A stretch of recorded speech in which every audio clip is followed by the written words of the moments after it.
I really did not want to have to make this stream, guys. This is something I absolutely never wanted to do, but it had to be done. It had to be done. So, I was watching the World Cup, right? You know, biggest sporting event, you know, out there, right? You know, everyone loves a good game of, like, soccer, football, whatever you want to call it, right? And, America fumbled the bag so freaking hard. They lost to Belgium so tragically that it was diabolical to see emotion. My home country fumbling the bag so much in the sport of soccer, which why it's even called soccer here and not football, which is the way better name, is beyond me. And so, you know, we got this teddy bear to celebrate the American game, and we fumbled the bag hard. And it made me realize my hatred for humanity and people for the littlest of reasons, honestly. I've realized there's a lot of really, really hateful people out there in the world, and I'm one of them. And I'm proud to be one of them. And so, today, we have a big controversy. We have big controversy today. Some of the most evil people alive that I need to be a hater towards. It's hater energy today, everyone. And it's safe to say that, you know, video games these days, you know, the people behind them, they're as evil as ever. Which has made the people that make videos about games as evil as ever. And, I think it's time to finally be the main character for a change and put some of these posers in their place. And so, I've got a group of 3 candidates today. They're all going to be sent to the brig. People that I hate with all my heart. People that are not deserving of forgiveness in any way, shape, or form.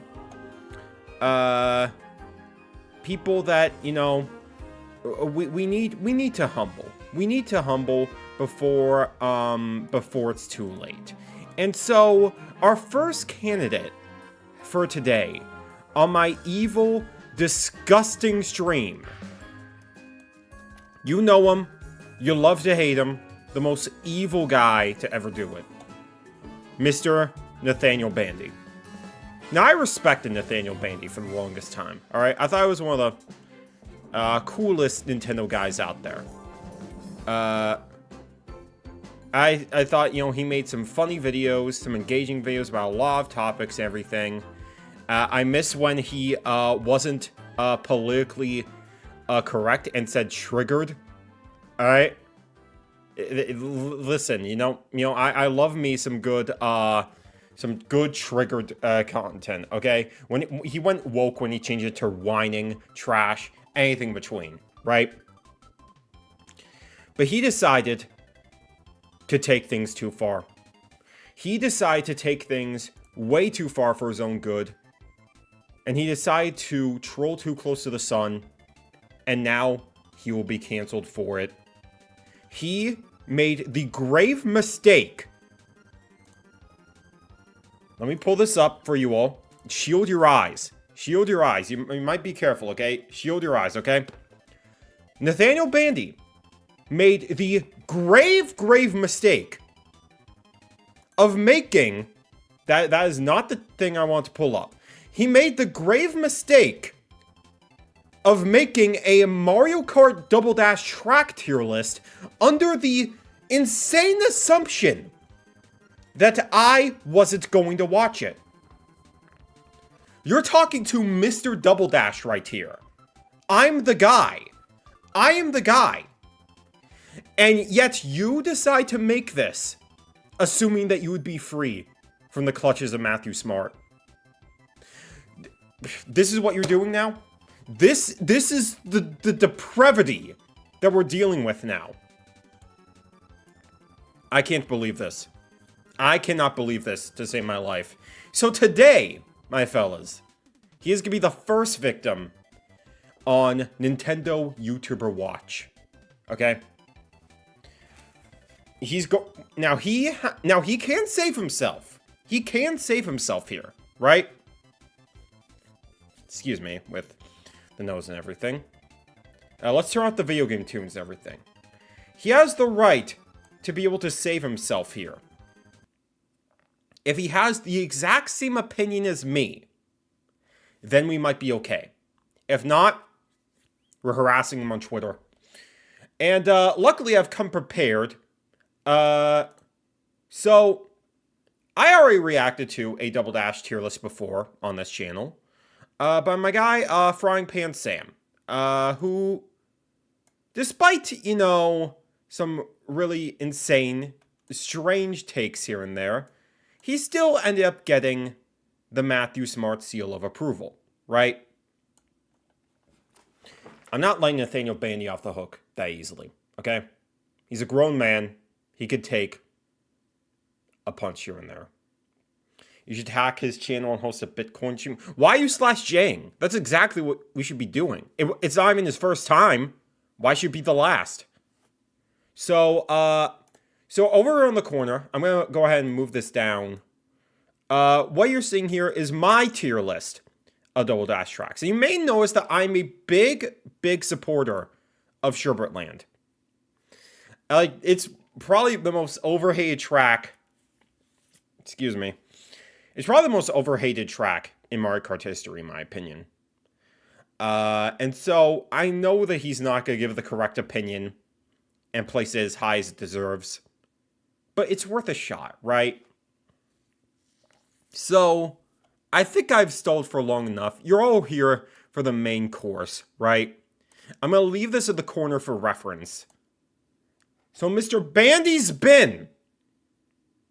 What's the worst Mario Kart Double Dash track?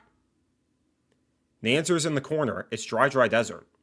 And if you disagree, you're spending a million years in the brig.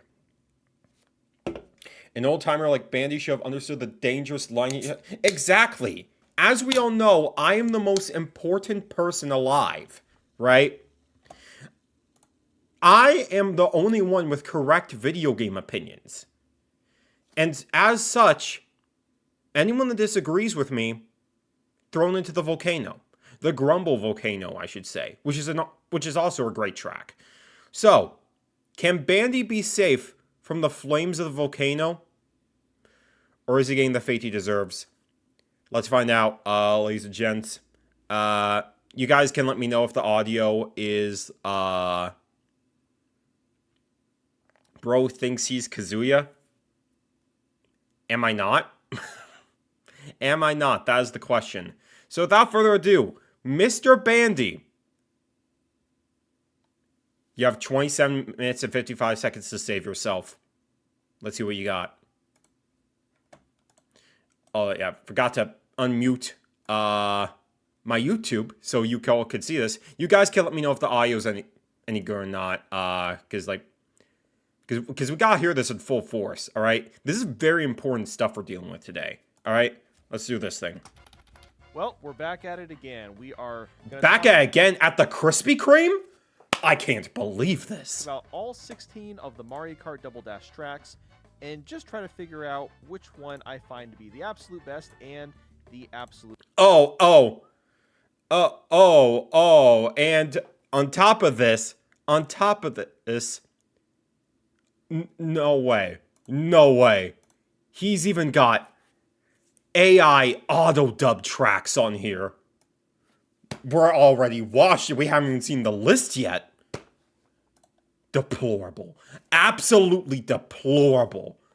Deserving of every bit of harassment that is coming his way. Worse. So let's just get started right away with, of course, Luigi's Circuit. Now, it should be noted, too, that I did grow up with this game. I really like Double Dash and DS and 64. Those are the... Yes, you know, I also grew up with Double Dash. It was my first Mario Kart game. And as such, I've spent years forming the correct opinion on the bottom right. So can you have that opinion, too? with your immaculate facts and logic, can you get the right opinion? 3 Mario Karts that I really spent a lot of time with as a kid. And man, I still remember the first time that I played Double Dash because I spent so much time with... Guys, I remember the first time I played Double Dash, right? It was at this Blockbuster, right? And my parents were like, oh my gosh, we can't let our son become a gamer. Parentheses, derogatory, end parentheses. But I begged and pleaded and cried and I pulled out a gun. And they eventually caved in. And ever since then, my family... the pool parties, the pizza parties, gents and ladies. Every single one of them. Every single one of them. Just freaking... It's the best. It was the best of times. It was the worst of times. 64. And then just seeing the graphical difference was just like crazy to me. And when it comes to Luigi's Circuit, I mean... It's fine. You know, it's a really, really solid track for a beginner, of course. Like, there's not much to it. You are kind of just going straight for a lot of it with a... Oh, he's going straight. He's kind of... his complaint is that he's just going straight. Heterophobic Bandy. And this was the perfect time, too. July 1st. Pride Month is over. And now you're straight keeping, yeah? Now you're straight keeping. Now I can't believe this. I cannot believe what is going on here. Couple, like, basically just 2 turns at the beginning and the end. So in terms of the design, it is extremely simplistic, but, you know, it makes sense. But I think the thing that really stands out to me is just the music, because it has this extremely, like, cheery and inviting kind of tone to it. And it's very, very addicting. Like, this is just one of those songs that could be stuck in your head for hours and hours on end. And it's used in a few different Mario Kart tracks in this game in particular. But, man, I'd really like the music. But in terms of the actual track, like, yeah, there's really not much to it. So, I don't... Okay. Is that really all he has to say about this one?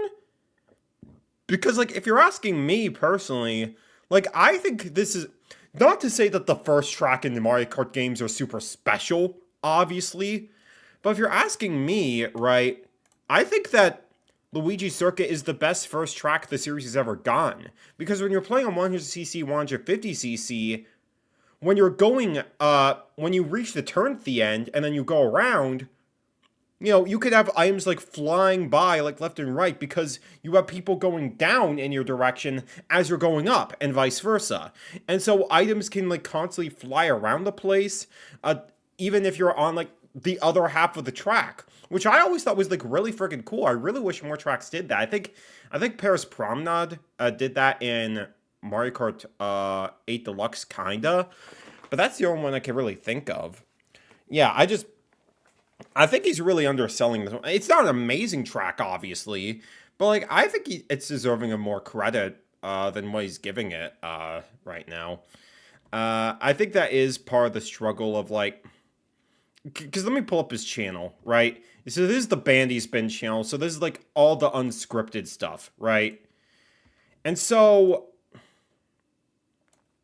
I think just naturally speaking, it's just... Let me... make it so it's easier for y'all to see. Because of the unscripted nature of the channel, and, like, not to say, like, my videos on this channel are scripted either, I think when you're making tier lists like this, because he's done it with, like, Wii, he's been going backwards, you know, to, like, DS, you know, 7 and everything, I think if you're making a tier list like this, you should try to form your opinions, like, you know, as best as you can so that you can present them in a confident enough way. So it's like, I am worried with how little analysis there was, like, right off the bat, that he's going to give a fairly shallow analysis. But I could be wrong. Reason it's called Bandy's Bin is because he's garbage. Say that again. So awful.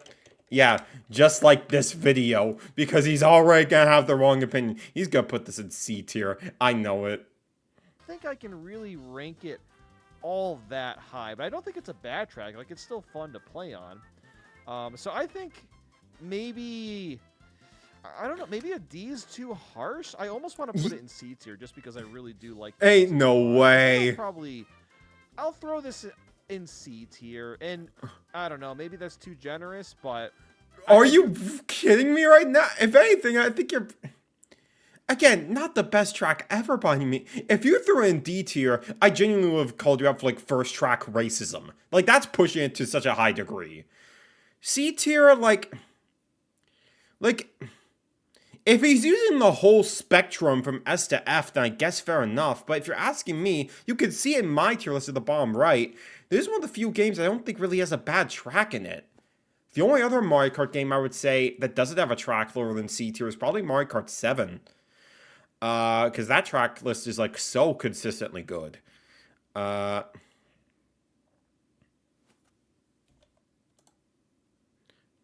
Peach's Beach in the thumbnail? What are you talking about? DK Mountains in the thumbnail. Oh. Oh, you're talking about the Mario Kart. Fair enough. Fair enough. I do feel like this is a really, really great introduction track, despite the fact that it is very much on the simple side. Well, yes, it is Of course it's going to be a simple track, because it's the first track in the game. So I think by first track standards, I think it does a phenomenal job. Oh, boy. Oh, boy. This is going to be an interesting list, isn't it? What do we have next? Well, we, of course, have Peach Beach. Now, this is a track we've gotten a couple remakes of, one in the Wii version, and then, of course, Mario Kart World, which is totally different. Yeah, and the World version absolutely sucks. But this version, like, it's not as good as Luigi's Circuit to me. It is just kind of a regular oval. The only really interesting thing about this track is just the quacks that could bounce you up, which I always thought was really funny. Other than that, I mean, this track is fine. It just doesn't have that much going for it. But this original version, I mean, yeah, it takes place on a beach, as you would expect. And the main gimmick here, well, really there's two. One, there's the quacks that will flip you over if you get too close to them. And then the second one is just the water levels going up and down. And what's so cool about this is that... He's probably ranking it as an overall track instead of a first track. I mean, fair dues. Fair dues, I mean, I guess. Again, if we're covering, like, the whole spectrum from S to F, I don't disagree with, like, it being in C tier. But again, I feel like...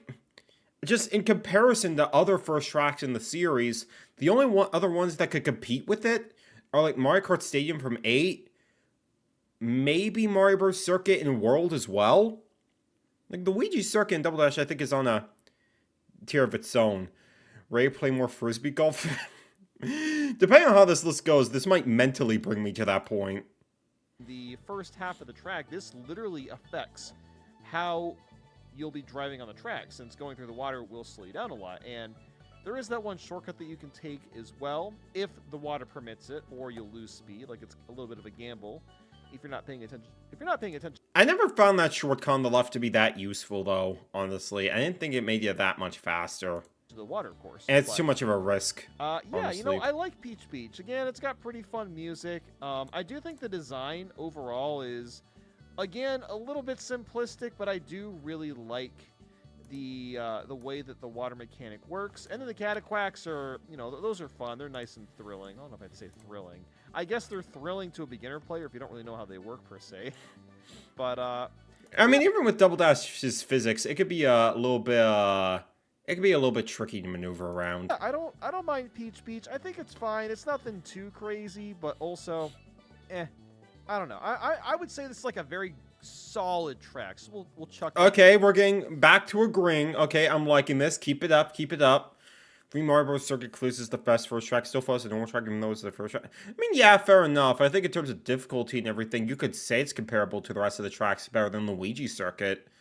But again, I think Luigi's Circuit's gimmick is just so compelling with the back and forth item throwing that it just clears for me. that right into B tier. I feel like B probably makes the most sense for Peach Beach. So yeah, screw it. We'll go ahead and keep that one there. Now, next we've got Baby Park, and this one is so fascinating to me because you look at it, you're like, oh, yes, okay, it's just like a little oval. That's it. it's not just an oval. It's art. Some of the finest art that y'all aren't ready to talk about. Nintendo lost its soul when it stopped using steel drums in its OSTs. Honestly, genuinely, like, what happened when the song got translated into Peach Beach and World? No steel. Am I even getting that right? Am I even getting that right? Let me double check. Peach Beach Mario Kart World OST. Sorry I'm late. I brought my torches and pitchforks for the barbecue. Sadly, we're not covering Nico barbecue today, so, you know.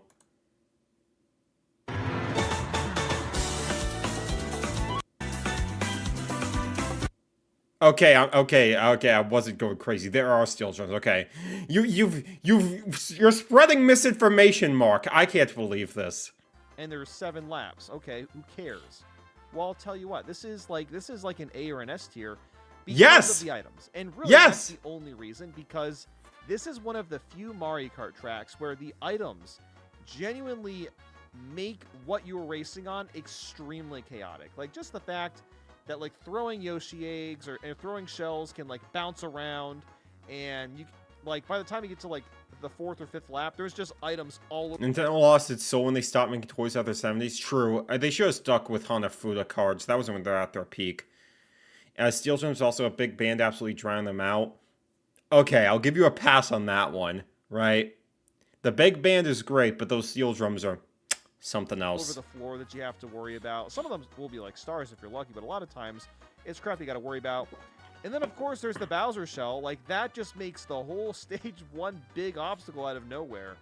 Like, the Bowser shell is just crazy on this particular level. Like, again, it just makes it extremely chaotic and fun. Like, I think exactly zany really is the best word for Baby Park. And it's funny because, like, again, it shouldn't be that exciting, but the items really do prop it up a good notch.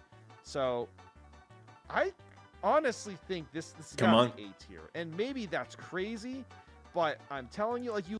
No. What's crazy is that you didn't put an S tier because the track is like so freaking fun. The track is just so freaking fun, dude.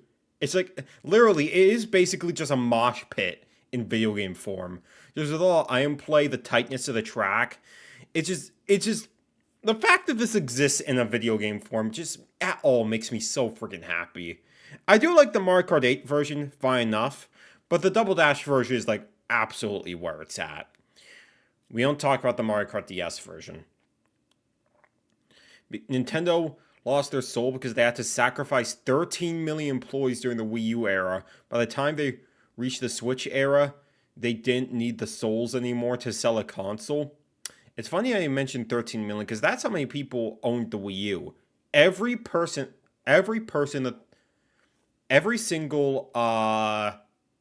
person that bought Wii U was a sacrifice Nintendo had to make.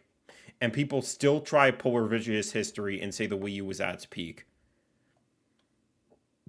DD version is peak because items can hop to me. That's another thing too. I didn't even think about that too. Like the little grass pit in the middle and everything. The items could cross over there too. It's so good. It is so freaking good. You look at it, you're like, okay, who cares? But I'm telling you, when you actually play on it, it's so much more exciting than it looks. No one disagrees with you, dude. No one disagrees. Anyone that does is lying. I'm telling you now. Really thrilling track. I do like Baby Park. And it also just looks kind of cool in the background, too. This means Scott the Waz owns, like, 7 souls. Scott has the 7 wonders of the world. Like all of the amusement park stuff, the Ferris. Those 7 souls represent each lap in Baby Park. It all makes sense now. A roller coaster. As someone who watched Scott's journey and thankfully immune to Wii U revision, I lived through the Wii U. Anyone that goes through Wii U revisionism and says that console was so great never owned a Wii U. Kind of just like rolling around. It really adds 7 souls in hand. Shut up. The energy that this track just kind of has overall. So yeah, you know, this one pretty solid. I'm really like feeling like a Knight of the now Wind. We'll move on to Dry Desert. And, yep, it is, in fact, a desert track. It's not as bad as something like, say, like Desert Hills from DS or even World. I do think it's a little bit more exciting. There are a little bit more... This one is complicated. Like, I do still think this is a decent track, especially compared to the Mario Kart 8 version. Man, they butchered the track, like, so freaking hard. But just, like, in terms of desert tracks, you could do a lot worse than this. I agree this is better than Desert Hills, definitely. Especially the World version. Like, they neutered that one so freaking bad.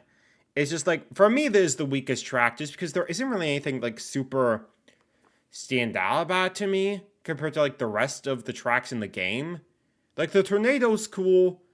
The Sarlacc Pit is kind of cool. That's kind of it, really. Like, this track's biggest crime is that it's just not as good as the rest. That's just all it is. Clearly, you don't own Mario and Sonic at the Rio 2016 Olympic Games. I've made a severe and continuous lapse in my judgment, and I don't expect to be forgiven. I'm just here to apologize. What we saw in the woods that day was very unplanned. Mario Kart Tour is shutting down, so it'll be gone. But yeah, Mario Kart... Yeah, I did hear about that. It's unfortunate. And, like, Piranha Plant Pipeline is going to become lost media. I can't believe it. There is a good track, not Hung Crazy Special, but anything below C, what you're saying, is desert level debuff. Yeah, it literally just, like, I could think, like, you know, you could put Calamari Desert down there. You could put Desert Hills down there. I'd even say Bone Dry Dunes, honestly. Dry Desert is at least more interesting than those. Dry Ruins is definitely better, though. But yeah, this track is not... Calamari Desert... Listen, I have train autism, and even I think that track is just okay. Everyone who bought Diddy Kong for $40 will get scammed. They got scammed for paying that much to begin with. More twists and turns. All right, Sai, calm down. Nice. Calm down. You're doing too little much. Section in the middle where there's a lot of quicksand that you have to drive around, and if you don't, well, a big piranha plant will gulp you up. So yeah, you don't want that to happen. It's happened to me more times than I'd like to admit. But yeah, that's kind of it. Like, it really just takes place in a desert. I mean, you've got some pokies that are obstacles as well. They'll sometimes, like, dip their head to the ground and try to, like, knock you over and throw you off a bit. But yeah, overall, it really is just another desert track, but it is a fun desert track. That's the thing. Like, the theme itself is pretty generic, but the actual track layout is pretty solid. And I even like how on the second and third lap, tornadoes are thrown in, just to add a little bit more spice, add a little bit more of a challenge. I do really appreciate that. So I would probably say that this is a... Wait, hold on. Can I hear that again? Sorry. Third lap tornadoes are thrown in. Is pretty solid. And I even like how on the second and third lap tornadoes are thrown in. Just... Was the tornado never on the first lap? I don't think I ever noticed that, honestly. To add a little bit more spice, add a little bit more of a challenge. I do really appreciate that. Huh. So I would probably say... Is that true? Hey, it's a YouTuber, so, you know, he's a YouTuber at the end of the day, so everything he says must be true. I learned so because of video essayists. Calamari Desert is cool to me, but probably only because it has a train, and a lot of autistics like trains. Even then, Whistle Stop Summit is, like, way better.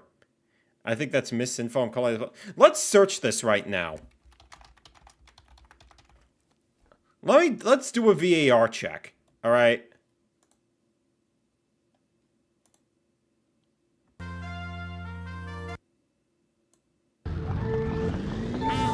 Matthew is a LARPer. Listen, okay? Shut up.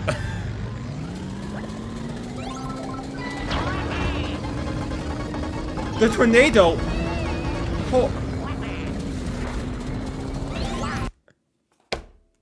I'm sorry?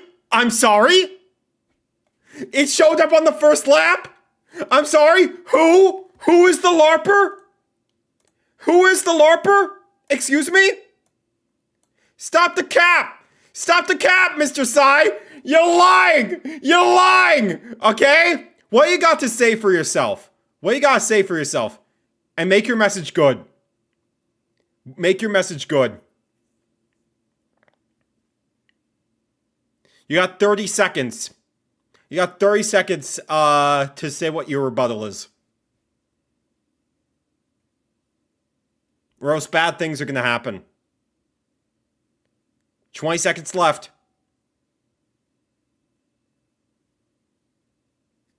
Anything? 10, 9, 8, 7, 6, 5, 4, 3, 2, 1. That's what I thought. I would like to apologize with the ukulele. As you should. As you should. A little bit late, but you know what? I'll let you have it. I'll let you have it. Say that this is, again, probably like a B tier. I think this is another B tier. I don't know if I like it as much as Peach Beach, just because it doesn't have that any sort of like interesting gimmick per se outside of the quicksand, I guess. I just look.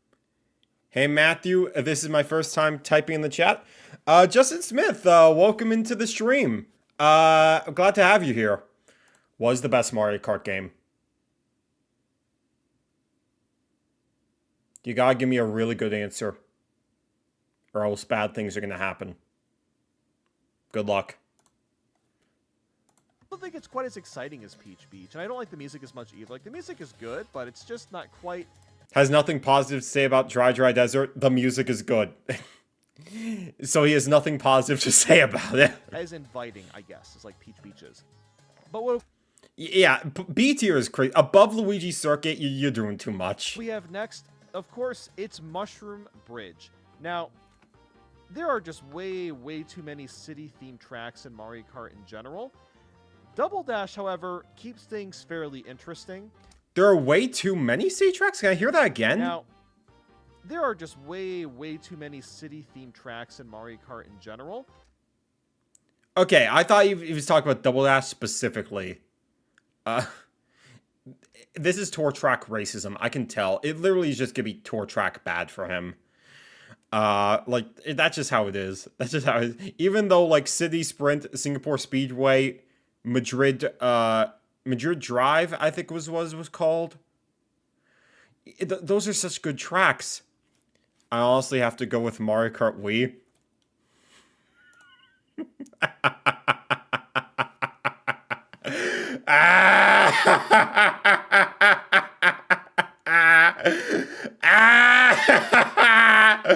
Oh, we got the zoomer. We got the zoomer. You have to go. I'm sorry, soldier. You have to go. He is gone. Never again. Never will I let a wee LARPer, a wee nostalgia baby around. I'm exaggerating for the funny. I've unbanned you for the record. You're not actually banned. You're not actually banned. Double Dash, however, keeps things fairly interesting because the cars are actually an obstacle. You do have to worry about them, especially the green Wiggler cars. You best stay out of their way. And what's also really cool is there's these mushroom cars that you can bump into, and if you hit them, they throw out a mushroom and you can just use it. Like, that's so cool. Like, you don't see stuff like that in most Mario Kart games. I love how interactive the vehicles are. It's funny, like, the vehicles are obstacles, but they also help you. It's a bit of a yin and yang, I suppose you could say. But I think the coolest part of Mushroom... I mean, I do think Mushroom Bridge is an alright track for what it is. My second favorite is Super Circuit. Okay, you're safe. You're safe. You're safe. Super Circuit is, I would say, pretty overlooked in terms of Mario Kart. The fact that they did not bring back a single track in Mario Kart World pains me to this day. But But you're asking me, like, Mushroom Bridge is alright for what it is. It just kind of... It just feels a little bit stale, honestly. It just, like... I just feel like, in terms of Double Dash tracks, it just... Mushroom City is just, like, right there. And I'm just thinking, I'd rather just play that instead. Because that has a lot more interesting stuff going on. Yeah, exactly. Dylan, I feel the exact same way. You agree with me, which means you're my best friend. Bridge is just the ending when you can ride on top of the side of the bridge. It's way slower than just like taking the road normally, but it's so much cooler. It's so much more satisfying when you manage to pull it off and then you don't fall. Why doesn't the bridge look like a mushroom? Why doesn't the bridge function? That's the question. Like, he's praising the bridge for like being like a really cool set piece, but like even if you do get a successful run on it, which is very, very rare, it's slower than just going down normally. So it's like, what's even the point? Mushroom feels like the Mario circuit of city tracks to me, basic compared to literally all city tracks. Oh, true, honestly. And you can even ride like on the side, like on the sidewalk too, which again, it's kind of pointless, but like you can do it if you really want to. Yes, and it's pointless and it's dumb. It's just great. Music is super, super hyped. The music is good, I'll give you that. Track. I think it is fantastic. There's really not many, I don't really have any qualms with it. I guess maybe the actual track design is a little basic. That's really the only thing that I could say is kind of just whatever about Mushroom Bridge. But overall, like, this is a very, very easy S tier for me. I don't... Oh my gosh! What? Are you... Oh no. What are we doing here? I'm sorry? Am I not just... I'm in a bad dream. I could tell I'm in a bad dream. This is my 9/11 right here. This is actually my 9/11. What are we doing here? Mushroom Bridge in S tier. It has a little something for literally one of the most basic city tracks in the series. And you're putting it at the top? Like the cream of the crop, yeah? Okay, I'm seated. I'm seated for the rest of this. Alright, get your popcorn. This is gonna be wild the rest of the... Where is he gonna put Mario Circuit? Oh my I gosh. think it'll end up being like a top contender, but I think it definitely belongs in S tier. Mushroom Bridge it's just fantastic. It's really, really good.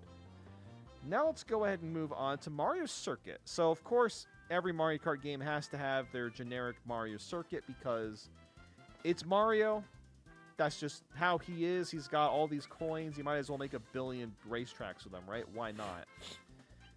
But yeah, I mean, like, what is there to say about Mario Circuit? It's fine. You know, the actual, like, track layout is fairly intricate. There is a section with a chain chomp that you have to avoid, or you can, if you have a star and you're lucky, you can drive through in the grass. But you got that, and then the ending is it gets a little bit bumpy, and you got some Goombas to worry about. There's also PD piranhas.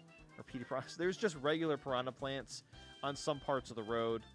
But yeah, I mean, overall, like, I mean, if you're asking me, I think this Mario Circuit is alright for what it is. The best Mario Circuit in the series to me is definitely the DS one. Probably because it's a Star Cup track, so there's obviously going to be a bit more going on with it.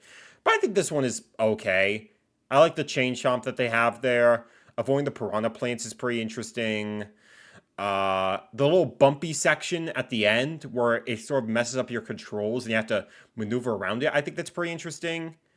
It's one of the better Mario circuits, but it's still a Mario circuit at the end of the day. It's nothing too special. I just think the gimmick for Luigi's Circuit is way more interesting. But yeah, overall, you know, Mario Circuit, it's whatever. It's just another Mario Circuit. There's really not that much to say about it that is interesting. I've kind of already brought up everything. So I think just because, like, the theme is just kind of whatever, and there's not much else to it, I think this is probably... I think I'd probably say it's a C tier. Like, again, it's not a bad track, it's just not that exciting. So, yeah, you know what, we'll throw it at, like, the very top of C tier, just because... Just got here what I miss. You missed Nathaniel Bandy putting Mushroom Bridge at S tier in the Mario Kart Double Dash tier list, and because of that, my goat's wash. You know what? He's one more take away from me harassing him on Twitter. So, it is what it is. The actual track design is more interesting than Luigi. That's all you want to know. That's it? You're just gonna pop in and just be like, oh, I'm only here for the recap? Okay, buddy. Freaking, if you're only here for that, freaking, if you're just here for like a recap of everything, why'd you pop into the stream to begin with? Freaking, don't be a dork, okay? Come back next stream, okay? Thank you. Circuits. And again, like, Luigi Circuit isn't bad. It's just the least interesting, I think, out of all the ones we've gone over so far. But next up, we've got a definite S tier, and that is Daisy Cruiser. I absolutely love this track. Like, it's... Okay, yeah, Daisy Cruiser is definitely a fair one. It's lowered for me a bit with time, just because like the track layout doesn't really compete with some of the S tier tracks for me. But Daisy Cruiser is still like very, very top notch. Just the cruise ship aesthetic is really cool. Just some of the turns you make, like especially around the staircase or on the pool and everything. Going through like the dining hall and everything. It's really freaking good. The one thing I like about this Mario Circuit is the promptness being the decent obstacle to dodge. It's one of the better hazards in Mario Circuit. I'll definitely give you that. Such a fun idea. Like, again, just the idea of driving around on top of the cruise ship, and then you have to like avoid getting into the pool, and then you get inside, and there's like a big like kitchen, and then all the tables are like sliding around because, you know, it's really tricky to like maneuver around the tables too, and that's fun. In fact, you can do all that, and then you have like that cool alternate route where you can kind of like go underneath like the inside of the ship, and you can shoot out of it. Like, oh, it's just so cool. It's really, really cool. It's such a well done track. I mean, like, again, I really have nothing bad to say about it. Like, the only thing I guess I could say is that I think the remakes are a little bit better. Like the Mario Kart 7 remake, it's a little bit more open. You can go through that pool in the beginning, and I mean, this is one of the rare cases where I will say a Double Dash track did get improved quite a bit in the remakes, especially in this is one of the rare cases where I actually think the Mario Kart 8 Deluxe version is better. When it comes to Double Dash tracks, I don't think I can say that about any other track here. So that's an accomplishment. And I think it was remade in Mario Kart 8 Deluxe as well, and it's kind of just like the same thing but more detailed. I mean, like, yeah. The alternate path, we're talking like the pool, right? I'm pretty sure that's faster. It's just a straightaway. It's Daisy Cruiser. Of course, it's going in S tier, and if you put it below Mushroom Bridge, I would have had something to say. I have the 8 Deluxe music for the track in my playlist. Fair enough. It's a great song.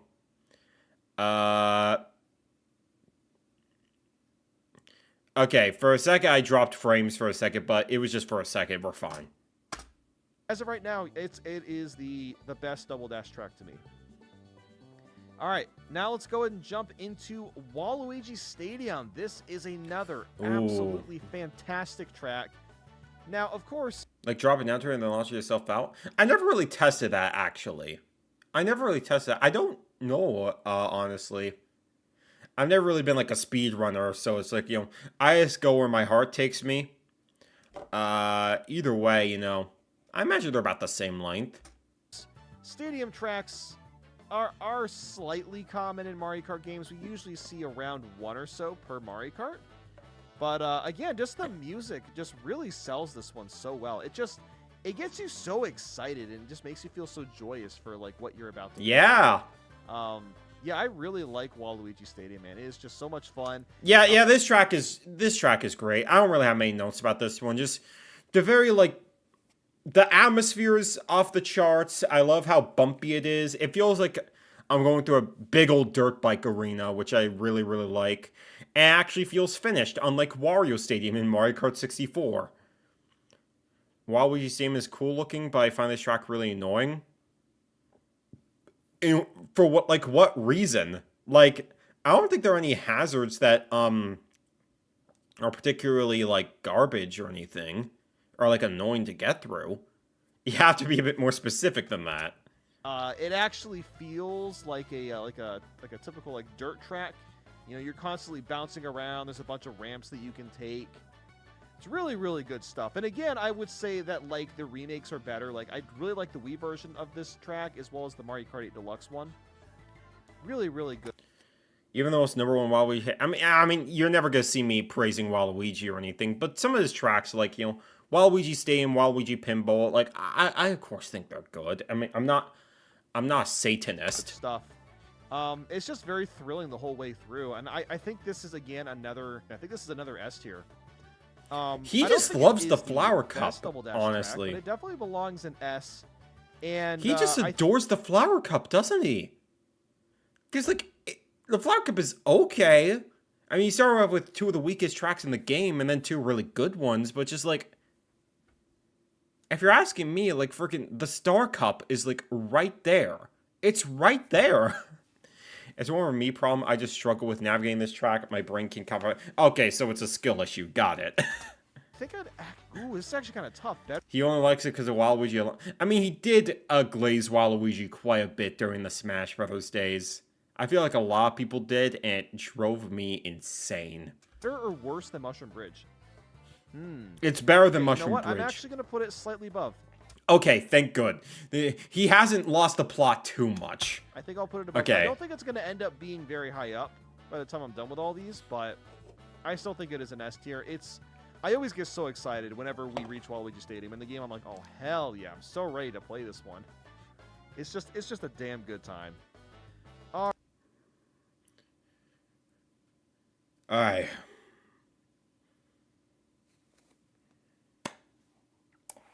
He's about to talk about Sherbert-Land now. And I'm very, very scared of what he's going to do. If you put this low, Nathaniel, if you say this is the worst track, hell will actually freeze over. Hell is going to actually freeze over. I am one of the biggest defenders. Literally in my channel's bio now, I am the CEO of Sherbert-Land. I'm the biggest defender of this track. One of the most fun ice tracks out there.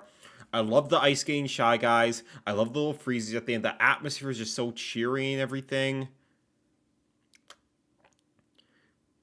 You have to give the right opinion, Nathan. I cannot be alone in this fight. All right, next. Frying Pan Sam already let me down. He didn't put as the worst track. Friggin', it was like 14th place. Dry Desert and Wario Coliseum were lower than that, honestly. But Sherbert B or higher, at least. Do this one for me, Nathan. Do this one for me. Or else you're not gonna be invited to my birthday. Next up, we have what might be the worst track, and that is.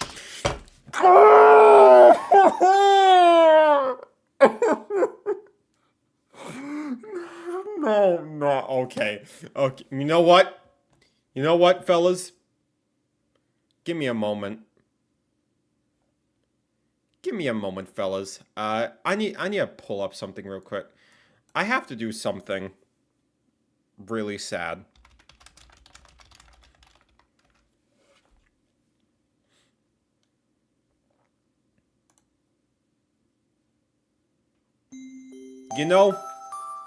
I remember when Nintendo used to... No. I messed it up already. Alright, let's try this again for the top. That didn't happen. I remember when Nathaniel Bandy used to have soul and whimsy. I remember when he just was striving for originality. And now he doesn't. And he refuses to enjoy the spirit of Sherbert-Land. And nowadays, he only appeals to the woke for getting rid of Triggered. And you know what? It must be done. It must be done.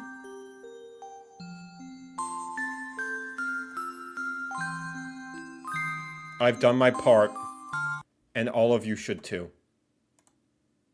All of you should as well. I don't endorse harassment of any kind, okay? But if you want to do it, by all means, this is the one to do it on. Sherbet Land. Now, not only is it the worst track, it is also probably the hardest track. He hates that this track stole the name of his favorite ice track, N64 Sherbet Land. Yeah, I mean, maybe that one had like freaking like it had what? It had penguins on it, so like I'll give him a pass on that. But like, and yeah, he said like freaking what is it? That is Sherbet Land. Now, not only is it the worst track, it is also probably the hardest track, and that is because it is extremely slippery. Yes, and you can adapt easily. Mario fans, when the game is asking you to, like, put up against a challenge. No way! I can't believe this! Now, I don't have a problem with tracks being hard. Like, I actually prefer when tracks are difficult. Like, Rainbow Road in the game is pretty tough, and I think it's absolutely fantastic. But this track is just kind of frustrating to play. Like, again, it's not necessarily bad, but the sections where you have to slide around on the ice, it feels way too slippery. And I get it, it's ice, it's supposed to be slippery, but it just kind of makes the whole thing feel a little bit, like, frustrating to play, I guess. It's almost as if you can just... Mario fans, when the game asks you to turn left. Real, honestly, yeah, that's getting a pin. That's getting a pin easily. Like, it's not that hard. Mario fans, when they say it's like Dark Souls, they never played a Sony game, and they shouldn't, by the way, because they're getting rid of physical media. Like, honestly, it's just like, yes, is he technically correct? Is he technically correct when, he says, like, you know, it's a little bit frustrating? Yes, ice physics are genuinely pretty frustrating to deal with. But that's part of the fun, adapting to those slippery situations and coming out better for it. If anything, I think it's fun to, like, master the controls of this game that way, because it's just, like, by dealing with a more slippery surface, it helps you get more accustomed to the already pretty slippery controls of Double Dash. Excuse me, this orange drink is, like, really, it made me burp a lot. I apologize. Yeah, it's just like... I just think it makes for a really interesting challenge. And, like, he mentions Rainbow Road, that he loves that one. And, like, that one's good, too. But it is also, like, very narrow in a place where Sherbet Land just really isn't. And so I feel like just it gives me more wiggle room to adapt and experiment to everything. And I love this track for that. I really do. I never get ice physics hate in video games. The slippery depends on gamer. Exactly. Like, friggin' gamers, when there's joy and whimsy in a video game. I didn't want to have to make this video, guys. Because you just have, like, this big, like, loss of I was everywhere control, drifting as a suppose, kid. Obviously. Yes, you can drift. That is something you could do. It's not a loss of control. It's just you refusing to adapt. I was everywhere drifting as a kid, but as an adult, you get accustomed to the levels and attraction really included. Yeah, totally. It's ice. It's supposed to feel that way. But I don't like it. I like feeling like I'm in control. And maybe the slipperiness was just turned up too much. I just wish it wasn't quite as intense as it is. But, I mean, the track itself is fine. I mean, it looks kind of cool, I suppose. The layout is somewhat intricate. Actually, you know what? I think I figured it out. I think I figured out why he hates the ice so much. Because it reminds him so much of the new Drake album that just came out, Iceman. And we can't have that. So you know what? That's like the only fair argument I can see for putting it so low. There's a couple shortcuts you can take here and there if you know what you're doing, if you have mushrooms. And I like that the freezies from from Mario Bros. Arcade make an appearance. And if you touch them, you freeze. I think that's... honestly, really cool. Yeah! That's like a correct opinion. That is the objectively correct opinion. They're so amusing. That's one of the things I really don't like about the 8 Deluxe version, because you just spin out in front of them now. It's just like, thank you, but that's still fun. I've committed the war crime of being late at the worst possible point too. I can't believe this. Did I come back to Bandy liking Sherbert Land? Fellas, how do we tell him?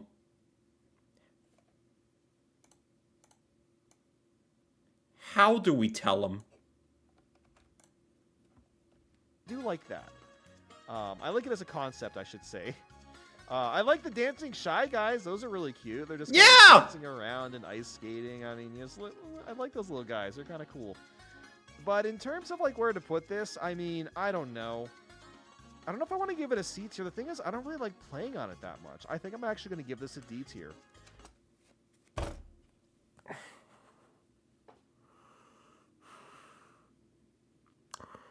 I actually hate Nathaniel Bandy now.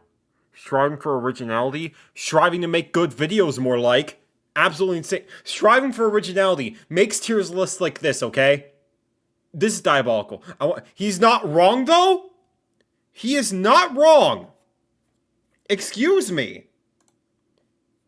Dylan Vo, I'm going to give you 5 minutes to write me a paragraph-long essay about why Sherbert Land is the best track of all time. Otherwise, you're banned. Good luck. Like, I want to make it clear. If there are no Sherbert Land lovers out there, I'm dead. Sherbert Land is great. It is literally just, just such a unique, ice theme with, like, the ice rink and everything. The Shy Guys and the Freezies are really fun. I love all the curvy little turns you can take. It should be S for Sherbert Land. It should be S for Sherbert Land. My guy. You're cooking. You're cooking.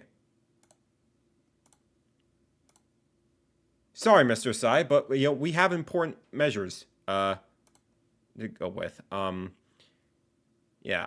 Crash and event the anti-grafty mechanic 10 years before 8, but guess what? No way. Now S for Sherbert.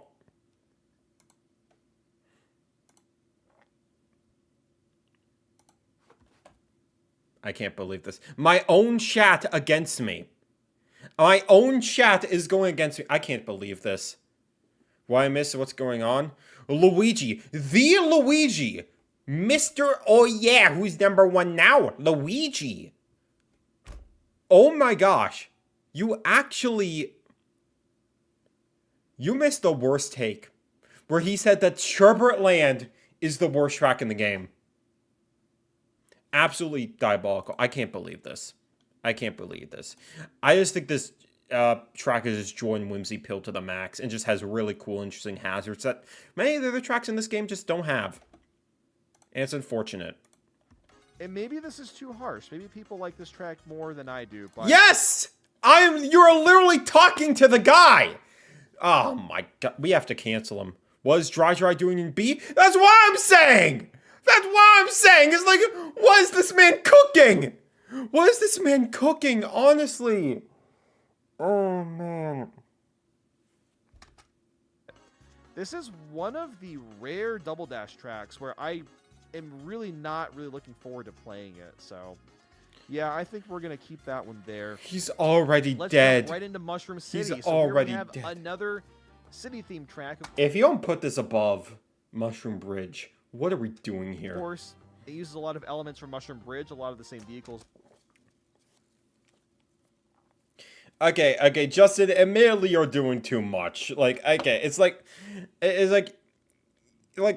I've been joking about all stream, but like I know I do genuinely still really appreciate Nathaniel Bandy in his videos. I think he genuinely has gone better over time. And I think, the Bandy Spin stuff, it's just easy filler that he could put out just in between his main videos. Kind of like what this channel is.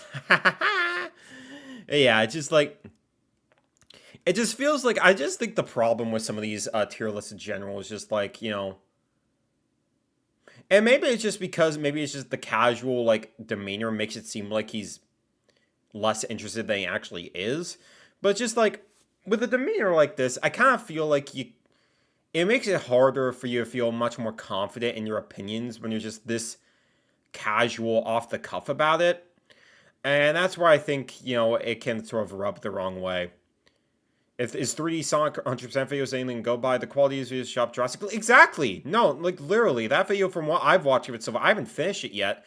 Legitimately, like fantastic stuff. His 100% playthroughs have been great to watch. Like genuinely, it's like, so it's like, so if this is what he's putting out in the meantime, so he can put out more videos like that, I'm down for it. I mean, this has been a fun watch, like, unironically speaking. It's just like, I'm obviously playing it up for the funny. I still say he is my childhood YouTuber. Yeah, I mean, yeah, he was part of my teenagehood, I guess I should say, too. So it's like, yeah, it's again, like, there's no ill will or anything. I'm just slandering for the funny. And whatnot, except now F-Zero was the it true takes Dark Souls place of at Mario Kart. nighttime. And not only that, but it has multiple different routes, and that Yeah. I really, really like. I love when Mario Kart tracks have multiple routes. It gives you a and it's lot not of just, like, flexibility. a very like linearly In based terms of, track like, where you just kind of go in the same direction. Where you want to go with the shortcuts too, and no route feels like that much better than the other. So it's like, you can always sort of experiment and like have fun with this one. The whole time, I like that you can switch it up, and there's like hidden pathways you can take. I think that's so cool. So not only that, it's just really fun. The traffic makes things fair. I wouldn't say like fairly difficult, but it adds a little sense of challenge, which is really nice. And it's just really fun. Like the night sky looks great too. And like I said, like we do see a lot of cities. He's the same guy who prefers Monkey Ball Banana Splits over Rumble, so I can't say I'm too surprised about the Sherbert Lamp. To be fair, I've never played Banana Splits, because, like, I don't own a Vita. Who does? So, I wish this course had brought back for the... Literally, that was one of my most wanted tracks from day one. I am stunned they never brought this track back. For, like, no reason. It's like, what are we doing here? It's like... This is such a nice track. It's super easy to bring back. Tracks. That is definitely a little bit more on the rare occasion. I can only think of like a couple off the top of my head that go with the nighttime. But yeah, I mean, there's Singapore Speedway, Moonview Highway, Roma Vanti. Those are the ones I can think of. So it is not that prioritized. Mushroom City. This is a very solid one. I think we again put this in S tier. I would say I like it more than Mushroom Bridge. Okay. I mean, that's kind of hard. Like, they're both really similar in quality. It literally is just Hydrogen Bomb versus mildly functioning Baby. Not Coughing Baby. Mushroom Bridge is still alright. But Mushroom City is like 10 times better. Let's not kid ourselves here. I really need to see that Wiggler train again on a modern console. I think they did bring it back for Moonview Highway in 8 Deluxe. Correct me if I'm wrong. I think they did that. Crawling Baby. Fair enough, yeah. New York Man, yeah, that's another one. Vancouver Velocity, yeah. Oh, okay, there's actually a lot more than I remember. Yeah. You know what? I think just because I like the multiple, like, pathways, I'm going to throw it... I'm going to throw it You're winding me back a little bit here. I think that's what I will end up doing. The thing is, like, I almost want to put it above Waluigi Stadium. But for now, I will leave it right below it. All right, let's jump into our next one, Yoshi's Circuit. This one is so, again, another just really interesting idea. Like, you look at it, and it's like, okay, it's just another grassy kind of theme. But no, you're on an island shaped around the silhouette of Yoshi. What?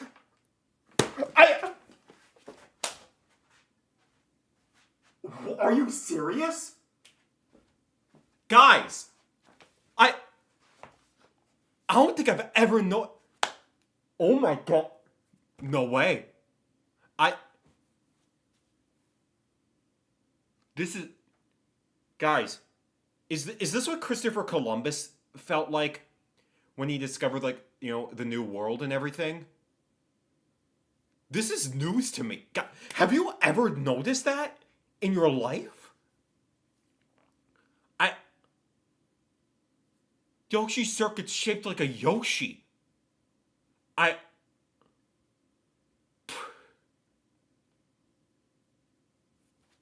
gotta tell someone about this. I gotta call up my dad. This is... Let the world know.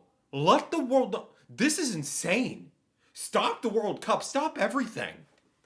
I'm flabbergasted. I'm befuddled, and quite frankly, I'm amazed. I noticed that, but I didn't want to blow too many minds at once. You know, thank you. Thank you. Keep this locked up, honestly. The world was not prepared for this information. Shut the front door. Oh my, I can't believe this. That shouldn't work. It absolutely should not work. That sounds like it would be super annoying, but it's like genuinely a really, really fun track layout. Like, it makes me wonder if when the game was being developed, it is a fun track layout, though. Definitely give you that. Creating a silhouette of a character, and they went like, do you think that maybe Nintendo tested this out with like the silhouette of like Mario and Luigi and like Wario and stuff, and eventually they like tried it out with Yoshi. They're like, hold on, this actually kind of works. Yeah, I don't know. Maybe that's what they did. I really don't know, but I mean, the track is just awesome. Like the actual. I mean, with Yoshi being like a dinosaur, and you got all like the little spots on like the back and everything, like the sound and stuff, the tail. It makes for a much more interesting dynamic track layout. The shortcuts are really fun too. I do think it is the best circuit track in the series, which is not really a high bar, obviously. It really is either this or Royal Raceway from 64. But, I mean, Yoshi's Circuit is really, really solid for what it is, so I can't fault him too hard. The remakes are garbage because they removed the Yoshi copters. I can't believe it. Yeah, honestly, real. Actual layout is it just flows. Hold on. Can I see that play again? The track is just awesome. Like the actual layout is just That is sad. Getting hit by the banana and then running into that other banana just to rub ink into the wound. That is diabolical. Flows super well. You got a section at the end where you can see Daisy Cruiser in the background, which is cool. You got the Yoshi copter. It's a bit of a shout out to, I guess, the original Yoshi's Island. It's not the exact same copter, but it's a similar idea. And of course, it has that shortcut at the very beginning, which really you got to do it with the mushroom. But it's such a big shortcut. And again, I like when I have a soft spot for the figure 8 track in the DS game. Next, you're gonna tell me that you have a soft spot for like, what is it? Just having a cereal with water in it. You ever had Captain Crunch and proceed to put water in it? Couldn't be me. These tracks have a couple of like alternate routes. It does spice things up a little bit. I don't know where to put this. I think this is probably an S tier. Like the only thing really going against it is that the theme it really is just like grass again. It's not the most grass racism. Oh my god, he's a gamer. He's actually a gamer. He is afraid of grass, therefore he's not gonna put in an S tier. Typical. Theme, but it's still really good. It is a. Also, the shortcuts are never interesting to me. Did you make a typo, Justin? Because it's just like, were they are they not interesting to you, or are they? Because like, I don't know if you have made a typo or not. Fun track to play on. Oh, this is hard. I don't know if I put this in S or A. Okay, for now, I'm gonna throw it at the very, very top of A, and like it's above Baby Park, yeah. I mean, I agree with the A tier placement, but above Baby Park, you might be doing too much. Borderline S tier. I'm really only putting it A just because the actual theme is just not super exciting. Otherwise, this track is an absolute banger. Baby Park Mogs, exactly. Oh, dude, DK Mountain. Okay, just spoiling. All right, which to be fair, yeah, DK Mountain is like, it's great. I'm not gonna deny that. But guys, did you notice this track is shaped like Donkey Kong? I mean, come on, DK freaking Mountain. You start off driving for like 10 seconds, and then boom, a cannon shoots you to the very top of a mountain, and then you have to climb. You have to basically descend your way to the bottom, and this is definitely my favorite version of DK Mountain. Now, I know people are like, oh, the Mario Kart 8 one's better, the Wii one's better. No. The reason... No one's saying the 8 Deluxe version is better. The Hood is not saying the 8 Deluxe version is better. They completely, like, They completely... Like, after Pride Month and everything, they removed all the curves and just made flat and straight.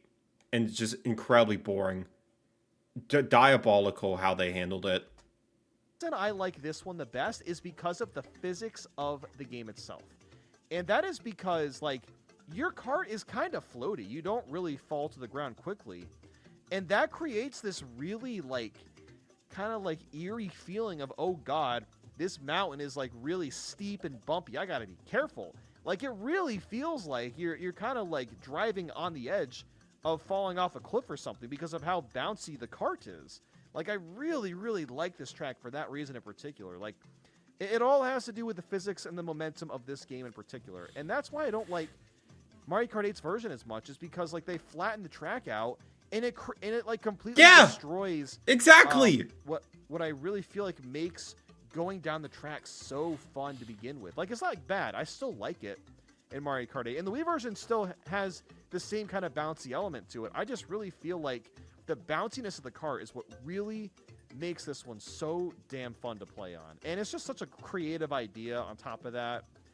It's again, like, it's obviously, it's an S tier. Like, yeah, obviously it's an S. I'm throwing this at the very top. Screw it. I mean, it deserved placement, but Sherbert Land, you know, it's right there. It's right there. You could bump that up a little bit. For me specifically, no. Okay, you're a fraud. The bridge before the Maple Treeway bridge, can't say its actual name on the Fiji. Yeah, if you know, you know. I personally think the Wii version's better, but both it and this version. I like the Wii version fine enough as well. The tricks you could do in it are really freaking cool. I think the rigidness of dealing with the physics of Double Dash on this really tight track make it so appealing for me. The short crack cliff section, the use of items on the bridge. Yeah, genuinely. Yeah, we're going to go to the very top for this one. I think, you know what? I think that works. I don't know how anyone else feels about that. That's just how I'm feeling about it, so whatever. All right, Wario Coliseum. So we have another stadium track, but this one's unique because it only has 2 laps. You don't see momentum, you're going to scare the Sonic fans. I scare the Sonic fans all the time. I remind them that their franchise will never be as good as Mario. And it's one of the longest Mario Kart tracks of all time. You might think, oh, that would get a little bit annoying. Like, no. No, this is actually one of the best tracks of all time. This is like a... And he's still wrong. He still fumbles the bag. He's still fumbling the bag. Because, like, the thing is, like, is there a novelty in this track being so long that it's only 2 laps? Sure. But other than that, you know, what else does it have going for it? It's mostly just a bunch of wide turns with nothing really stand out other than, I guess, like, the bottomless pit at, like, the bottom of the track. With a little boost ramp you could go off in the middle. And that's kind of it. I'm just sitting here like, you know, it's cool. I like the concept, but it just kind of feels like you're driving for the most part, and that's it. Top 20 contender track. It really is. Like, top 20? Like, I'll give you top 50, maybe. Top 20, you're doing too much. You go out, and there's just new things happening constantly. You're getting thrown through the air. You're taking huge jumps. Next thing you know, you're, like, skidding across this super windy road, and then, like, you're just getting bounced around all over the place. And it is just super, super thrilling. Like, oh, that red shell dodge was... Can we get that again, please? All over the place. And it is just super... That was fun. Okay, I take it back. You know, this track is S tier. You're right. Super thrilling. Like, I absolutely love the thrill of Wario Coliseum. I'm gonna bite my tongue so I don't sound like a Coliseum. You have to give your honest opinion in my community, Ray. If you don't, you're banned. It is so damn good, and I just love how, like, just the entire time you never really know what's coming. Like, nothing ever feels the same. Like, you're constantly being engaged with the track layout. It's very... You mean the track layout that's just mostly just turn, straight away, turn, straight away, turn, straight away? Again, there's, like, nothing here that's... It literally just, hey, Jimmy, give me a Coliseum with nothing. And it's fun enough for what it is. It could be, like, a fun cage match, but just... There's so many better tracks than this. I'm telling you now. Very difficult, too. especially if you're not familiar with Double Dash's very, very different like mechanics, because it's a much more looser feeling game. You just kind of like you turn very quickly. Yeah, okay, so it's difficult to learn because of Double Dash's physics, but that's what makes it fun. But when Sherbetland does it, hello? Human resources? I'm never watching a Nathaniel Bandy video again. So I think for that reason this got to be an S. Maybe not The glaze, game, but like it is fantastic. The actual. Oh my gosh, dude, what are we doing here? 6 S tiers. Dude, Double Dash is probably my favorite game in the series. Even I've only got 3 S tiers, dude. The tracks in this game, like, they're way better tracks in other games. Riz versus harassment. Honestly, dude. Oh my god. Like, Wario Coliseum is, like, good, but just, like, it's not gonna take you out to get, like, a gourmet steak dinner, dude. Oh my gosh, hop off, my man. Say maybe we put it above. It should be higher. You should be lower on my best friend's tier list. I'm telling you now, Blue. Because you know they're very similar in quality. My parasocial so, yeah, friendship. We'll put that one right there. All right, and next up we've got Dino Jungle. So this is another track that I feel like has just been remade like a million times, and then this is the original. It's the only special cup track in this game that's been remade, and it saddens me to this day. It's great. It takes place in a jungle. There's a bunch of dinosaurs that are trying to throw you off, step on you. I do really like Dino Jungle, and though. Again, what I really like about this one is just the stage layout. It is very. About what would you say? Yeah, that's another thing. You're crazy. You're actually lying. You'll go from being outside to going through a little cave, and then you're like right away thrown onto like this like bridge that's super narrow, and there's multiple different. I do really like Dino Jungle. This is a really solid track. Cave, and it's got like these water. If you asked me back in the day, I would have even said it's better than DK Mountain, but I wouldn't go that far. Though, with the Mario Kart World version, I could see myself playing it above DK Mountain, because the remake in Mario Kart World is phenomenal. But the original version is still cool, too. I like the prehistoric theme. I like when you're going to the cave, you have to avoid all the water geysers. That's one of my favorite gimmicks in any Mario Kart game. Avoiding the water geysers is really cool. Even using them as ramps in 7 in World is really freaking sick. The bridges that you're going across, like after you go through the little cave at the beginning, is really cool to go across. I have a lot of good things to say about this track. There isn't like a hugely super cool set piece, but what's here I really do like. Some version's good too. And again, it's just mayhem the whole time. It's very. I feel the same way about it. It's really just an absolutely fantastic track. Where do I put it though? That is a hard question. I have no clue where I am supposed to put this one. Like, I think this is probably like another S. I think it's another S. I don't know if I would say it's that high up because, like, well, I don't know. You know what? Maybe actually... half the tracks in this game are gonna be an S tier. Okay. Listen, again, like I said, Double Dash is like probably my favorite Mario Kart game out there. Even I'm not praising the track list that much. Mario Kart Wii freaking has more S tier tracks than this. Mario Kart World has more S tier tracks than this. Like, you're doing like way too much here. This is so hard. All these tracks are just so damn good. Like, now that I'm like really looking the track list is like the most consistently good for sure. Almost but like all of them. I got only like 3 S tiers. I would say that this has got to be like, I'm gonna put it above like Mushroom Bridge and Mushroom City. We'll put okay, right there, I guess. Okay. If you put it below Mushroom Bridge, I would have had something to say. I do think I like the track design more in stage. It's almost as if you shouldn't have put Mushroom Bridge in S tier to begin with, because like freaking. The quality's night and day, brother. In Coliseum compared to Dino Jungle, but the theme is fantastic in this one. Like, it takes something that we've seen so many times before and really throws a wrench in the whole idea. It's just fantastic. Okay. Well, while they all at the top, he's very much like that. That's what I'm saying. It literally is just which track is like. These are all my children. Which one's my favorite? That's literally how it feels like. So, we're almost done. We got a couple more. Next up is Bowser's Castle. Now, this is not my favorite Bowser's Castle of all time, but what I do really like about this one is that it is on the more difficult side. And this is actually, I'll never forget this. This was the track that I used to practice as a kid when I was trying to learn how to drift. And it's perfect for that because there's so many 90-degree turns. So, if you're ever playing this game, you're not really... I would say familiar Wario with it, Coliseum and is you wanna better than learn that, how to but do fair drifting, dues. because the drifting is so different compared to the modern Mario Karts. Just keep playing this track over and over. And basically, it makes it so much easier to figure out. It gives you so many opportunities to...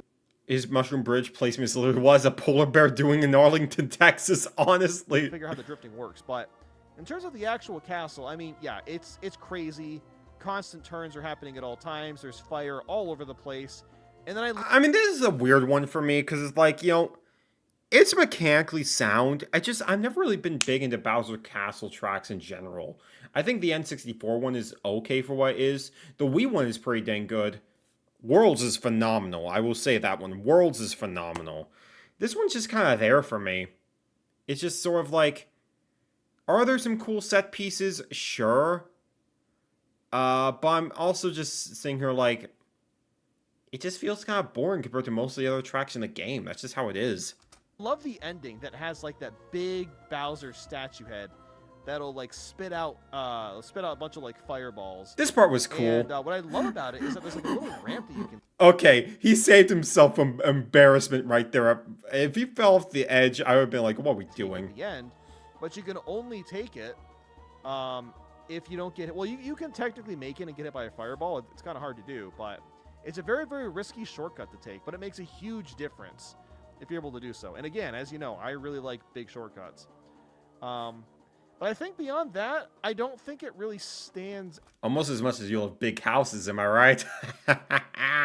out that much in terms of all the other tracks in the 7 version. There was never a Mario Kart 7 version of this track. What are we talking about? Bowser's Castle. If we're talking about the melody, maybe it's a bit more appealing in there. Maybe but this is like an A tier. I would probably argue. I would say. You know what? Let's put it at the very top of A tier. Oh my gosh! Better than Baby Park and Yoshi Circuit. Oh my. I think I've aged like 2 years just watching this. This is diabolical work we're watching here. Okay, at least it's not another. At least it's not another S tier. I'll give you that. But like, I mean, this is a good track for what it is. But I'm just sitting here like, you know, this just doesn't really do much. I'd even take the Super Circuit Bowser Castles over this. They got fun atmosphere and music, but the 7 version of this track. Don't let the hood know. I'm not a big fan of 7's Bowser's Castle. I'm not. It's just kind of whatever to me. It does so many things that are just sort of milquetoast to me. Maybe a little bit better than 8's version, but 7's just doesn't do much for me. Yeah, I think the very top of A tier is going to make the most sense for this one. It's a fantastic track. I don't think it's quite good enough for an S, just because it doesn't really do anything a little extra to really stand out amongst the others, but it is still really, really damn good. And now, of course, we'll move on to our very last one, and that is Rainbow Road, which has somehow never gotten a remake in any game, not even like Mario Kart Tour. Diabolical. They hate the GameCube, that's why. They did this to spite me specifically. Rainbow Road. So hopefully we'll get a remake in World if Mario Kart World ever gets DLC, but I'm glad you said if, because it's never happening. man, I absolutely love Double Dash's Rainbow Road. It's so much fun. It's really It kinda has good. the same I energy as, love like, this the one. 64 one where there's just like random stuff floating around in the sky, which I really... If you ask me, I would say Wii's Rainbow Road is the best one, just because like it has like the most challenge out of any Rainbow Road, and just like very, very twisty and everything. But GameCube's is a close second for me. Yeah, I like World's Rainbow Road a lot too, but it's really carried by the atmosphere. Layout-wise, it's not that interesting. This track, though, it's got a lot going for it. like And then what's so cool about this is, like, when you look at the bottom, you can see Mushroom City underneath you. Like, I 7 is the best one because the music makes me sob in the shower every too much information, broski. love how the tracks in this game all have, like, this interconnectedness. I really think like that's such a 7's fun idea. as well. I love the atmosphere of it, definitely. It probably is more fun to play than Worlds, just because it's much shorter, and there's still a lot of interesting stuff going on. It's just the lack of difficulty in that one makes it a bit lower for me. But yeah, it's just great. I mean, the music, absolutely infectious. There's tons of speed boosts. There's plenty of places that are really easy to fall if you're not familiar with what you're doing and you hit a speed boost too hard. It can happen pretty easily. Like, I like that this is a genuinely difficult Rainbow Road. It's just great. And then, like, at the end, you got this section where you kind of, like, get shot up to the top of, because you'll be, like, near the bottom of the track and you, like, quickly get shot up, which is kind of fun. So again, there's just a lot of variety. It's a very, very pretty looking track. I love the Mushroom City lore. That's like, again, the interconnectedness of all these tracks is just a very, very fun thing. I think I really like. Yeah, again, I don't really have anything to say about this one. It's really good. I like this one a lot. So good, in fact, it copied the music from Double Dash. Well, technically, it debuted in '64, which is his favorite game because he has N64 nostalgia, obviously. But, like, yeah, World's Rainbow Road is what N64 Rainbow wishes it was. Honestly, yeah. Yeah, pay. I want to play this track. Pay $1 million for this game on the GameCube. You'll thank me later. S, man. Like, honestly, this has got to be another S. Oh, I don't know where the heck I'm supposed to put it, though. Oh my god, there's so many good tracks. Like, where on earth? Well, first I gotta shrink that down. Okay. Yeah, where the heck am I gonna put this one? Oh my gosh, this is a genuinely really put it really above Wario Wario Coliseum, please. Please put it above Wario Coliseum. Please, please, Bridge. please. I would say it's better than that. Better than Dino. Okay. Keep it going. Keep going. Keep it going. You know, let's actually put it somewhere in the middle. Keep it So going. the reason I'm not putting it like the very, very top is because, like, I don't think it does anything too crazy, similar to, like, Daisy Cruiser or, like, DK Jungle. I don't think it has anything that really makes it pop, but at the same time, it is still Rainbow Road. It still has incredible. Stop keeping me in suspense. Stop keeping me in suspense. And is genuinely difficult, which I really like. So, yeah, I think that's where I'm going to be ending. Yeah, this is what we got. And Wario Coliseum is still above it. I can't believe it. I actually hate this man. Send him to Jump at Detroit. the very top. It's like, dude, look at this. Almost, or more than half the tracks are in S and A tier. And then, like, the B tier tracks are still fun. Really, the only one that I'm not really a fan of is Sugarland. But the rest of these are, like, really, really good tracks. It's kind of crazy. But, yeah, that's about all I got for today, guys. Thanks so much for watching. You should thank me for watching this, because that was diabolical. The absolute craziness.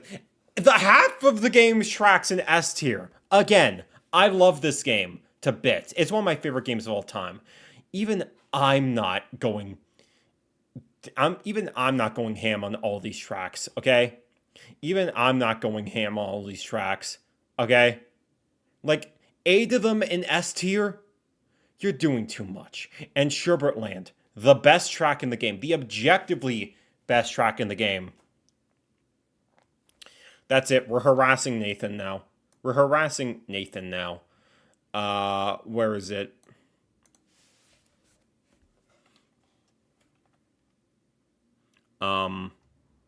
Sherbert Land is the objectively best track in the series, and I'm tired of pretending it's not. There. That'll show him. But in all seriousness, yeah, I mean, definitely far from... let me put it this way.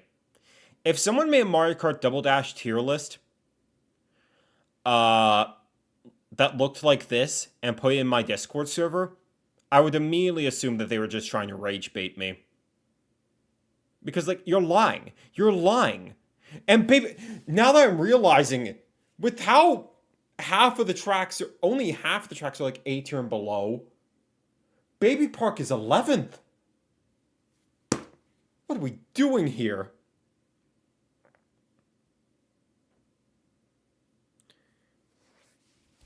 You were pretending it wasn't the best. Listen, I had to fit in at some point. I had to fit in so that the woke left wouldn't kick me out. But sadly, you know, I have to take the mask off. I have to tell it how it is. But yeah, overall, like, Nathaniel, you were cooking something. You were cooking something.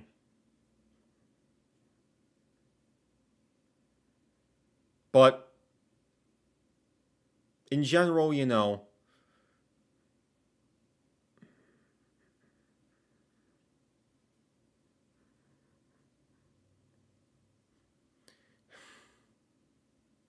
I think we have to prepare the funeral already.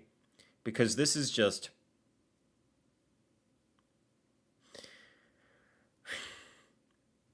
If this is what his Double Dash tier list looks like, then I don't even want to know what the rest of his tier list look like. Because this is just... All I'm saying is that I'll be seeing you in court, Nathan, for your crimes against humanity. And, you know, I'm officially throwing down the gavel. Guilty as charged for one of the worst guys to ever do it. For disagreeing with me about video games. Absolutely diabolical. Like DK Mountain's really good, I'll give you that. Daisy Cruiser, yeah. Wario Coliseum, you're doing too much. Rainbow Road, Waluigi Stadium. I think it's just Mushroom Bridge and S that's just throwing me off here. My Sherbert Land kind of homeless. Real. Yeah, it's just Mushroom Bridge, S tier, you're doing way too much. You're doing way too much. It's not that good, broski. It's not that good. But yeah, that's all I gotta say about this one. I'm officially seeing you in court. I'm officially seeing you in court. For your crimes against video game disagreement. And we will be back, folks. We will be back for when he puts out his Mario Kart 64 tier list. Because I see just how wrong he is when it comes to the nostalgia of that one. Because knowing his history, he has given Wario Stadium so many flowers. And let me be real. Let me be real here. I've talked with him personally. We're actually mutuals, believe it or not. I'm not gonna lie. I've talked with him multiple times. He still stands by his Wario Stadium take. He says it's not that bad of a track. So I need to know if he's made the right choice by listening to me specifically on Wario Stadium. Or if he is gonna be just... Or if he kicks dogs for fun. So, but we will be back, Nathan. Maybe you could turn it around, but for now, you're on thin ice. You're on thin ice. And you know what they say, the Iceman was a nice man, now he's hot and cold. And that's gonna be it for that one today. That's gonna be it for Mr. Bandy. Striving for originality, more like striving for a good take. Because I ain't seen much here. Starving for originality. Starving for originality. Alright, but, you know, maybe the next guy we have planned for today will give us a better take. Maybe the... Shut up, dude! I have you muted, but, I will, get to you in a second. Sherbert Land was a good man. He donated to charities, worked at soup kitchens, and most importantly of all, he was there for when people needed him most. We need to sentence Bandy a life in prison. Yeah, 10 years in the brig, at least. At least. Again, he could turn it around with his Mario Kart 64 ranking. But I'm not going to hold my breath. But let's move on to another white guy that might be able to turn this around for us. Let's move on to A veteran in the ring. You know him all too well. You love him. You're in jail for every 6'4" gaslighting? Yeah. White person jump scare? Yeah, you're going to be seeing 2 white people now. How scary is that? Ooh. We're moving on to the man who failed me last time. He failed me last time. Will he fail me again? Mr. Bloodclot himself. Mr. Scott the Woz. So, we reacted to him last time. We reacted to his tier list of We Play minigames, where he put billiards near the top and fishing near the bottom. And I was just sitting here like, what are we doing here? What are we actually doing here? But, you know, he is still capable of making a good take. And so, we are presented with a new tier list from him, ranking all of the Super Smash Bros. Stages that were missing from Smash Ultimate. And there's actually some pretty interesting standouts from Smash Bros. History that never did make it into Ultimate. You know, Rainbow Road, your Pac-Maze, a freaking Icicle Mountain, Mute City in Melee, you know, the original Picto Chat. So we're gonna see now.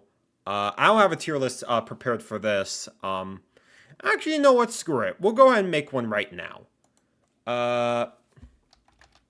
Let's go ahead and make a tier list about Smash Brothers stages. Give me a moment.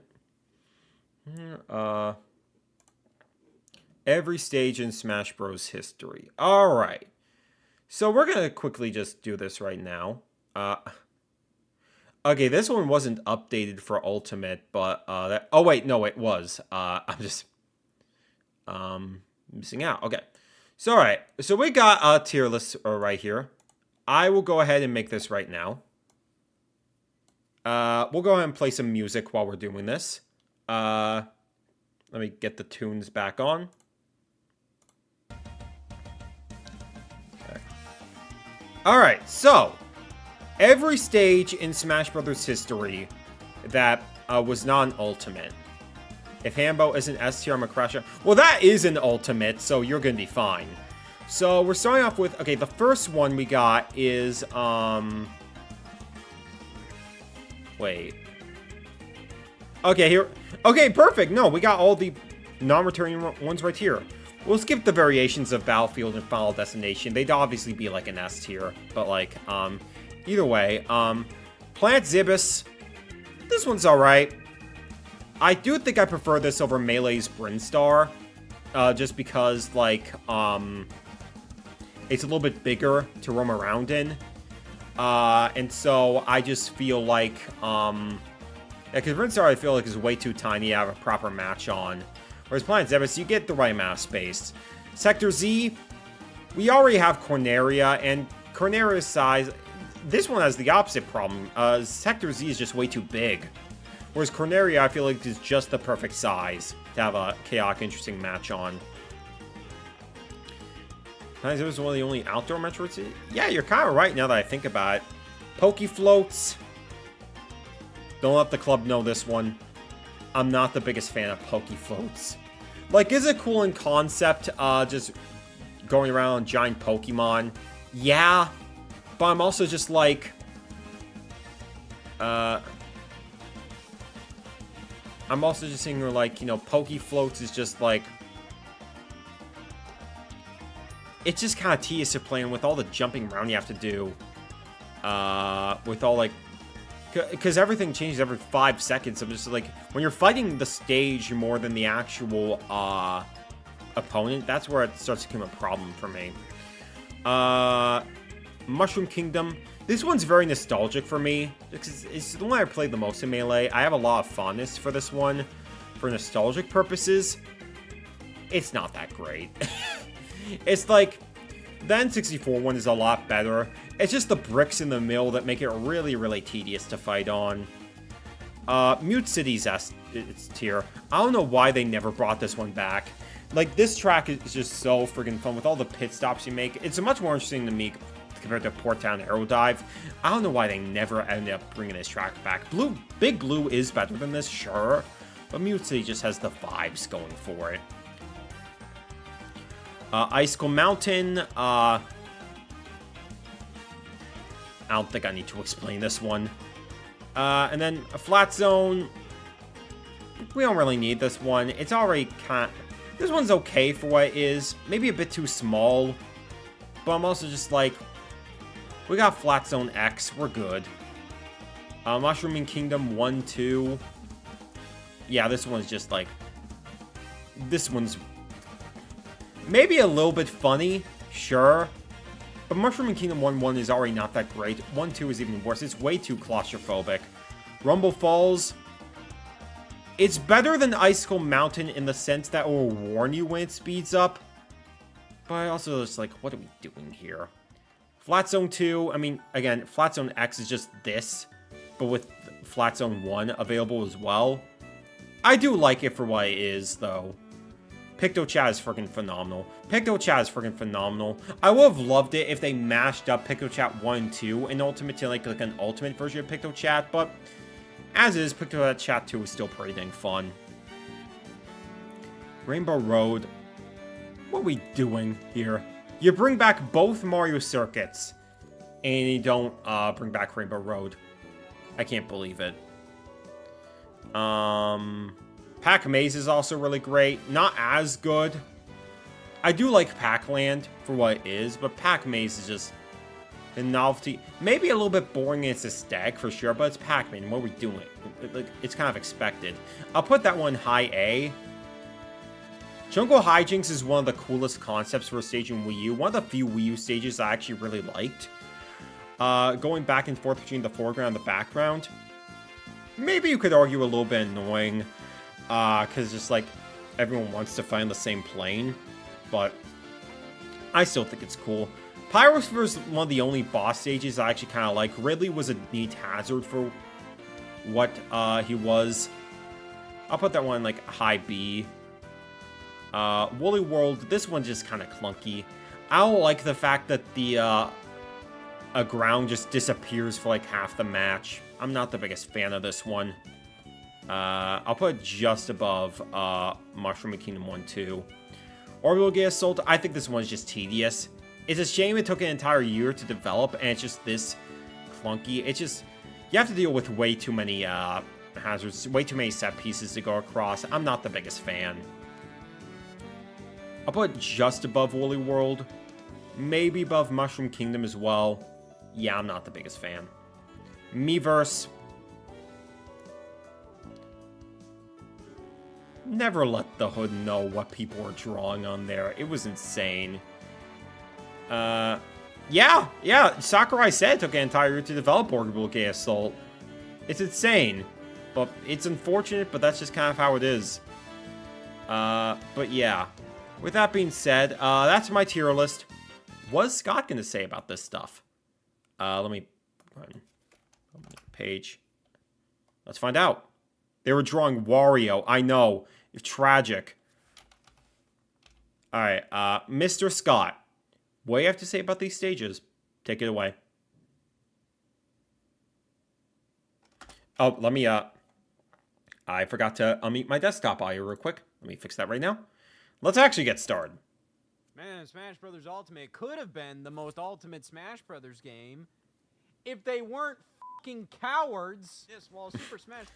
It's a better game because you know, okay, actually maybe they should include Pokefloats because then people would actually replay it and realize, yeah, this stage is not actually that good, and they can't just rely on nostalgia anymore. Ultimate's main hook was the fact that every single character from Smash Brothers history was returned. It was weird that not every stage didn't come back. I'll give it that. Extended that over to the stages. I mean, you have over 100 stages in this game, 90% of which are brought back from previous Smash Brothers games, and many of them are fully remastered and they look phenomenal. But then you look at the stages that are missing, and it almost kind of feels like, man, you were so close. Why couldn't you just reach the finish line and bring every stage back? They need to make Smash Ultimate again. They need to make Smash Ultimate again.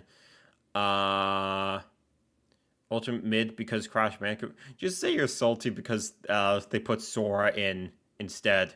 the objectively correct choice. Because there are 17 stages that did not make the cut into Smash Brothers Ultimate. Okay, 17. Did I miss any?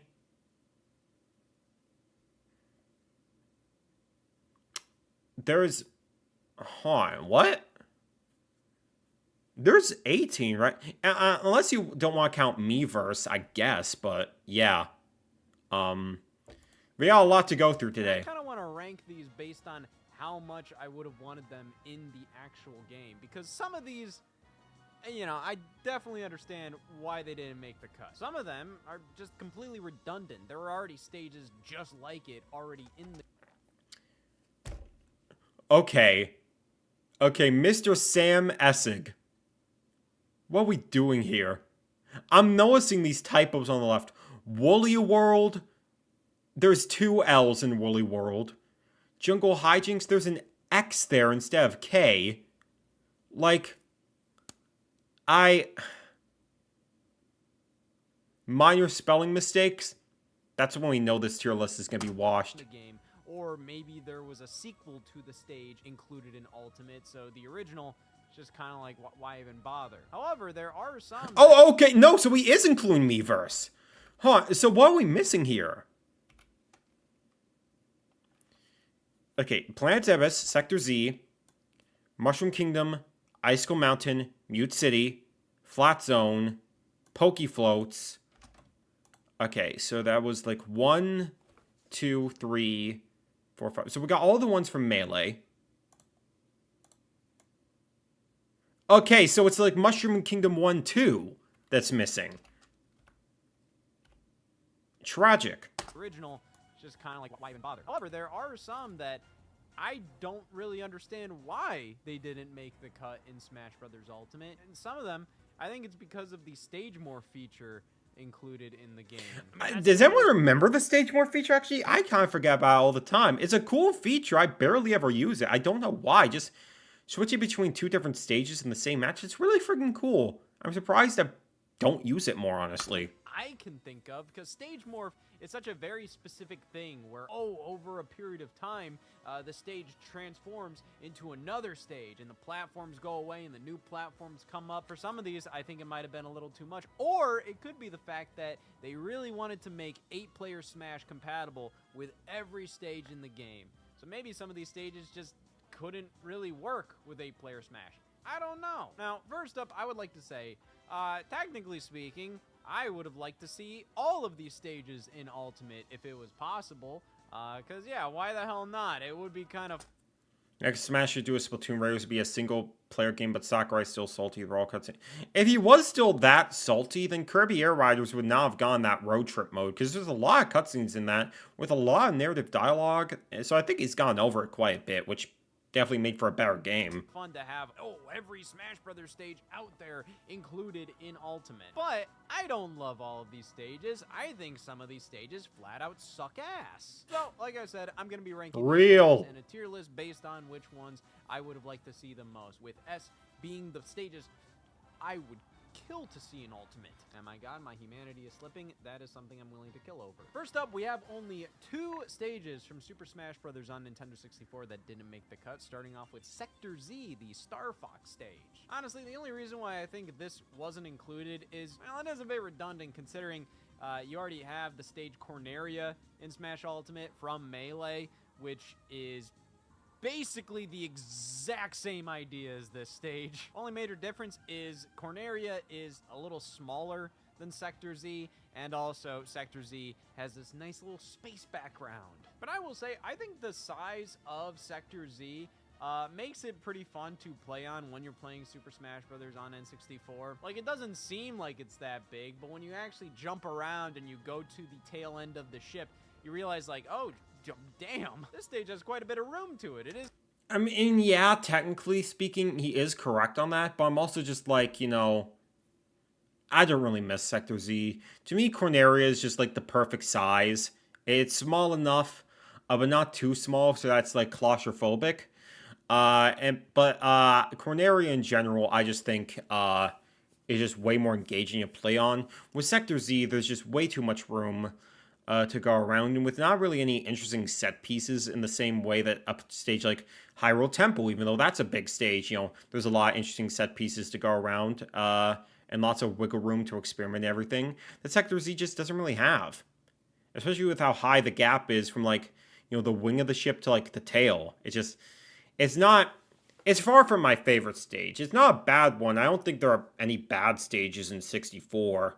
But this one is, like, far from my first choice compared to stuff like Congo Jungle, Yoshi's Story, or I guess Super Happy Tree now, Saffron City, Dreamland, Pyro Castle. Sector Z is definitely lower on that list.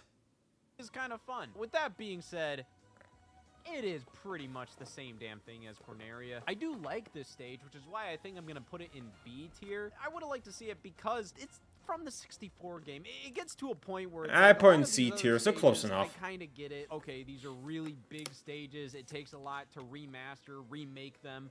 But the 64 stages, like, they retain all of their 64isms. They look nearly identical. Maybe it would have worked better in A-player Smash, but I don't play A-player Smash. It's just like, I want to actually focus on the fight and not just feel like I'm just browsing TikTok, which I don't, for the record, but that's what it feels to like. The original game, which, I mean, I would assume they were easier to put in Smash Brothers Ultimate. But who knows, it might have been one of those weird things where Sakurai comes out and goes, yeah, it was the hardest fucking thing in the world to get these 64 stages in Ultimate. Who knows, but based on what I think, I assume putting Sector Z in the game wouldn't have been a huge ask, but it was already so similar to Corneria that they just didn't do it. But I think it would have been cool to have all the 64 stages in there, and Sector Z is a fun stage based on how big it is. So it is getting B tier. The only other Smash 64 stage we got is Planet Zebes from Metroid. And similar to Sector Z, this is pretty damn similar to the stage Brinstar from Melee, which is an Ultimate. You have a very similar platform layout, and the whole gimmick is that, oh, acid comes up and down, so you gotta pay attention to that. But to be honest, I think I'm gonna put this one in C tier. Really now, Planet Zebes, really, I have them flipped around, honestly. I have Planet Zebes in B tier, as Sector Z in C. I don't know, for me, I just think it's a better stage than Brinstar, just because, like, with that stage in particular, it's just that stage is just way too tiny, where this stage has, like, much more wiggle room to experiment and stuff, whereas, like, Brinstar is just, like, all the platforms are so freaking small, especially if you're doing a 4-player match. There just isn't much wiggle room for you to, like, go around, space out. I'd even say, like, Norfair. I mean, Norfair is probably... I say Norfair is my favorite Metroid stage, just because there's enough platforms spaced out. The lava gimmicks are easily, like, avoidable, but still hazardous enough so they make for an engaging experience. Planet Zebes is still not an amazing stage by any means, but I think it's solid enough. Just because it has even less interesting attributes to it specifically than Sector Z does. The one thing I'll give Brinstar is, like, you can actually break off parts of the map a little bit, sure. But that just makes the map even, like, smaller and more tedious to fight on. Sector Z is already pretty damn similar to Corneria, but at least it has a couple of things, like it's dark in the background. Planet Zebes is so damn similar to Brinstar, I'm just kind of like... I would have still liked to see it in the game for completionist sake, but overall, I care about this stage less than Sector Z in regards to should it exist alongside its successor. Now, alright, moving on to Melee stages, we have Flat Zone. I wonder why this one wasn't included. Yeah, in Ultimate, we have Flat Zone X. Yeah, there was no point. Smash Brothers Wii U, which is fundamentally Flat Zone 1 and 2 combined. Flat Zone 1 originally was just based on one Game & Watch game, that being Helmet. So while the aesthetics were very cool, the layout was, you know, pretty basic. Yeah, I mean, in Flat Zone 1, it was pretty cool. Very surreal in Melee. Flat Zone 2 is just this concept just done better since you have more variety in the stages. Just combining the Helmet stage from Flat Zone into Flat Zone 2, I think was the best way to go about it. I mean, mean, there were some interesting little gimmicks going on, but for the most part, you know, you just had that one single layout where platforms would kind of change here and there, compared to Flat Zone 2, which cycles through a handful of Game & Watch games. However, I do feel like that honestly kind of makes Flat Zone 1 have more merit to returning in Smash Bros. Ultimate, just because Really? it's just that one static layout. And while I think Flat Zone 2... I mean, I was thinking that a little bit, but even then, it's just like, it's not that super enticing to be like, oh, I want this stage back in particular as a separate thing. I think combining them is fine enough. The Game & Watch series as a whole much better because it goes through all of these different games. At the same time, it's a hell of a lot more chaotic, and while that can be fun, I think Flat Zone 1 kind of deserves to exist alongside Flat Zone X a lot more. Because imagine if you had Flat Zone 2 and Flat Zone X in the same game. Why the hell would you do that? Flat Zone X is literally Flat Zone 2, but with one extra layout included. That being the layout from Flat Zone 1. So if you include Flat Zone 1, that could be kind of interesting as like, oh, do we want Flat Zone X for a little bit of chaos? Or do we want Flat Zone 1, which is a little tamer? I mean, I get where he's coming from with that. But even then, I think, like, a Flat Zone 1 is, like, way too small to have, like, a super serious fight on. Where it's just, like, you know, would have been cool, sure. But, like, you know, I still play in B tier, obviously, so I do like the stage, but I'm not fiending for Honestly, it. that's enough to put Flat Zone 1 in B tier for me.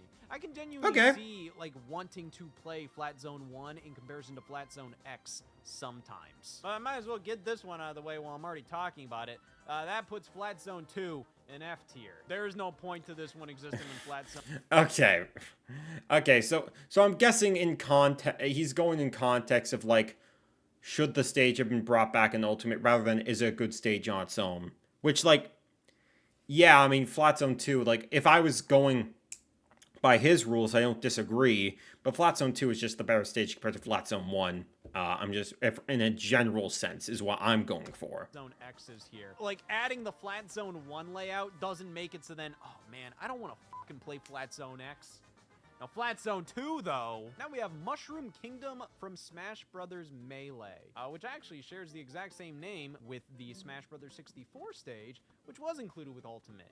And both of them have the exact same visual gimmick of looking just like the original Super Mario Bros. The only major difference is both of these stages have pretty different layouts. The Melee stage has these breakable blocks in the middle and on the sides with the like seesaw platformers where if you stand on it, it goes down, and when you get off of it, it goes up. The 64 stage has all of these things, but it's honestly better spread out. Yeah, that's the thing. Because as much as I, like, enjoy, like, Melee with, like, Mushroom Kingdom, that was a very nostalgic stage for me. I liked the retro aesthetic a lot, and just how simple it was. It was very charming for me back in the day. The N64 layout just holds up a lot better. There's much more maneuverability. The brick blocks are just way too tedious, and they respawn too quickly in order to really make for the most engaging layout. The only thing I remember about the stage is the old meme of Isabelle being heavier than Sora. Yeah, that was really funny to me. I'll never understand that. I know Sora's a lightweight character. Lighter than Isabelle, what are we doing? With actually, like, more stuff going on. Like, there's a pipe with a piranha plant there. Like, yeah, after replaying the Melee stage, I can tell why this one was passed up on. Honestly, playing it, it's a little too small. It honestly gets kind of annoying because of the blocks in the middle. Yeah, it being super small is not to see it just because great it is a either. unique layout, and the fact that it shares like the exact same assets with the Smash 64 version. Like, it probably wouldn't have been a crazy... It'd be funny for stage morph. In the game, but they obviously passed up on it just because it was going to be redundant. It looks the exact same as the Smash 64 stage, and it's not as good. So, honestly, I think Mushroom Kingdom from Melee is going in D tier. Planet Z... Did I put that one in? I put that one in C tier. Granted, I don't have, like, an F tier on here.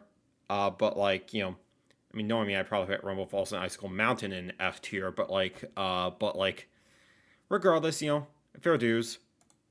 Zebas and Sector Z have the fact their Smash 64 stage is going for them. In Flat Zone 1, I convinced myself enough that, yeah, that makes sense to include alongside Flat Zone X. But Mushroom Kingdom Melee, even with its unique layout, I just don't... Who survived your chopping block so far? Nathaniel Bandy's already in the brig for many, many years. So far, Scott is like neutral. He could have a take that genuinely throws me off, I though. don't see a point to it. At that point, if you'd include Mushroom Kingdom from Melee, you might as well. Scott just dropped a new video, by the way. I'll watch it later then. We're busy watching this right now. We'll do a third version with a slightly different layout. And hell, even a fourth version with a slightly different layout. It's like, nah, just the Mushroom Kingdom stage from Smash 64 is fine. I get it. Next Yeah. up is Icicle Mountain, the Ice Climber stage from Melee, which never reappeared in Smash. Landon, I believe in Landon, okay? I believe in Landon. We'll get there when we get there. Brothers after Melee. The Ice Climbers have only ever been represented by the Brawl Stage Summit ever since. And, I mean, I think that's for the best. Like, Summit as a stage is actually playable. Icicle Mountain, that stage with it constantly going up and down in, like, crazy speeds all the time. It's like, again, when it feels like you're fighting the stage more than you're fighting your opponent, that's a very big red flag for me. Even as someone that likes the chaos, that likes the items, that's a bit too much for me.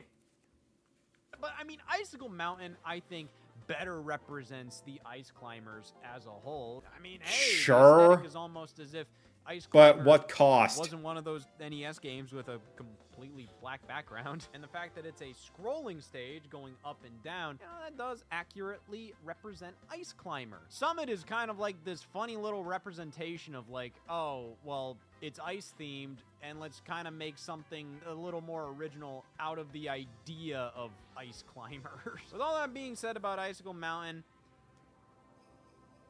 who actually likes playing this stage? Yeah, Here's the thing, exactly. I think in Smash Brothers, you do need some stupid fucking stages. You know, I think that can be fun sometimes. I do like a good stupid ass stage, and Icicle Mountain counts as that. It is annoying to play on at times.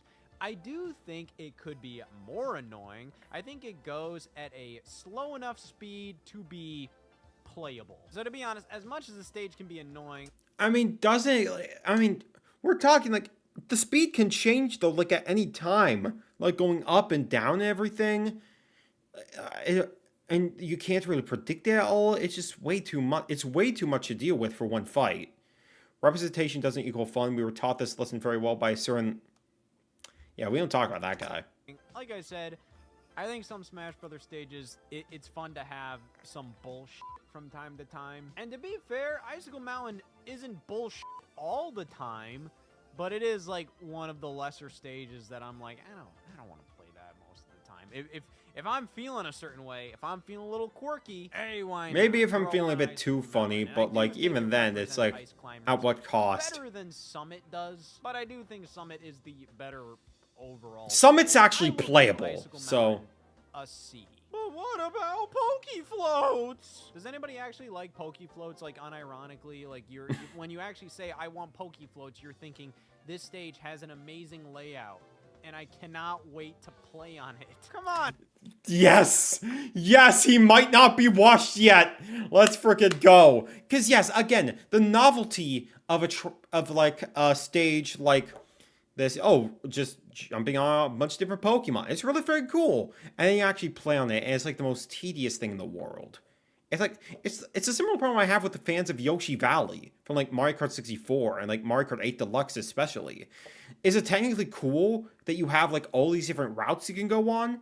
Sure, but then you actually play the track, and there's really only one route that's really freaking good, and the whole track kind of falls apart. That's just how it is. With Pokey Floats, it's cool for the novelty, and that's it. And if anything, it makes me wish they did bring it back into Ultimate so that people could finally relive the nostalgia and only to realize it was actually washed the entire time. Come on, everybody, let's just be honest. It's a dumb fucking stage. It's so obvious this was just done. They would throw this together. They're just like, ah, fuck it. I have a Squirtle plush in my closet right now. And even though I'm not interested in playing on Squirtle's head. Pokey Floats. Yeah, just use all these Pokemon models. Make a stage out of it. I don't give a shit. This is definitely kind of a funny stage because of how blatant it is. It's fan service at what cost? The idea is it's just a bunch of Pokemon models and they're big and you're playing on top of them. Sure. And for that reason, f it, B tier. Because to be honest, I've heard good things about Smash Remix. I really need to try it. It's one of the most impressive mods I've seen. B tier, yeah, fair. It's more playable than some of these other stages, like Orbital Gay Assault, and like, well, there is a novelty to it, but I'm not defending this one in court. Is a very unique stage in the sense that there is quite literally no other stage with a layout like it. But it's also not a particularly good stage, but you know, hey, it is a unique one, and I think it's just a fun little oddity from Melee that would have been cool to see in Melee. I'm not necessarily going, this isn't Smash Brothers without Pokey Floats, but it would have been cool to see that, so I'm putting it in B tier. Final stage for Melee we have is Mute City, which I find very surprising that this one never made a return, not only in Ultimate, but in any other game. Yeah, it's just like, and this was probably like my favorite stage back in the day. Nowadays, I'd pick like Hyrule Temple, definitely. But like Mute City was just like, just going around this giant racetrack with like the pink sky and everything. It was so freaking cool. And I'm so upset that they never, ever, ever brought it back.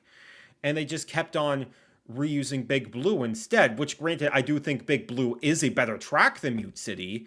But like Mute City has like so much going. It's better than Port Town too. Absolutely. Main reason why it's not included, probably because Port Town Aero Dive from Brawl, kind of the same thing. You're on a platform. And it's not nearly as interesting. The skybox is as ugly as the dump I take in the mornings. Zero track, and sometimes it goes down to the actual racetrack, and you have to avoid the cars. Yeah, that is Port Town Aero Dive, and that is also Mute City. But Mute City is iconic to the F-Zero franchise. Yes! Even though Mute City is already represented in Smash Bros. Ultimate. Yeah, and like, I like the SNES version of Mute City fine enough. But I'm always going to take the Melee version any day of the week. With the 3DS stage based on the 16-bit look of it all. So that's kind of an interesting thing here. The fact that Mute City and Port Town Aero Dive are pretty similar, but I don't think one necessarily replaces the other. Yes! Mute City looks distinct enough to exist alongside Port Town Aero Dive, but I Yes! completely understand how Port Town Aero Dive kind of makes Mute City irrelevant. I think I'm going to give it C tier. This is like an S tier stage for me, easily. Like, if I was in Scott's position, I would put it higher, honestly. Because Port Town is like very different aesthetically. It doesn't really loop the same way that Mute City does. Yeah, no, Brawl also is the best Mute City remix. I stand by the Melee one, 100%. I'd even take the Smash 4 remix by comparison. But, Melee Mute City is based off of N64. That's another thing, too. It's really freaking sick, like, how they handled it. It's just, the F-Zero X representation is like, we're gone. We're actually gone. Reason. I could picture it being there, and I think it wouldn't be out of place in Ultimate, but yeah, I mean, Port Town Aero Dive kind of makes it so then, like, you're not really missing out on much without Mute City. Don't let them gaslight you. You are missing out a lot. Mute City is way better than Port Town Aero Dive any day of the week. Or Melee and Smash Ultimate. Moving over to Brawl, which did not have a ton of stages that didn't make the cut. I mean, we already ranked Flat Zone 2, which is functionally already here with Flat Zone X. So it's really only 2 stages here. And one of them pisses me off. Rumble Falls from Yes. Kong Jungle Beat. There we go. Jungle Beat. I really like Jungle Beat, but it is such a fast-paced, I still want to play Jungle Beat. I've heard it's a really unique and cool game. arcadey kind of game. It is kind of hard to remember specifically Rumble Falls from Jungle Beat. Like, out of all the things I remember from Jungle Beat, I don't really remember Rumble Falls all too much. And I don't really think this stage is very good at all. In fact, I would say this is one of my least favorite Smash Brothers stages, because it has all the same problems as Icicle Mountain, but it goes even faster. They have the audacity to speed it up. They have a little icon that appears, speed up, and they have so many more. Correct me if I'm wrong, but I'm pretty sure Icicle Mountain, like, did the same thing. I'm pretty sure it did exactly the same thing. But at least with Rumble Falls, it'll tell you when the stage is speeding up, so you can prepare in advance. And it's not going down either, so it's like, it's a predictable layout. I'm still never defending the stage in court. Like, this can die out in the slumps for all I care. But, like, this is just freaking I don't know. I would put this above Icicle Mountain myself. The fact that I'm not gonna even try pronouncing that name. I know I'm gonna butcher it. But I know who you're talking about. The Daytona Gaiden F-Zero song for Ultimate makes all F-Zero tracks as triple S tier. You know what? Fair enough. Platforms that you can't jump through. They're like rock solid platforms, and it just gets to a point where this stage is entirely about platforming. You can barely do much fighting on this stage, which I would say is also a problem with Icicle Mountain. It sort of becomes more about platforming than it does about like actually fighting. But you know, I mean, like, the thing is with Icicle Mountain, like I said, that's kind of fun to have from time to time, and I think the balance with Icicle Mountain is a bit better than it is with Rumble Falls. Rumble Falls is too fast-paced, it has too much bullshit in its layout, and I don't even think it really belongs here. I don't think it's a great representation of Donkey Kong Jungle Beat. Sure, it's based off of Donkey Kong Jungle Beat, but like I said, Jungle Beat, it's not that it's a forgettable game. I mean, I can't really speak on the rest of the world in Jungle Beat because, again, I haven't played that game. It's on my bucket list. I do want to play it at some point, but in that game blends in together. yeah, it's very, and I think very they could have bizarre. done more to actually represent Donkey Kong Jungle Beat rather than just a random ass location from the game. I think they could have represented the bongos or the villain Kongs in the game. I wouldn't mind Like seeing the this game boss fights re-released in at the some game against point. the It'd be really villain cool. Kongs. Or I don't know, even just a stage featuring a bunch of fucking bananas or something. I don't know. Like all Donkey Kong stages up to this point. This is the best look Donkey too Kong damn stage. similar, I man. will tell Like, you, even Congo starting Jungle next to a 64 is waterfall, amazing. I'm already kind of having flashbacks to like Congo Falls. I'm just like, And this why is a can't better we stage not than do Rumble something Falls, a little more definitely. distinct with Donkey Kong, but also Yeah, good? Donkey They're Kong really really does up- play. People say that Kirby is played really, really safe when it comes to Smash Bros. Donkey Kong has even worse. It mainly is just jungle stuff, and that's it. Which is unfortunate, because there's a lot of really creative themes, especially in the world of Donkey Kong Country. You could do like a minecart stage, or like a freaking, you know, the lava stuff, you know, the Alpines and everything. Well, there is 75M as well, but like that's like the worst stage in the series, so that hardly even counts. Up to this point, there hasn't been a lot of exciting. or Jungle very Beat is sick, especially when everybody's trying to sleep at night. Yeah, this is why you buy the Wii version, so you don't have to worry about that. good Donkey Kong stages in Smash Brothers. And I honestly think the only reason Rumble Falls is here is because Donkey Kong Jungle Beat was the latest Donkey Kong game. And really the only Donkey Kong Yeah. game within the past 7 years that Brawl came out in that really they could have pulled a stage from. Because other than Jungle Beat, what did you have? Donkey Konga? You had Donkey Kong Barrel Blast. It's like, I'm giving Rumble Falls a D. Yeah, Donkey Kong was struggling hard in the 2010s, only to die off entirely for a decade until Bonanza. He's had a rough It's life. not fun to play on, and for what it's representing, And I like luckily the idea Bonanza of ended up Jungle being Beat really good, stage, so but all's well that ends this well. just does not remind me of Jungle Beat very much at all. It just kind of feels like a generic waterfall stage. Finally, from Brawl, we have my beloved, my favorite stage from that game, PictoChat. What an incredible stage. I mean, Yes. I loved PictoChat as a kid. Yeah, like PictoChat. If you hate this stage, you are actually lying. You are lying, genuinely. You are actually the most boring person to ever live on this god-forsaken place we call Earth. God-given place, I should say. God-given, yeah, right. But like, PictoChat is just the idea of like all these like drawings coming to life. It's just like one, and just them acting as stage hazards and platforms. It's such a cool idea. I get why they include it, because like PictoChat 2 is the same thing, but like with more creative, more interesting drawings. I would have loved it if they combined both PictoChat 1 and 2 to make like an ultimate version of PictoChat, combining all the drawings into one. But even then, you know, but regardless, PictoChat is great. The PictoChat 1 or 2, they were like top 5 stages in the series. Like, if you're putting this below the top 10, you are actually lying. You are actually lying to yourself and everyone around you.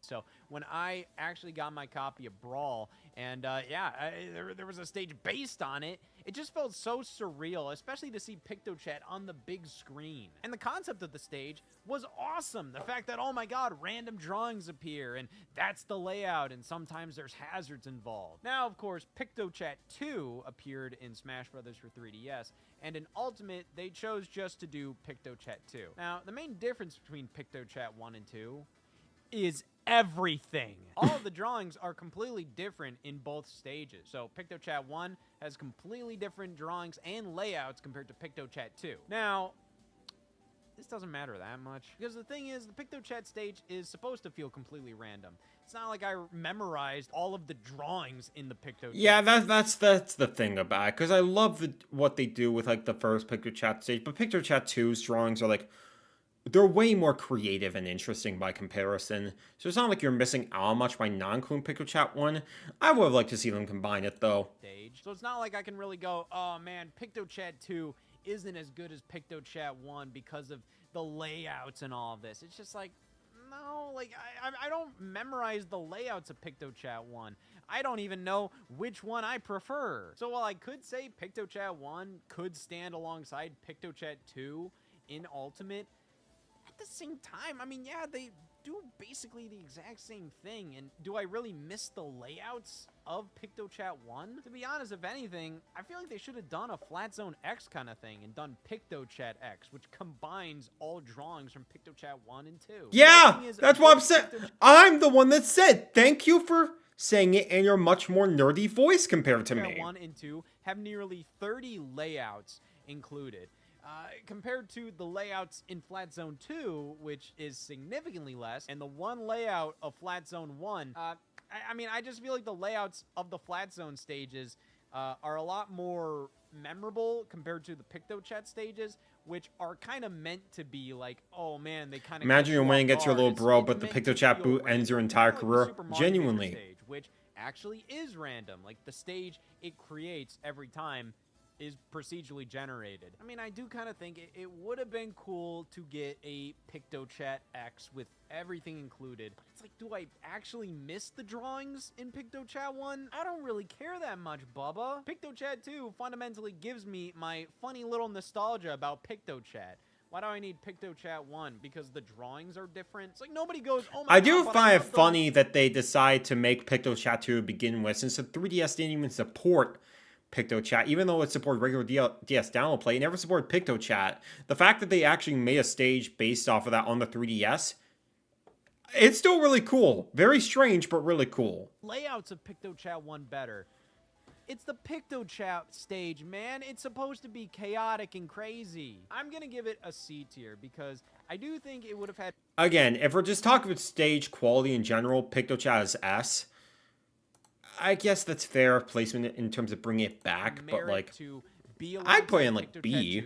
Or for them to just combine again, like, yeah, we're saying combine everything. All items like random, only City, PictoChat 1. Like, yeah. I mean, you could have had both, but it makes sense why they didn't include it. Next up, Smash 3DS, which only had 2 stages, which didn't make the cut.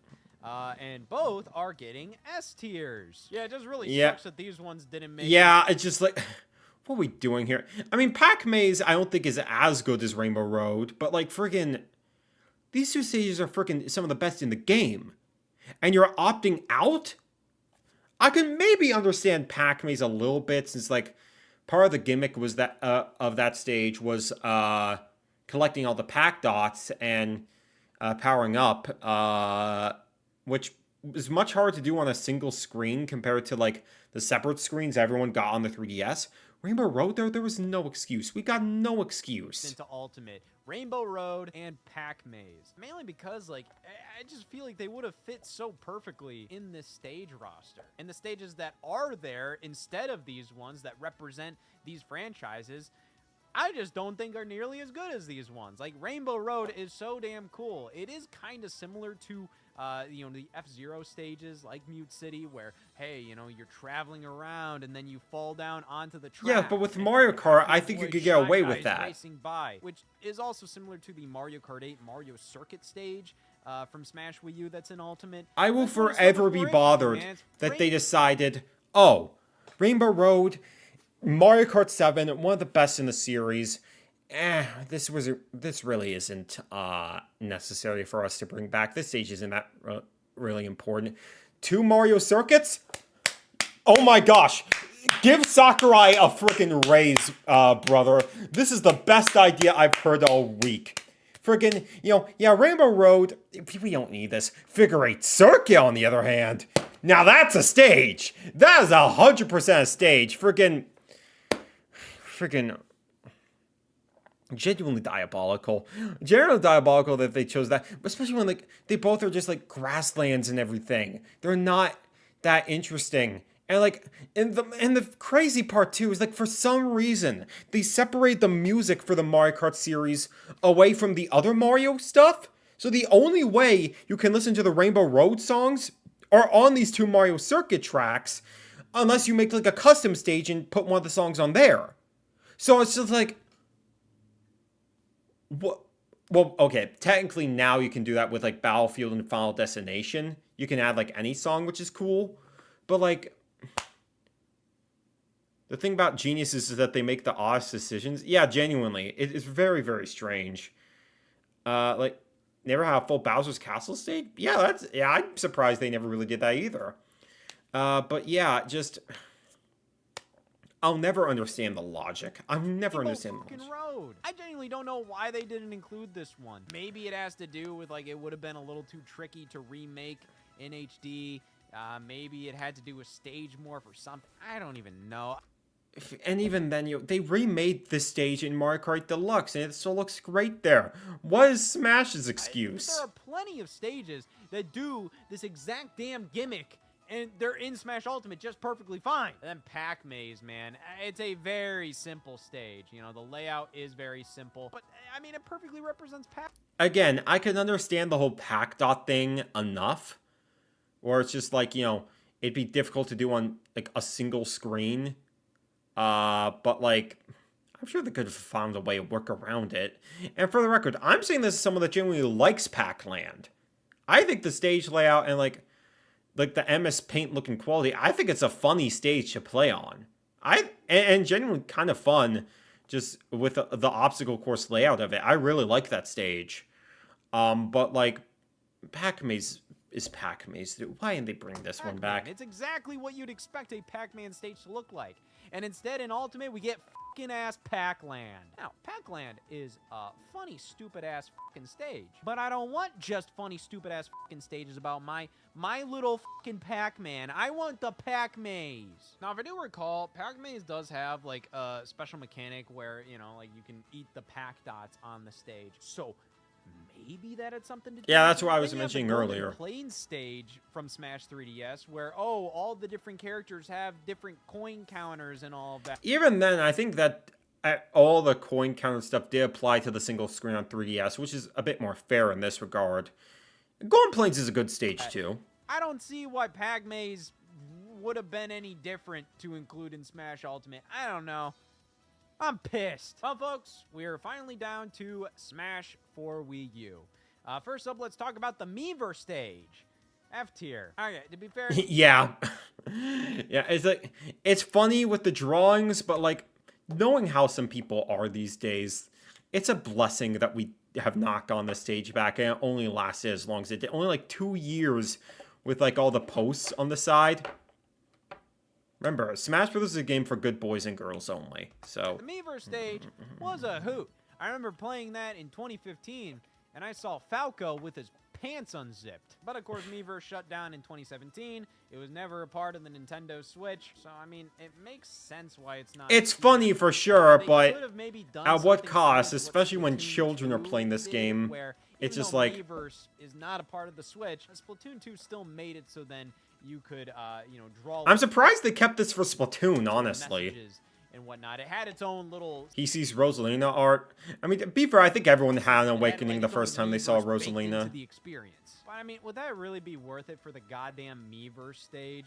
Literally to have, like, a whole mechanic where people can submit drawings to appear on one singular stage if you don't already have Miiverse as a thing that exists, you know? Like, Miiverse stage made sense because Miiverse already exists. Splatoon is If good you have with to go out of filters? your Well, that's way to good. recreate Miiverse I haven't just seen for the anything too out of stage, pocket I don't think in it's worth Splatoon it, 3. especially considering the layout of the stage is fucking putrid. It's literally I mean, just yeah, it's just Battlefield. There's nothing unique about this layout. We already have And enough also, Battlefield-esque the stage stages in the itself game. looks like fucking ass. There's nothing going on. Yeah, here. it's just sort of a blank-ass test, like background. online Next training up, room stage. Pyrosphere. Stage based off of Metroid Other M, and the only reason why I think they did not include this one is because Ridley was a boss on this stage. Ridley's playable now, To be so honest, it makes sense why it went away. But I thought Ridley was still a cool boss, like much more manageable than like Melface and Gara Plain and like the Yellow Devil and Wily Castle. I didn't even say the Flying Man Magicant. I think this was a pretty actually, you know, Melface was all right, but like, you know, really, I thought it was a decent enough boss in Pyrosphere, but like now that he's playable, I'm just like, why did you bring it back? I think that's kind of dumb. Why you know, they cut this stage. I mean, firstly, you could have just like gotten rid of the Ridley boss fight on this stage. To be fair, that boss fight is like one of the only major things that. Yeah, makes that's this like the one stage thing the stage has going worthwhile. for And it. even then, I think Smash Wii U kind of dabbled in boss fights a little too much on these stages. Like they were like, oh, let's include a boss fight on this stage. It's almost never that great. I'm like, I don't want this. But the reason why I think it's dumb is like, for some reason, I feel like Smash Brothers is very inconsistent sometimes with like, oh, well, we need to make sure that this makes sense. Like, oh, the fact that Toon Link is conducting the train on Spirit Train, but when Toon Link is in the match, Well, yeah, but he's like a background guy, not like a boss that actually affects the match. Chrom is a playable character in the game, but then Chrom also appears in Robin's Final Smash. To be fair with this one, I think it would have been a little too weird to have Ridley as a playable character. Yeah, that's what I'm than saying. have Pyrosphere, where Ridley is a boss. Yeah, I get it. I mostly just think it's dumb because Smash Brothers breaks its own rules all the time with this kind of stuff. I was going to give Pyrosphere an A, but, you know, I'm kind of talking myself out of it. I do think...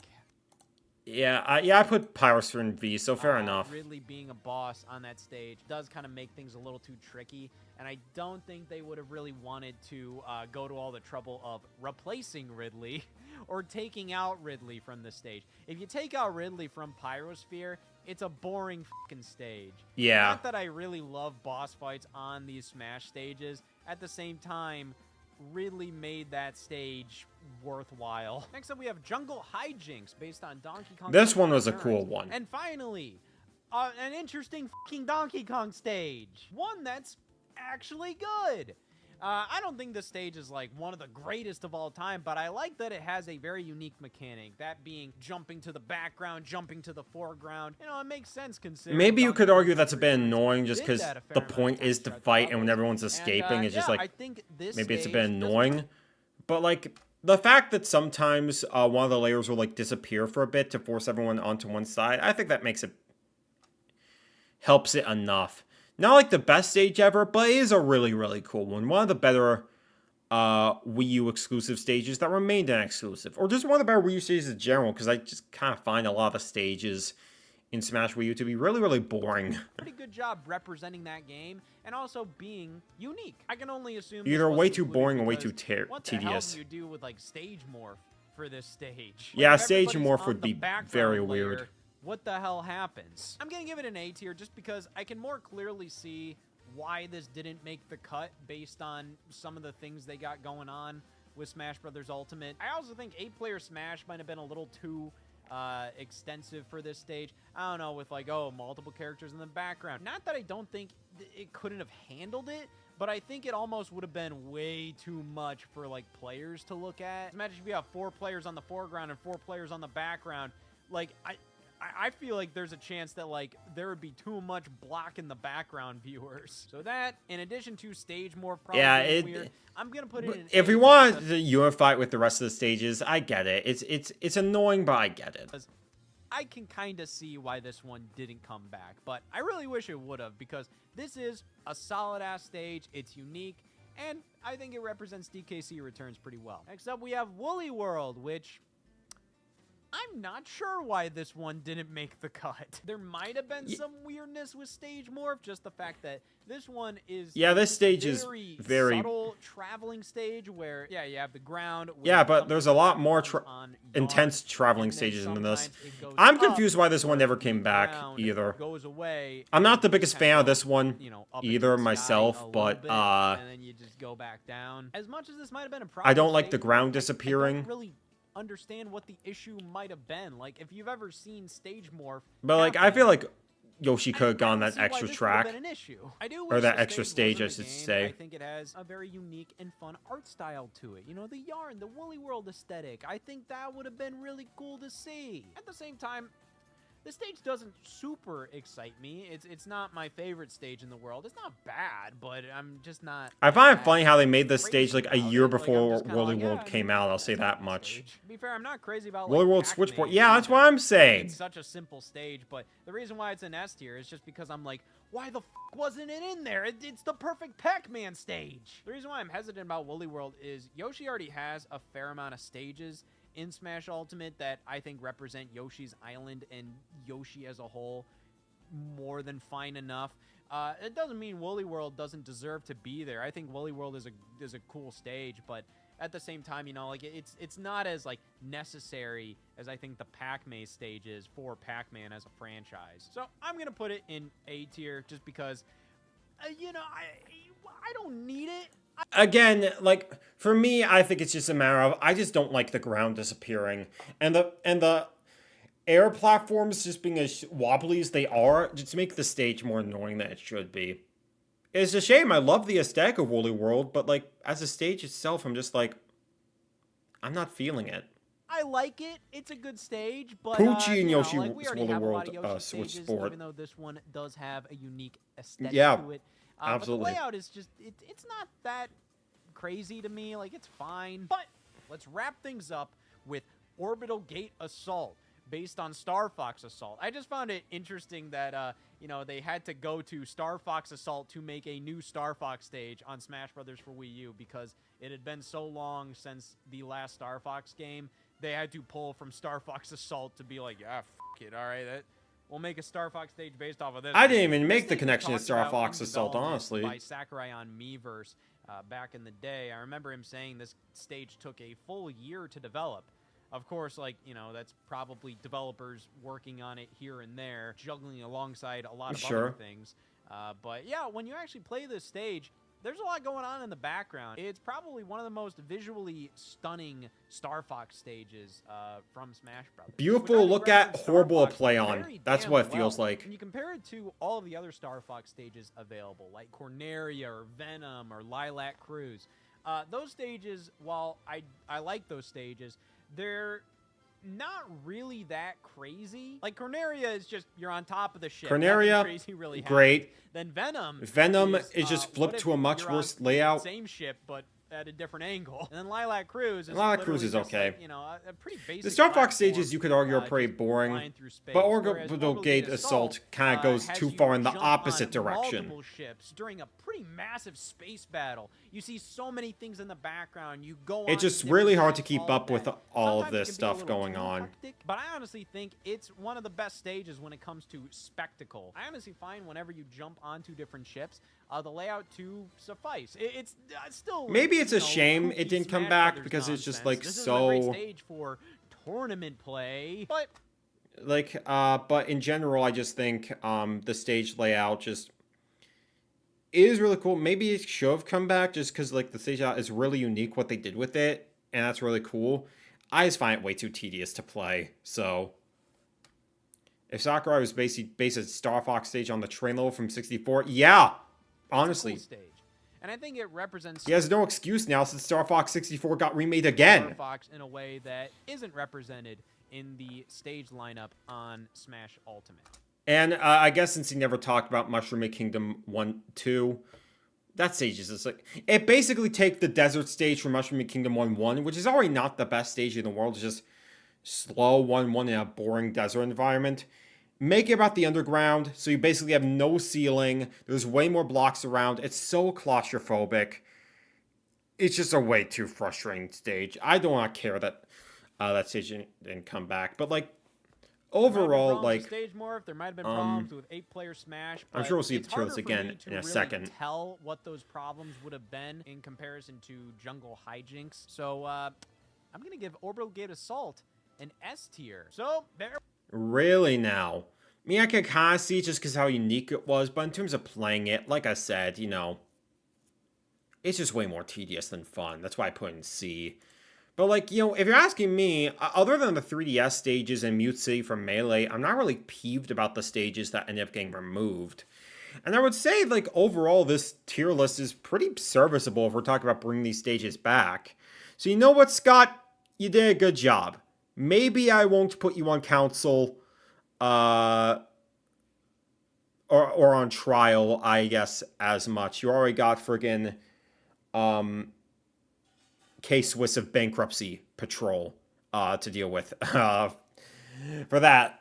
Yeah, overall, pretty solid tier list in terms of, like, what stages should have been brought back and what not. Again, I feel like Mute City Melee, you could have brought that a little bit higher. Other than that, you know, I don't really disagree with anything else here. Your Honor, Scott likes Gex. Real. So you know what, Scott? You did yourself a service. You're free from the wrath of Matthew Smart today. And, you know, you have earned yourself a cookie, a chocolate chip. You've earned it, champ. Assuming you're not allergic to chocolate anyway. There we have it. I have ranked all of the missing Smash Brothers Ultimate stages. Now, to be fair, there are a couple of other ones. There are each of the game's respective battlefields or final destinations, which, I mean, they're all Battlefield and Final Destination, but they do look a little different. And then you also have World 1-2. Oh my gosh, he did mention it! He did mention it! What does he gotta say? Kingdom. That never got brought over. They disrespected the fuck out of that. And I'm going to as well because I'm not gonna fucking rank it. I'm done today. It doesn't deserve a ranking. It doesn't.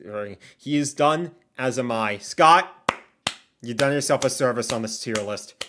You have done yourself a good job, my man.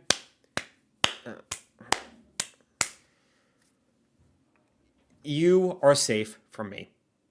You have redeemed yourself after the We Play fiasco of 2026. And you can be my best friend again. So, you know what, Scott?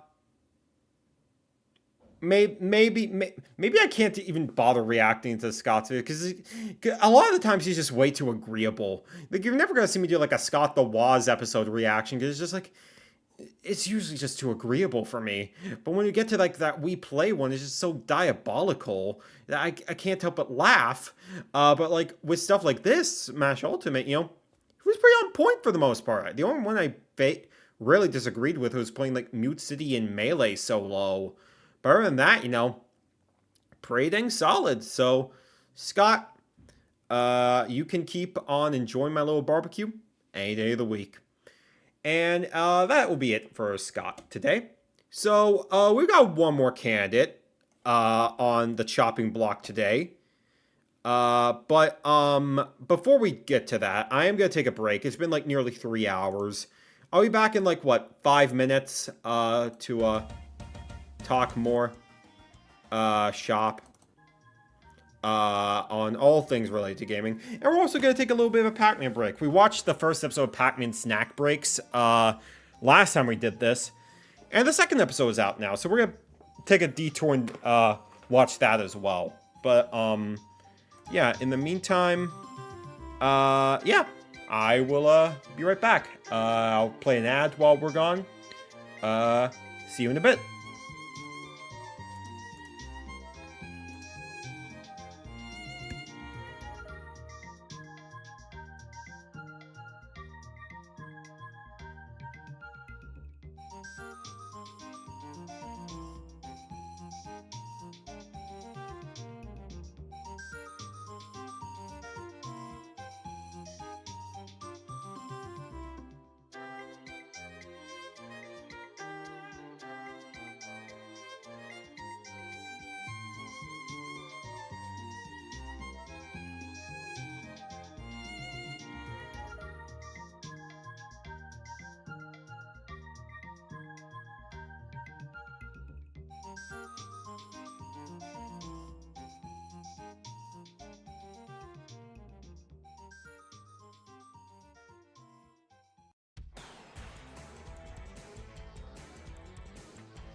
Fellas, the snack break is on an all-time high. We got ourselves the best meal to ever do it. We got ourselves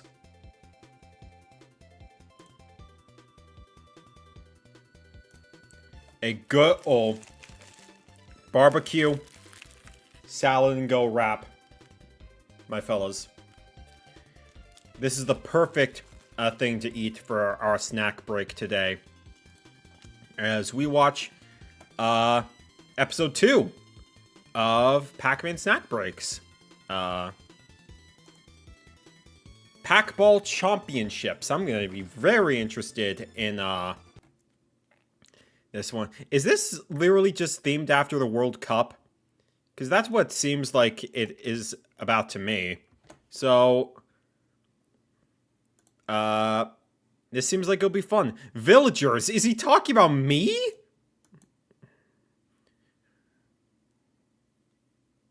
Hold on a minute. Okay. I dropped some frames from it. We're good. Villagers? Are you talking about me? Well, we'll find out specifically in just a little bit. So yeah, let's take a look at the second episode of Pac-Man Snack Breaks together. Always a moment before disaster before Egypt. I watched that game, the Argentina versus Egypt one. That comeback was absolutely foul in so many ways. That's stuff you only see in the movies. It's insane. Welcome to the 23rd Tri-Annual Pac-Ball Regional Championships. Pac Villagers, yeah. I'm so packed full of excitement. Shut up. Pac-Wiz, thanks for coming with me. Pac, my boy, how else was I going to fill my bag of screams? The magical bag of wind. Spectacle, the teamwork, the food. No wonder Pac-Ball is so popular. Oh boy, any more food and you're gonna have to roll me out of here. Is this a pack and roll reference? And he's still able to get there like super fast anyway. And they have a bunch of like grass stuff for like the hedge maze, everything. They cut out the pizza. All these little references. This is adorable. Will the Pac Villagers soon be sent packing? Again, the animation's still really nice and smooth. That they can chew?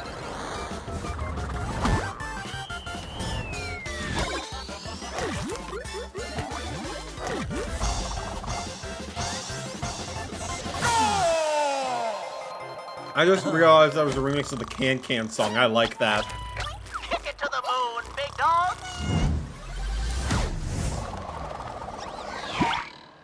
Now, it is just really, really sharp. Very clean and fun animation. Melty Popsicle stole the ball! Hey, Pallet Head, I'm a ghost. Oh, they're booing. They love us. Security. Shut up. Hey, Mappy! That's charming. Just going much slower than you would have Those expected. one-glitched Tia screams.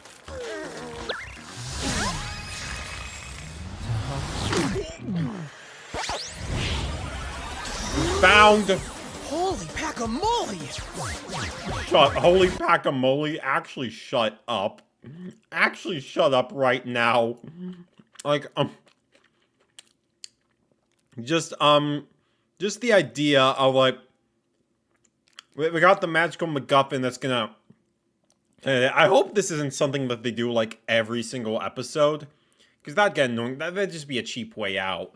I know these are only like 3 minutes long, so they can only do so much in them, but I would have liked this to be like a show with like 11-minute long episodes, but it feels like, you know, they're making the most of what they can. Hey, Oh, that's Pac cute. fans, don't pack up yet. Pack fans, actually shut up. Actually shut up. It's like he was about to do a merch plug right there. I do like the little guy right here playing, like, it just obviously looks like a Game Boy Advance. All these little references, you know, without, like, completely disrupting, like, the story too much, you know, I do like it. Oh, I'm more of a hype man anyway. Quick, where's the kiss cam? Did I just get ghosted? Shut up. Wait! My Actually, shut up right there. We're not bringing friggin' like Tinder humor in here. nephew has been haunting me for an autograph! Oh, Packer Jacks. These puns are gonna be the death of me. They're actually gonna be the death of me. Game over for the both of us. Oh. Waka wowza! You really kicked their keisters! Too bad the ball got busted. All these puns. You know what? Screw it. This show actually sucks. Hey kid, you ever think about going pro? Have I ever? Let's roll! Pack Villagers are the new champions!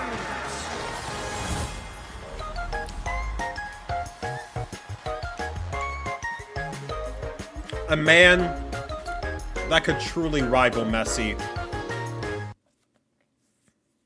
Messi better watch out, honestly, for the next game. Pac-Man's the secret final boss. That was cute. I don't think I liked that as much as the first episode. It felt a little bit predictable. The puns are getting a bit too much for me. This is obviously much more geared towards young kids, obviously, but it's still really cute for what it is. It's charming. And I'm still very much looking forward to more whenever they put out more.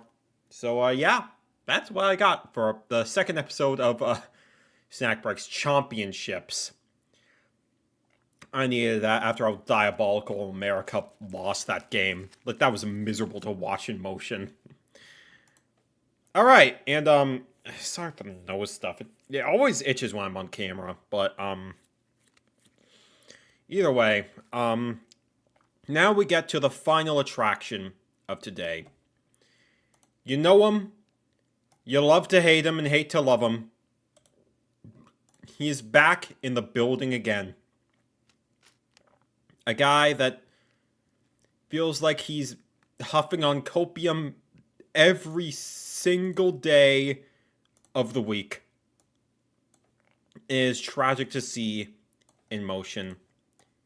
It's the guy, Mr. We need a big game to unite the community. Mr. Nintendo Land. We're back in the building again, fellas. And this is a bit of a different video than before. Because the topic actually sort of interested me. So this is personal channel, right? Nintendo Landon. Where he typically avoids all like the performativeness and just the tight-knit stuff of his main channel. Which, if you're wondering, he's still very much on the cope. Cope video. This was about Mario Kart Tour shutting down Valid. Cope video. Rumor mill. Splatoon Raiders, fair enough. This is about another game that's not Mario, by the way, so he's lying. Blatant clickbait. I've yet to see him make an actual video talking about his thoughts on Rhythm Heaven Groove, so, you know, he's a fraud. Mario Kart World got new content. So he still is very much his Cope arc a lot of the time. Meanwhile, just talking about multiple videos on Ocarina of Time despite us knowing, like, literally nothing about it. So, yeah. But, either way, this personal channel goes into much more in-depth topics that are much more casual, free-flowing, less performativeness, and more so just talking about just general stuff. And so this topic particularly interested me. This came out a couple weeks ago. Toxic positivity versus acceptable negativity. So this is obviously about social media and how, like, Nintendo discourse is and how it feels like, you know, it's hard to really have, you know, a strong take these days without being yelled at and being labeled. And I've been a victim of that myself, especially with, like, my Nintendo YouTubers and grifters videos especially. But,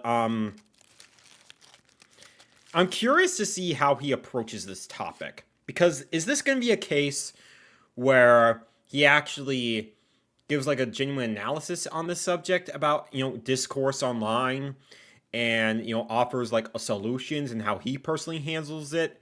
Or is it just going to be him crying about how he gets ratioed on Twitter? That's what we're going to be figuring out today. Landon, my man, you can't let me down. You've never done that to me before.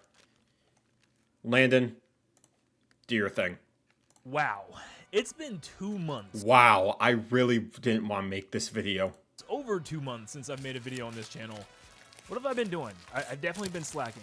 So, if you're new here, pretty much this channel is literally for me to just rant. You know, all things Nintendo, all things going on in the world. It could be Nintendo, it could not be Nintendo. I made a Fortnite video 4 months ago, so you don't know what you're going to get here. But pretty much, this is unedited, completely off the mind, off the bat. We're just talking. And yeah, we're talking about Nintendo fans today. Shocker, I know. Oh boy. Here we go. Nintendo. Is he going to tear up the Nintendo fans a new one? Or is he going to be the prime definition of a Nintendo fan? Let's find out. I've made this video a couple of times, or at least I've talked about it in some other video titles. But man, I had to talk about it a little bit more. So about 7 months ago, I made a video titled Nintendo fans are completely divided between haters and shills, and they're just back and forth. And even today, 7 months later, it's still definitely, most definitely an issue. And what I say whenever that happens is that shouldn't matter to you. I've been labeled many things over my life, over me liking Nintendo for certain things and disliking them for other things. It should never matter to what you hold to your heart. It's something I mentioned in my Nintendo YouTubers video when I was talking about him specifically. You have to ensure that what you hold to your heart doesn't get influenced by the people that be. Just because, like, there's always going to be people that are just gonna have black and white thinking about you, and you can't change their minds. It's a fool's errand. It's happened.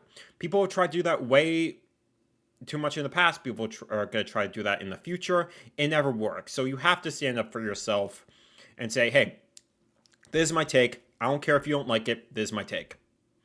And people can either take it or leave it. And that's what I personally value. I hope that's the conclusion he ends up coming to at the end of this video. Yeah, it's all over the place. So yeah, allow me to rant about the Nintendo community nowadays. It's a mess. So I saw this comment, and this comment in particular really got me to say, you know what? I'm clicking record. We're talking about this. Okay. The internet now is just a place for you. Okay. He's showing evidence. To get roasted for having an opinion on anything. I mean, that's true. That's been true since day one. Sure, you can argue it's more prevalent now because of rage bait and everything. Or just, you know, just deplorable people just want to get attention and everything. But the facts remain the same. People have always been roasted for, like, harmless opinions about stuff. It's never changed. It's never will. So it's like, the best thing you can do is not give those people your attention. Don't feed the trolls is what we used to say back in the day. Maybe it's harder now, but it feels like, I just feel like people should generally be doing a better job tuning their algorithms so that, it's the Goomba Man who's stuck between two pipes. Yeah! But, it just feels very, very, I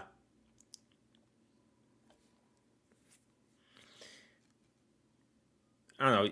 You need to tune your algorithm so that you're not seeing that stuff as much, so that you're mainly talking with people that can meet you halfway. But I'll get into that a little bit later.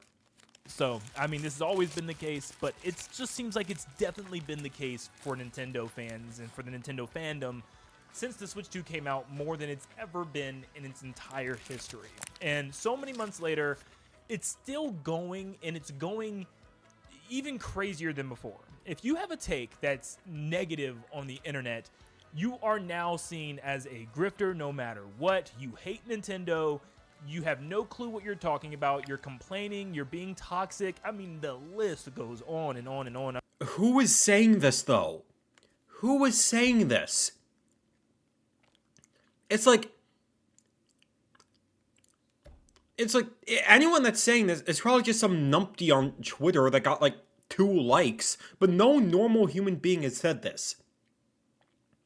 You can absolutely have a negative take on Nintendo, and because you're part of the fun. If anything, like, if you don't have a negative take on Nintendo, that's when it feels like you're considered more of a grifter, honestly. Based on, like, how a lot of people react to it, which has slowed down considerably, especially since Sony's the big target now with how they're trying to erase physical media. But, like, you're literally using the most extreme example that you could possibly think of. I think he literally just made up a person's mind to get mad at, and fully convinced himself that that person is real, and then is getting mad at it.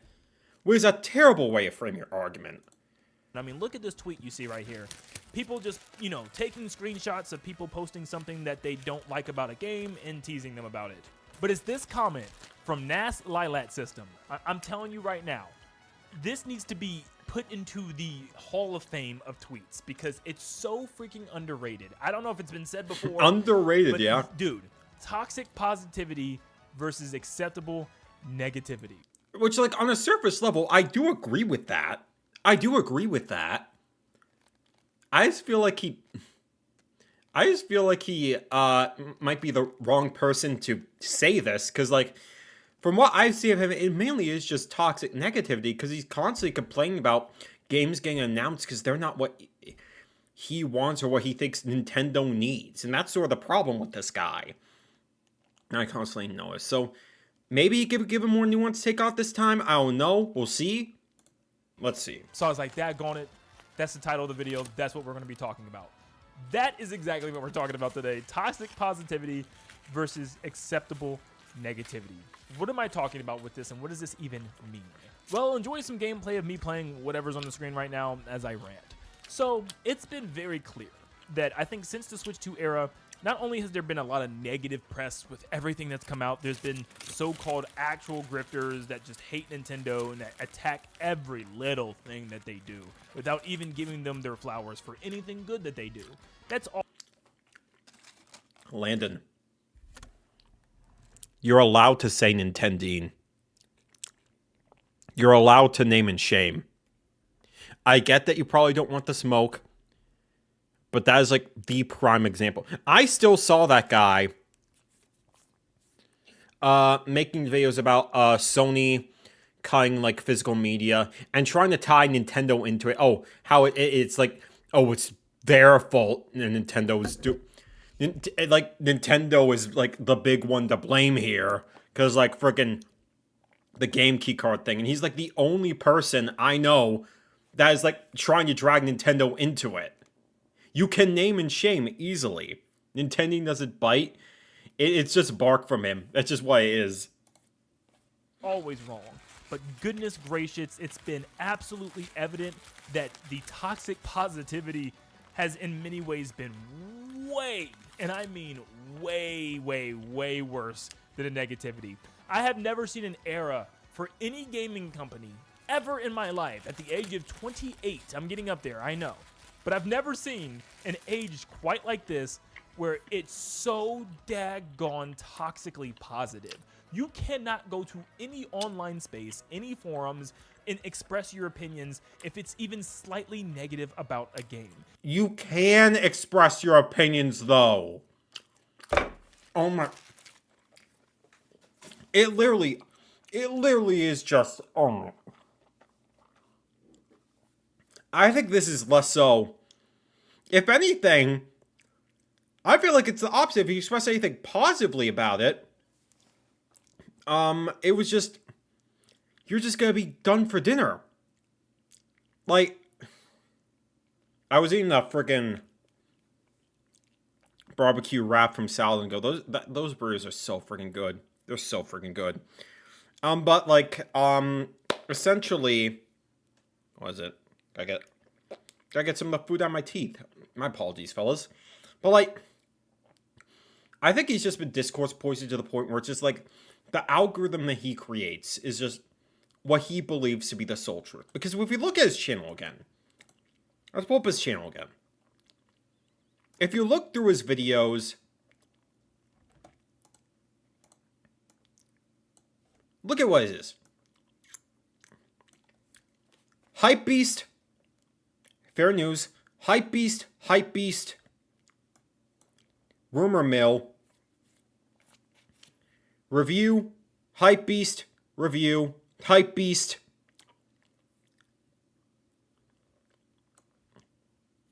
Review. Hype Beast. Comparison.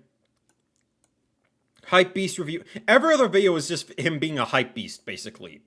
So when you want to have a normal opinion about a game, when you cultivate an audience full of hype beasts, they're not going to... I think he's literally just talking about himself. Because I've seen more people get shamed for liking Nintendo than they do for not. It's just... I think this is literally just him believing his algorithm is the only one that actually matters, because it's like the only one he knows, so he can't pull himself out of it, especially when he has to focus on like making daily videos about this stuff, so he can't take a break even if he wanted to. So it's like a guy on 4chan said Mario Tons will have a line of code. What could possibly be real? It kind of feels like deflection a little bit. It feels like he's the one that experiences this, therefore it's the truth. And it's like... And, like, it feels hypocritical because, like, he is the guy who is constantly getting ratioed on Twitter. Because, like, he's complaining about something that isn't Mario, and then some guy comes in with the freaking Nintendo Forgotten About Mario video. And so he's constantly getting ratioed. And it just... So I feel like, since he's obviously the victim of a lot of this stuff, I feel like he's claiming that's a much bigger problem than it actually is. And so... a lot more channels, like freaking, you know...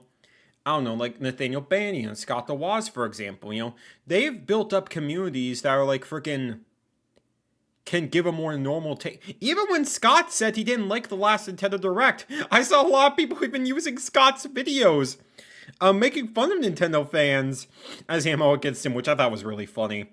It's just like, it's like when you have a channel that's just this about being like a hype beast about games that don't exist this much. And when you have a normal take, you cannot be upset when your audience doesn't have a normal take. Because I see a lot of the comments on these videos, like the Luigi's Mansion one, for example. It's just them hyping it up constantly. And it's just like, I can't feel bad for you when you cultivate that behavior in your audience. I like to think I've built an audience where people can express their opinions on Nintendo with a bit of nuance. We can talk about the good things about Nintendo. We can talk about the bad things about Nintendo. There was a guy on my freaking like Star Fox video when I reacted to the Direct where he was just really just complaining in the comments, going to replies and just being like, oh, you're being so... Pocket, stop complaining and let Star Fox fans be happy. And I just banned him because I don't want to cultivate that type of behavior in my community. Like my thought process is Matthew, why you like Nintendo so much? They're an evil corporation. Stop liking Nintendo games. You're such a Nintendo adult. You're banned. Go away. Move on with my day. Matthew, why are you being so mean to Nintendo? They make so many great games right now. Be grateful. You're banned. Go away. Move on with my day. That's my philosophy, and I think that more people should genuinely practice that. Because, like, you are an example of the audience that you cultivate. So when you constantly say yes, and then you say no, your audience is still going to say yes anyway. So it's just like, you have to find the right balance, is what I'm trying to say. Scott hated the Direct because it was RPGs, not Flings Back Dice of Burnout Crash. Neither Mario Party 6. Hey, you leave Mario Party 6 out of that. Like, that's the best GameCube Mario Party for a long by a country mile. It is literally, like, forbidden It is like forbidden to say anything bad about Nintendo and any of their precious games for anything to do with Switch 2. It has No never one been like is this. saying Not for this. Switch 1. It's never been like this for the Wii U, for the Wii, for the GameCube. People were just playing games. People were having... What are you talking about, broski? There's always been... You're acting like the Nintendo Defense Force was born yesterday. I've seen it happen. It's like the Wii and Wii U. Like, literally, the easiest example I can pull up. You want to know the easiest example I can pull up? Where is it?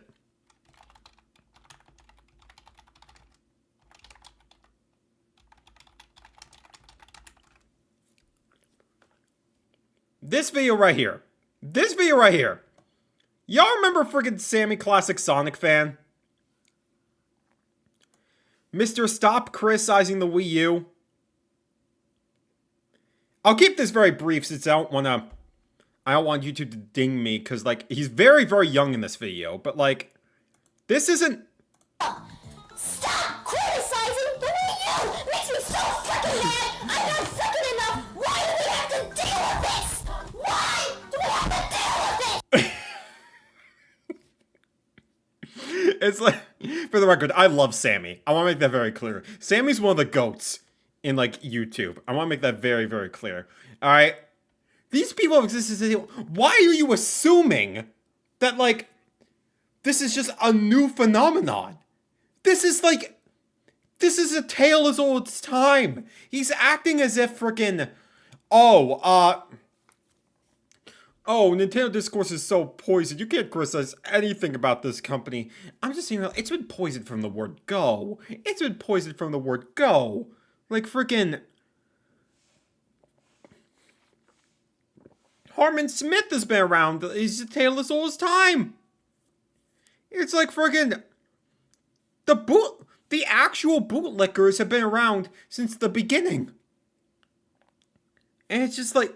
People constantly defend their favorite companies, like, no matter, like, what, like, freaking, one of my favorite channels, is called, like, The Geek Critique, right? He does amazing analysis videos. He was very, very salty when he was a teenager that the, Dreamcast ended up losing to the PS2, that he hated the PS2 with a burning, burning passion, to the point where he never got one until, like, what?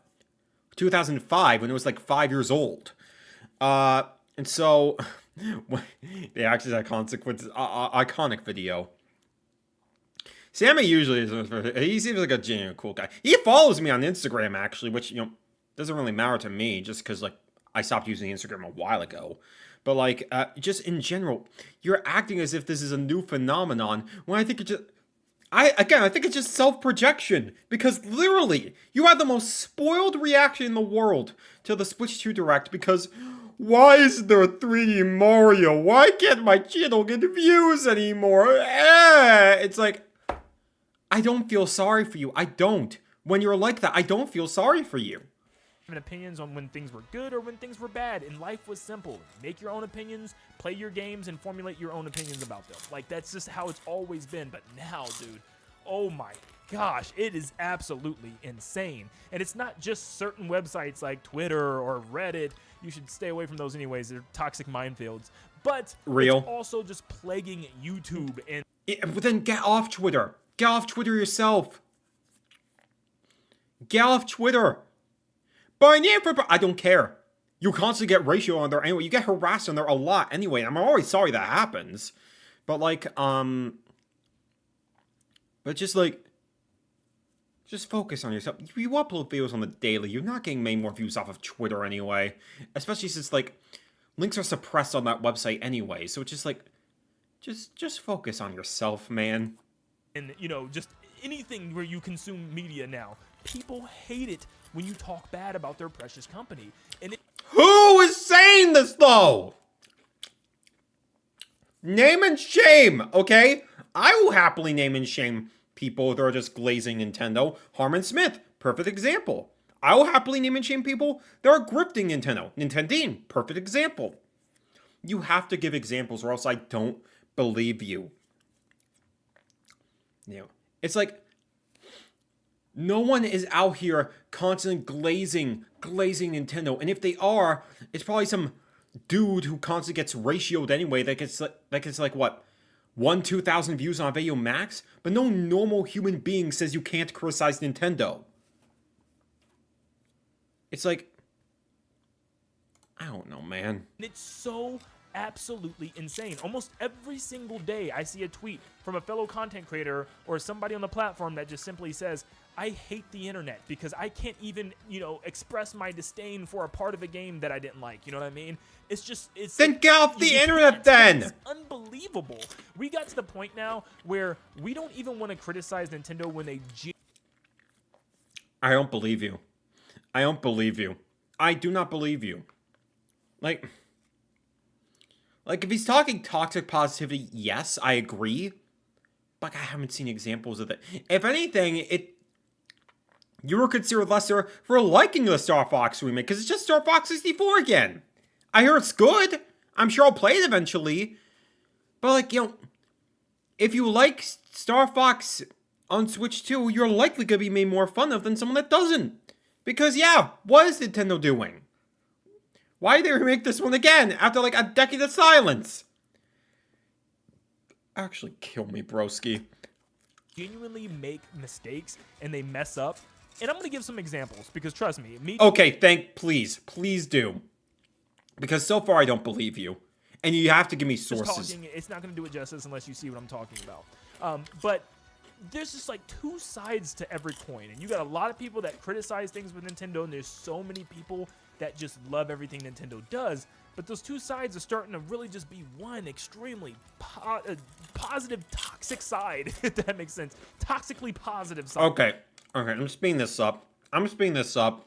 We're going 1.5. I can't handle him just repeating the same nonsensical point that isn't real 5 times over. That sees nothing but absolute praise from Nintendo. Now, I still say with all my problems with Switch 2, I still am about 80, 85%, maybe even 90% positive with my videos. And I'll throw in a video where I'm criticizing Nintendo and also giving valid criticism as to what they could do. Good! Ideas to make things better. Like I was talking about how they could have made that last Nintendo Direct a lot better. But man, people see one little thing that's even questionably negative that you post and they just attack you. I posted a video of how the internet right now is completely blasting Star Fox for having some really cringy dialogue. And I just simply titled it, hey, fans are hating this new Star Fox change. And you can actually go watch the video. This is on my main channel, Nintendo Land, by the way. Go subscribe. We're almost at 400K. Shameless plug.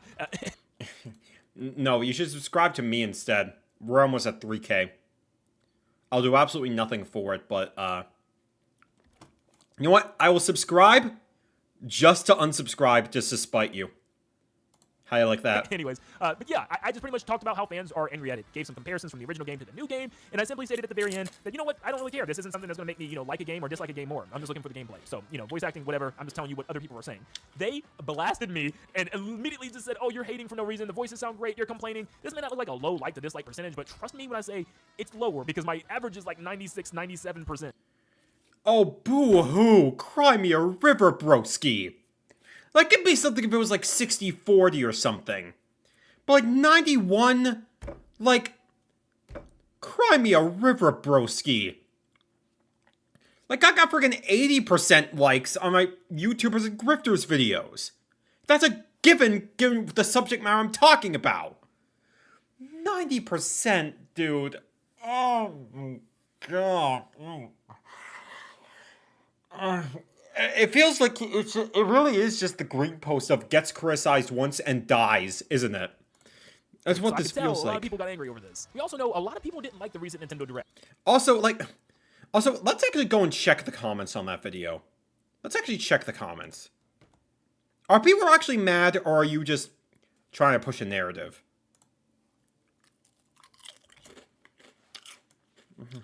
Takes up screen. I don't think the editor did the new Star Fox line a bit dirty. In context of the fault line. See, valid criticism. It's just that the trailer cuts off before he actually finishes the line. The line actually just missions. Okay, yeah, fair. As they actually, there's some dialogue that sounds really good. Others that sound really good. Okay, you need to ban this guy. Landon, you need to ban this guy immediately. He doesn't say Einstein because Einstein didn't exist in the Lilat system.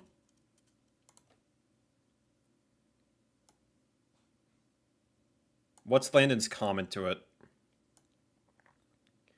So does that imply they used to?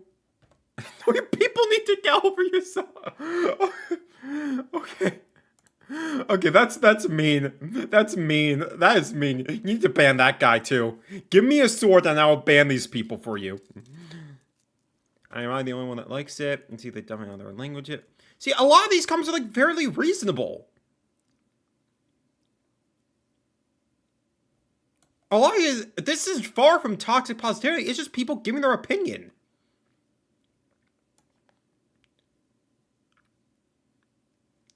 Yeah, I don't... What are you talking about, Landon? I don't believe you. These comments are very reasonable. You're just upset that you were mildly criticized for your take. Crazy. Correct. It was one of the worst for a lot of us. To me, 100% one of the worst Nintendo Directs I've ever sat through. And I just simply made a video stating, Nintendo Directs are not for me anymore, and it's okay. Because out of the last 3 Nintendo Directs, I gave them 3 chances. I've been pretty let down each one. The Switch 2 Direct, I a little bit overreacted. I get it. I know, I was a little bit of a brat. I was expecting 3D Mario and a bunch of other things and, an onslaught of games, and I recognize that. But, at the end of the day, the last 2 Directs that we got were pretty lackluster. Like, pretty daggone lackluster. But anyways, I didn't say they need to cancel Direct forever or anything like that. I simply stated... Is it because there's no Bing Bing Wahoo? Be honest with me. Nintendo Directs may not be for me anymore, and that's fine. This is my opinion. They're just not for me. But still, people don't understand what I'm talking about, what I say. Yes, people don't understand what we're talking about, because when you make videos about how much of a hype beast you are, like, let's go back to, like, a few days before, like, the Direct, okay? What we got here? You still get, like, literally... Like, let's pull up your channel again. This was before the Direct, right? When you make so many videos about Direct tomorrow, to the point where you're doing literal clickbait, actual clickbait right here, that I genuinely think you should be ashamed of yourself for, basically lying to your audience, when you reap what you sow, people are gonna make fun of you for it. Direct rumor, right here. Let's go up here. It's time for the Nintendo Direct. It is time for the Nintendo Direct. Remake reveal. It's time for the Direct. So people don't believe you, because we know that literally a month from now, you're going to be like, oh my gosh, the next Direct rumor is coming up soon. And half of your videos are just going to be that. Don't deny it. You know it's true. Like, let me find the video. Again, Nintendo Directs are not for me anymore, and it's okay. Do you use fighting types? Because let's look here. Nintendo only got to do a complete 180 the date that next 3D Mario was shown. Yeah, because he's just that shallow of a person. That's just how it is. Nintendo has forgotten about Nintendo Land, as they should. I gave up on waiting on the new 3D Mario game, which I don't believe him. I don't believe him when he said...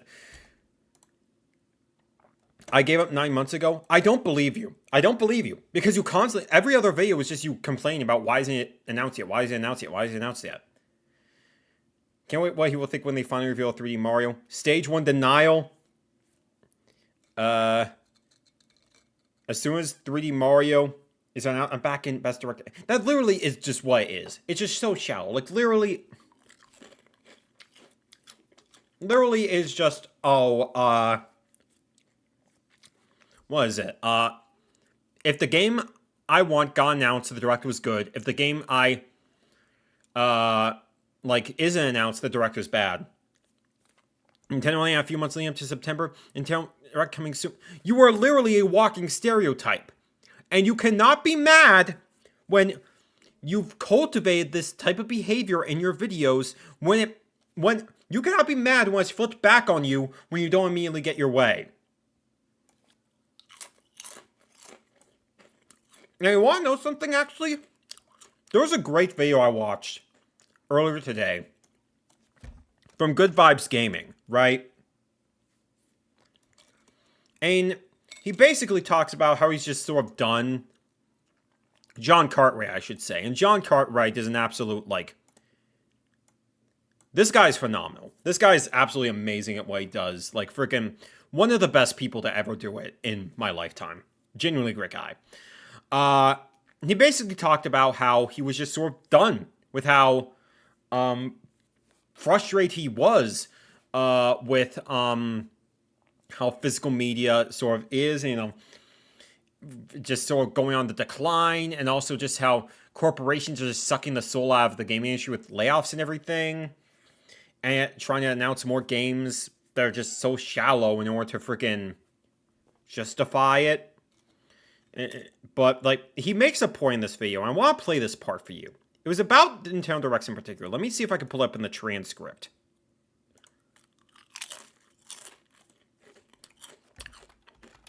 Direct. Here we go. Now, it was around here, right? Taken to your console, play the game, and wait for what's next. And the internet landscape does not help with this. You get Nintendo Directs full of games, and people are like, oh, that was pretty good. When's the next Direct? Because I like maybe 6 things from that. When's the next one? Oh, more stuff. It doesn't feel like we have the Yeah, that's literally time to reflect anymore. The time to really think about how our feelings are on these games. Yeah, and that's what it is, because it feels like a parallel to what Nintendo Land does, because he's constantly just, and this is the tragic thing about Nintendo Land in particular, because he basically sees video games as nothing more than content for him. That's what I see it as, because like the thing is, like, he'll talk about a game when it's new, talk about how people are hyped for it, and then he'll maybe make a video, 1 or 2 videos about the game when it comes out, and that's it. And then he immediately gets back on his grift. Which, at this point, I do genuinely think it's a grift, honestly. Unless he were to just come out to say, yeah, I don't care, I just make these videos for money, I'm gonna be like, fair enough, get your bag. The economy and my patience is running thin, just do your thing. But, like, freaking, it seems like we can't appreciate games anymore because he's constantly hyping up ones that don't exist. I'm sorry, I need to put some, like, a cream on the bottom of my nose. This is unacceptable. I'm sorry, I'll be right back. I'm gonna take another short break. Give me a moment. I'll let, John, in his whimsical words, talk more about, the meme while I'm taking care of this. But in the meantime, just friggin', I'll be right back. On air. And these last few years have just been catastrophic for the people who make the things we love. And the reason anything that we love is good is because of the human art that went into it. Art is just the representation of human talent. And that comes in many different ways. The Last of Us is art. Shadow of the Colossus is art. Rhythm Heaven Groove, with this mini game of clapping people on stock images of builders, that's art too. It's all art. And it feels like the higher-ups have this total disregard for the people who make these games. And now also the form of which we can enjoy them is being taken away as well with the whole physical media landscape. So you've got Xbox on one hand, just dismantling everybody they have. Like, thousands of people have lost their jobs, and this isn't the first time. Thousands of people have lost their jobs before, not that long ago, a year ago. A year before that, a year before that, a year before that. It's always happening. It's software who should be untouchable. They're the grandfathers of the first-person shooter. They should not ever be on the chopping board. They've lost 90 people. 90. It's absolutely ridiculous. And then Sony have come in, and in 2028, we're losing physical games entirely. And I only buy games physical. I will buy smaller indie games digital, but I am not spending £60, £70 on a digital void. That's not how I experience things. When I spend that amount of money, which is a large amount, 60, 70, that's a lot, I am not throwing it into a void. I need a tangible thing to come with that. I need to have a box with a cartridge in. I need something that I can attach those memories to. Because more now than ever, it feels like entertainment is content. It is just a hose pipe going straight into our mouth, filling us with content.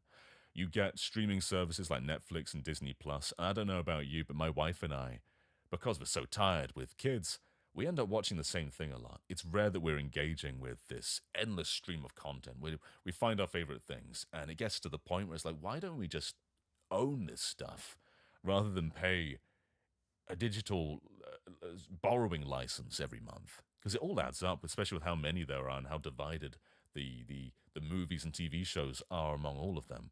And Xbox tried this with Game Pass, and I was a Game Pass subscriber for a while, and I was kind of in on it. And then it got to a point where I think it just clicked that I wasn't actually getting value out of it. You know, I would experience some games for the first time, that's how I experienced Nier Automata for the first time. And I bought it on PlayStation 4 after I finished it because I wanted something to attach my memories to. I didn't buy it on Xbox. And that's how I went with a few games there. But more than any of that, it was that endless stream of games. Like, whoa, look at all this stuff I have. And I'm not going to engage with, and I'm not going to boot this up. I will download games and never play them because they're on Game Pass. And we see that with digital sales, right? Like, oh, look at all these games that are on sale on Steam, on the eShop, on PSN, on Xbox. I'm going to buy all these and never touch them. You get this sort of dopamine of, I'm getting this for cheap. I'm going to buy it now. And it's just a stream of endless stuff. And when everything is fixed at that top premium price, it does just feel like, this is the new thing we're funneling you. All right, I'm back now. Sorry for that. Hopefully my nose will be better now for the rest of the stream. What's next? And the internet landscape does not help. I'll let him repeat his point, and I'll get back to it. With this, you get Nintendo Directs full of games, and people are like, "Oh, that was pretty good."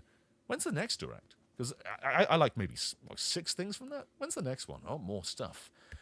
It doesn't feel like we have the time to reflect anymore, the time to really think about how our feelings are on these games. It's dire. Yeah, and like dire docs, haha. But like, no, it literally just feels like that to a point where it's just people can't appreciate what they already have because they're already just so hyped up. Okay, what's the next thing? And I get it, you know, whatever is relevant right now, it will definitely get a lot of views and everything.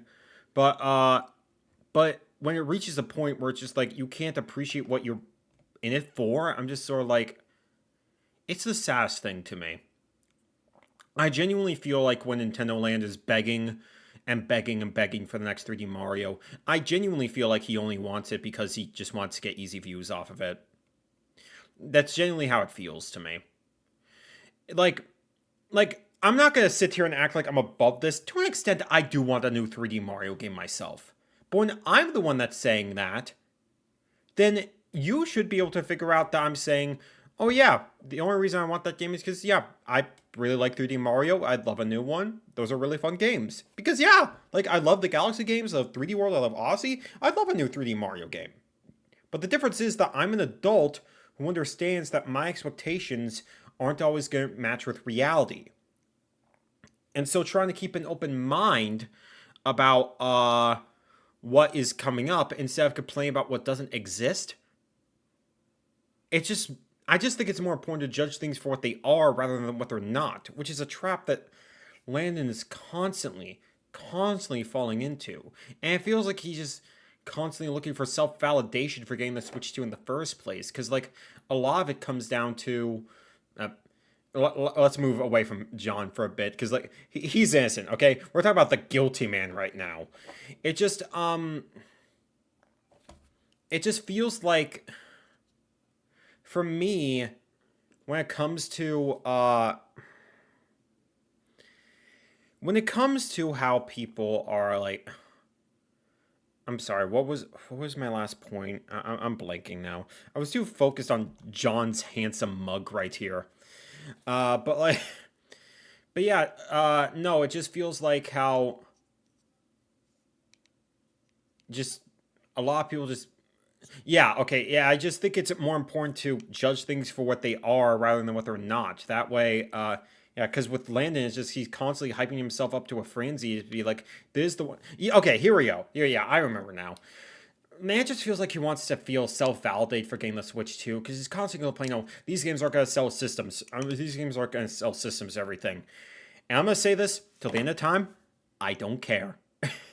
Why should the fact that there are unsold Switch 2s in a Walmart, in a random Walmart in, like, freaking Canada or somewhere, how does that change the fact that you already have the console? John is too captivating, honestly. Yeah. Yeah, how does that change the fact that you already have the console and can enjoy the games right now with the people that do buy it? If the people don't want to buy it, they don't want to buy it. If they do, they do. It's as simple as that.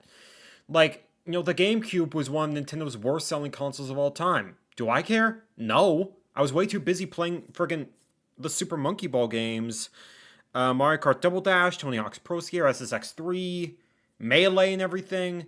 I had so many great memories for the GameCube. And so, like, if Nintendo's not getting good press right now, that's their problem, not mine. That's Nintendo's issue, not my problem. Hey, a little bit of Reggie nostalgia. Hey. It's just like... But yeah, the point that John ultimately makes in his video is that, especially with how nasty the game industry is right now, with its anti-consumer stuff just constantly left and right, constant layoffs, physical games going the way of the dodo, he's kind of at a point where he's just grateful with where he's at and just wants to just play retro games, which is totally fair. Like, I'm at a point where, like, I could never buy another game again, and I would still get, like, you know, I would still, friggin', I could still, like, I'm sorry, I'm blanking right here. I could never buy another video game again at this point. I would still be able to find new games to play for basically the rest of my life. Given the time that I have, the stuff that I want to do, I would have more than enough time to play through, like, the majority of my backlog. Like, honestly, if the Switch 3 or whatever Nintendo's next console is goes away with physical games, I'm basically gonna be the same way myself. Like, I'm feeling that same way too. There's so many masterpieces out there I haven't played that can last me a lifetime. Why would you live your life instead of worrying about a corporation's sales? Exactly. Landon, are you gonna learn this? Or are you just gonna keep complaining about you being, like, mildly ratioed? It's not for me. This is an opinion-based video, and people are telling me I'm wrong. I'm wrong because I said a direct isn't for me. And because you know how shallow you are, and you're showing the comments now. People are making fun of you because it's true. It's true, which I want to make clear. I don't want you guys to do this. If you go to his channel and bother him, I will ban you. I want to make that clear. But, like, you can't blame anyone for doing this when we know your shtick. Your shtick as a YouTuber is Nintendo has forgotten about Mario. Of course people are going to make fun of you for this. Of course people are going to make fun of you. Like, how can I be wrong about my own opinion? And this is just the problem. Like, this is what's so wrong with the internet right now. Why can't people that disagree look at this and say, you know what, cool, he didn't like it, moving on. I enjoyed it. Nintendo Directs are for me still. I even say in the video, if you enjoy that Direct, awesome. I would never tell people to not enjoy something because I didn't. And that's good, but, like, I like to think that what I do with my channel, because I put out a video, where is the video? Where's the video? Let me show you.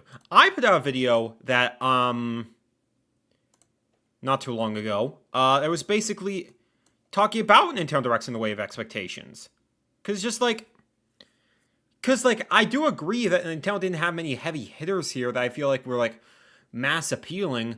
But in my mind, as long as you got a game that was good, that you're really looking forward to, that should be fine. That should be good enough for you, right? And, like, I like to think I've built enough of a community where the comments reflect that. Like let's scroll through right here. Oh, there's you right now. The worst Direct ever, kids wouldn't have survived the Wii U years. Yeah, real. Nintendo fans fear JRPGs like TCG players fear deodorant. Like, the thing is, like, this is... I don't mean to toot my own ego or anything, but it just feels like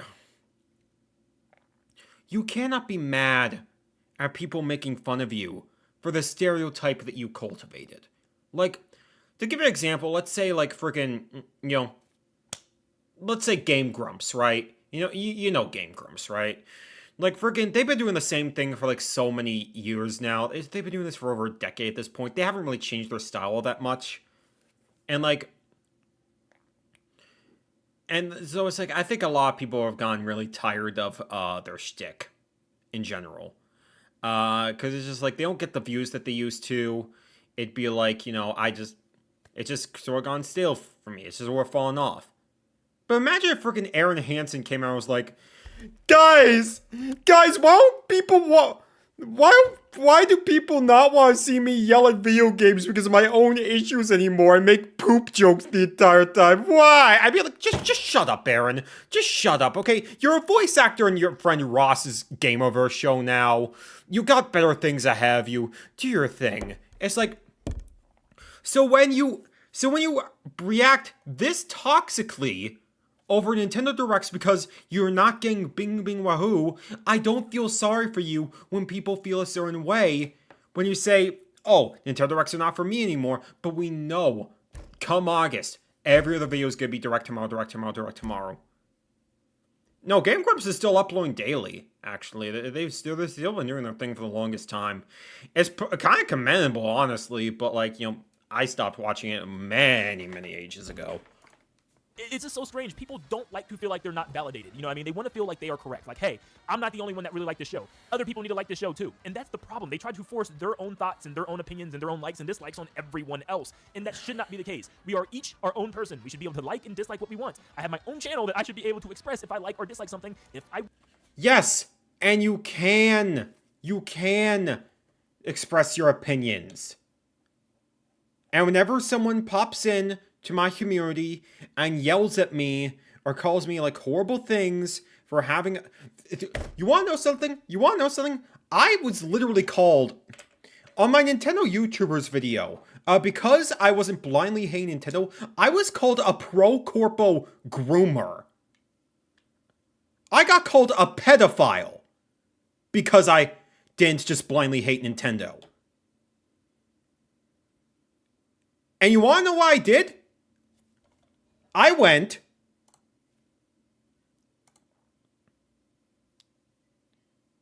and I moved on with my day. I laughed at it was really, really funny, admittedly. That's how you kind of know you made it. But, like, you have to ban those people. If you don't want certain people in your community that are going to insult you for having an opinion, they're gone. Even, like, the slightest bit of people that are wanting to... Like, even just the slightest bit of anyone trying to start any nonsensical drama in my community, you're cold immediately. You're done. You're actually done. Like, literally, anyone that says something like, oh, I unsubscribed because you said this, why can't you just let fans be happy about this certain thing? Or why you just blindly... You're gone. You're actually gone. Especially if you've never commented on my channel before. Like, if you've never commented on my channel before, and my immediate first impression of you is, you're a POS, you're gone. You're gone. Because that's not the community I want to cultivate. I'm here to build a space where people can give Nintendo props when they do good, and give Nintendo crap when they're bad. It's called nuance. I know, very scary thing in this economy. Want. And this isn't just me, dude. It's worse for so many other people on the internet. Every day I see someone saying something or just giving a slight opinion that's a little bit negative about a game and them just getting blasted and being called grifter. Listen, I normally don't like to give this stuff, attention because I think it's just completely toxic. But if you just go to Reddit, there's a whole page on there now dedicated to quote-unquote Nintendo grifting. And what they do is just post videos and links to people's videos that are just slightly negative, or someone just saying like Nintendo needs to do this better. And are you just sad because you're being called out for your nonsense? It's like, you want to know the funny thing is, when I'm in my YouTubers and grifters videos, I got posted on the r/Nintendo grifting subreddit too. I got posted on there because I was talking about those guys. And they had the headline actually good criticism, and a lot of people actually liked what I had to say. It was funny. It's like, it's literally just, it's the funniest, it's like... Are you just mad because people are talking about you in a way that you don't like? Boo-hoo, I have to deal with that all the time. That's just how it is. But you want to know what you do? You send the people to the door that were never going to meet you halfway, and you keep the people that do understand you. That's just how it is. After I had so many bad faith actors in my comment section on the YouTubers and grifters videos. Friggin' just, calling me, the worst stuff imaginable. But, after I went through and banned all their accounts, I think it was, over 100 people I banned. It was a lot of people. Things have really been fine for the most part. It's really just people that just want to chat about games. That's just what it is. And that's the kind of community I want to cultivate. That's just how it is. And, Well, I don't know anymore. I don't know anymore. I'm losing my mind. Immediately it's going into this Nintendo grifting category. The word grifting has completely changed into something else completely entirely. If you post a video today saying, hey, I want this new Star Fox game to do this better because I didn't like the way it did this, you are immediately put onto this forum as a Nintendo grifter. I've even seen some people like, why in the world are y'all posting this link here? This doesn't belong. He just simply doesn't like this part of the game. It's actually unbelievable. I think I have like 20 videos in that subreddit by now. Like, it's crazy. I honestly look at this stuff and it cracks me up. Because you so are a and, like, when I grifter. sometimes see this stuff, or sometimes somebody will send a link to it and say, look at this. It genuinely is a good laugh because I just can't believe this is how You far we've are gone. a Why is this grifter even just a thing? on the Nintendo. And I feel like most of this This video is just whining because people are talking about it on Reddit, which like, oh, like freaking, oh, don't use Reddit, it's so toxic. Meanwhile, you're whining about people posting about you on Reddit. This is also just like kids that just do this stuff because they don't understand. I feel like we warped the brains of younger children now to think that grifting, the definition of grifting, is just not liking something because it's insane. I mean, I do think the definition has gone, like, warped a little bit because, like, you know, it's soul, charm, or whatever. They just feel like buzzwords now. It just, like, it just feels sad to me to, like, constantly seem, like, because he feels like he should be on the verge. It'd be like, just ignore these people, ban these people, but he's just constantly complaining about the inevitable, dude. Love Nintendo. But it's just like, you know, it's been warped a little bit, but it's just like, you gotta educate people. Like, what's the proper use of a word and what's not. I make fun of people who are constantly claiming, oh, Nintendo was so sharp back in the day because, oh, my Reggie, oh, my Iwata. I'm probably gonna do a reaction stream, in dedicated to people who are just trying to use Iwata's legacy as, like, a scapegoat to, like, push a genuinely awful agenda about Nintendo. I probably am going to do that at some point, so I'll keep this brief. But yeah, it's just, like, just in general, just, like, you gotta educate these people on the pitfalls of this stuff so that, you know, so that they don't have to repeat the same thing, so that's a bit more normalized in the future. So I realize that most of those people just talk about are kids, yet it's still... Yeah, that's another thing. It's like, if someone, like, remember, if someone is whining about you because you're criticizing something about Nintendo, anything at all, they're probably like 11. My name of both of these channels have the word Nintendo in it. I grew up playing Nintendo since I was a young boy. It's been my passion. It is my job. And, like, why in the world would I want to grift? Like, what would I gain from that? The views aren't high. Grifters aren't getting a lot of views anymore. That was a thing that was like a 1 month long, you know, thing that was happening back last year when the Switch 2 came out and the price hike and stuff. That's not a thing anymore. Grifters aren't getting hundreds of thousands of views anymore. That is true, you know. I mean, despite how much Nintendo like wants to say otherwise, he knows his narrative is dying. He doesn't upload daily anymore. The views aren't as high as he used to be. A lot more of the comments on his videos, which is like, oh, he's blaming Nintendo for Sony's issues. A lot of people are calling him out as nonsense. So it's just like, it's not nearly as relevant anymore. So now we're at a point where we're just like, freaking, okay, now that they can't push their easy agenda anymore, what do we actually think about the Switch 2? And that's what you should be focusing on first and foremost. Don't appeal to people that were never going to be fans of you to begin with. That is not a thing. That is absolutely not a thing. And dog, I'm seeing Nintendo YouTubers that I literally used to grow up watching since I was little get called grifters and get called, like, these horrible things. And I just, like, these are, like, some of the biggest Nintendo fans. I've been following them. They've been inspiration for me and for my channel. An example People of this just is want Arlo. attention. You all know who Arlo is, the blue puppet that talks about Nintendo. He says nothing but praise about Nintendo from literally when I started watching him from, like, the Wii U throughout the entire Switch era. And then has some negatives to say about the Switch 2 and immediately is now called a grifter as if he's gaining something from this. No! No! If I was Dean, I would take off with the bag I collected. Yeah, honestly. Like, let's go Arlo's channel. Because, you know, I don't believe him when he says this. Because here's the thing with Arlo. Let's sort by oldest, right? Let's scroll here. When I started watching Arlo, it was, let's scroll a little bit. It was when he made, what was it? Where was the video? I'm trying to remember what it was. Here we go. Yeah, problem with Paper Mario, right? This was the first video I saw of him. It's what helped blow his channel up. It was a very, very harsh video talking about freaking, what was it? Color Splash when it got announced, and a lot of people were upset because it looked like Sticker Star 2, which was like the least liked Paper Mario game of all time. He had a very harsh video talking about like, this is not real Paper Mario. And good for him for it. He made a very harsh review on Star Fox Zero. He gave that game like a friggin' 2 out of 7. He was very, very critical about Nintendo during the Wii U era.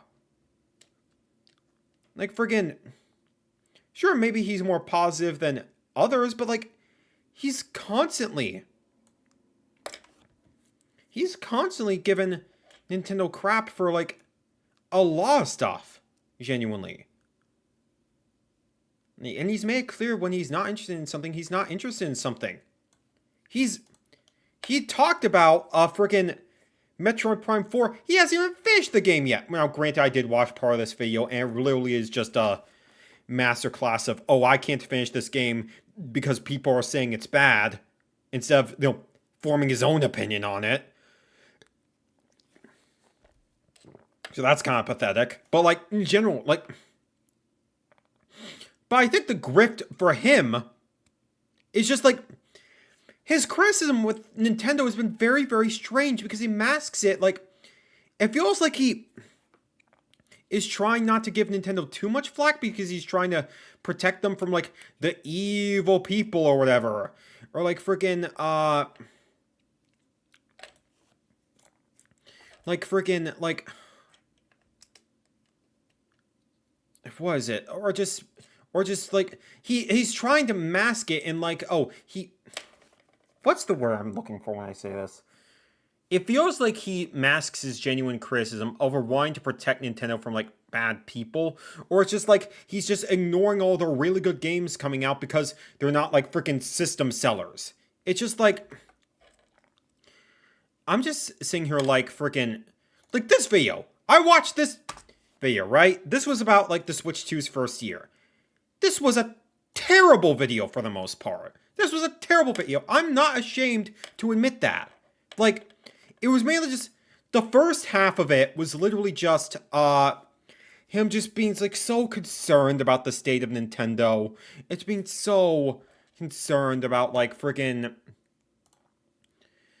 because, like, it's much less about, like, the games and more so just about, like, oh, the economics surrounding it and everything. He always is talking about, oh, these games aren't big enough to, like, warrant being system sellers, when that shouldn't matter when it comes to the quality of a game. It shouldn't matter in the case of a freaking... Or, like, freaking... Or just... Talking about just random stuff that doesn't really matter, and then immediately shifts to, like, okay, maybe I need to change my mindset. We need some more positivity. Here's some stuff I liked about the Switch 2, which was fine, but just like, it was all just... He's just a constant fearmonger right now, and he's constantly, like, vague saying stuff like, we're just, oh, it feels like the world is so scary right now. It's just, like, freaking enjoying, like... So it's, like, so hard to, like, freaking just enjoy... the Switch 2 or whatever, because, like, the times we're living, it's so uncertain, it's so freaky, not a lot of people want to invest it, which, like, I've never seen proof of this, and he refuses to, like, name the point, but I know what he's talking about, and it's such a stupid reason. And to be clear, I'm not defending where we are right now when I say this, but if you are sitting here and pretending that you cannot enjoy the Switch 2 right now because you're living in Trump's America, I don't feel sorry for you. I don't think your opinion should be taken seriously. If you have a hard time criticizing a product or saying that, oh, this product couldn't do much better because of something like, where it's just like, because you're claiming there's too much going on in the world that you can't properly criticize a product or recommend a product because of what's going on, it's just like, you lose all respect for me, genuinely. Like, friggin', that's just how it is. Like, again, not to make this, like, a political thing or anything, but just, like, friggin', if you're gonna vague post about all that, if you're just gonna keep on subtly hinting at it, just across all of your videos and stuff, I'd rather you just say the name. I'd rather you just say the name at that point. We know what you're talking about, just say it. But, like, either say it or just don't bother talking about it at all. That's just my philosophy. But I'm getting off on a tangent when I say that. But just like Arlo's criticisms are just so like they just feel so mute because it's less about the games and more so just, oh, this isn't a system seller. The quality of the game shouldn't matter because it's not a system seller. One of my favorite games of all time right now is Kirby Air Riders. I know it wasn't going to sell a million bajillion copies. I didn't care. It's one of my favorite games now. Should you care, Arlo? I mean, clearly you do because your algorithm poisoned, honestly. Same with Nintendo Land. Beat 'em ups less so. I know I talked about him in my Nintendo YouTubers video, but I genuinely think out of the three, he does a better job than all these guys. Because regardless of what I think about like how he frames his opinions, he does give off a sense of genuineness to me. But like freaking, I don't feel sorry. I don't feel sorry when like people are like, it's not actual Switch 2 criticism. It's just doom posting, which is like, I genuinely think these people would be much better off if they got off Twitter. Because so many of their problems derive from, like, all the negativity you see on Twitter. They have social media addictions. Nintendo Land's on there all the time. Arlo's on there all the time. Beat 'em ups less so. But he's still influenced somewhat. But, like, literally, I got rid of Twitter over 2 years ago. And I couldn't be happier. I could not be happier. Not seeing all the garbage that's spewed out there on the daily. It's just good for the mind. While being informed is definitely important, if it reaches a point where you cannot live comfortably in your own life and live functionally, you shouldn't even bother. You shouldn't even bother. Maybe Nintendo Land will see the light. Somehow I kind of doubt it though, unfortunately. All of our Nintendo channels, I've seen from across the board, I've even talked to other content creators, have been losing views no matter what we talk about, good or bad, just because there's not a lot of hype with a lot of the games that are coming out. So it's always about the hype. It's always about the hype. And you want to know what I have to say about that? I don't care. Make something else. Just make something else. If I freaking ever end up talking like this, just kill me, dude. Like, freaking, if I see a point where, like, my channels have, like, next to no views, I'll either make something else or do something else with my life. There's no shame in that. No one's above a 9 to 5. Content is not as big or not as important as it used to be. No one's gaining anything from talking negative about Nintendo. When people do it, I see it more as like a badge of honor in a way, and I'm not even joking. I'm like, at least they're, man enough to say this doesn't look that good. There's a lot of channels and a lot of wow, you're so brave criticizing the children's product. People out there that sugarcoat things and says everything is peachy and perfect, and that Nintendo is doing super massively well, and that we need to be thankful. No, I want to hear the truth. I want to hear people's honest and truthful opinions. What happened to that? It's like people don't want that anymore. They want to. Okay. Oh my. Your Discord. Okay, no, we're done. We're done. It literally, you are clamoring for a freaking reality that doesn't exist, and we got 20 more minutes of that. I'm done. I'm done. No, we're done. We're done. No, I'm not putting up with this. It literally just gonna be, oh, why do people not like my opinions when I'm just grifting for a 3D Mario? I'm done with this. I'm done with this. But I'm done. I've said my points. I'm not gonna do this for 20 more minutes. I'm just gonna scroll through what the comments have to say and friggin' move on with my life. Again, nothing against Landon personally. Nothing against Landon personally. I'm sure he's a fine dude to talk to off camera. And again, anyone that goes to his channel to bother him, you're gone. You're gone. Or if you're gonna leave a comment, be nice to him. Be nice to him. I'm genuinely serious about that. You won't be here anymore. Just freaking. I genuinely do think. I guess the last point I'll make is that it genuinely is really sad to me to see people so algorithm poisoned that, they pretend that games are worse than they actually are because they can't get views. Like, they'll spend all this time talking about how companies are sucking the soul out of gaming with all their anti-consumer nonsense, which is 100% fair, and they should be called out on their BS. But I genuinely think that these guys are just not doing, like, any sort of service in that regard. They don't bring any nuance to the discussion. It literally is just to them, like, it just feels like they get personally offended when someone disagrees with a take. And you want to know what I do? Like, I've been on the internet for over 16 years. I've been doing YouTube for over 16 years of my life. I've been through the rigmarole of a lot of this stuff. And I was definitely much more insecure about my takes beforehand, whereas nowadays I don't care. Especially after, like, 2023. And maybe I'll elaborate on that more in a story later. But, like, friggin' 2023 is just, like, friggin'... Like, that changed a lot in my brain chemistry. And now I think I'm much happier just focusing on myself. And just focusing on, like, why I stand by. And if people disagree with it, oh well. Like, I literally go, hey, this is my take on this subject. This may not be super popular. This may get a lot of people angry at me. I don't care. This is my take. And you can either take it or leave it. And maybe one day you can learn that, Landon.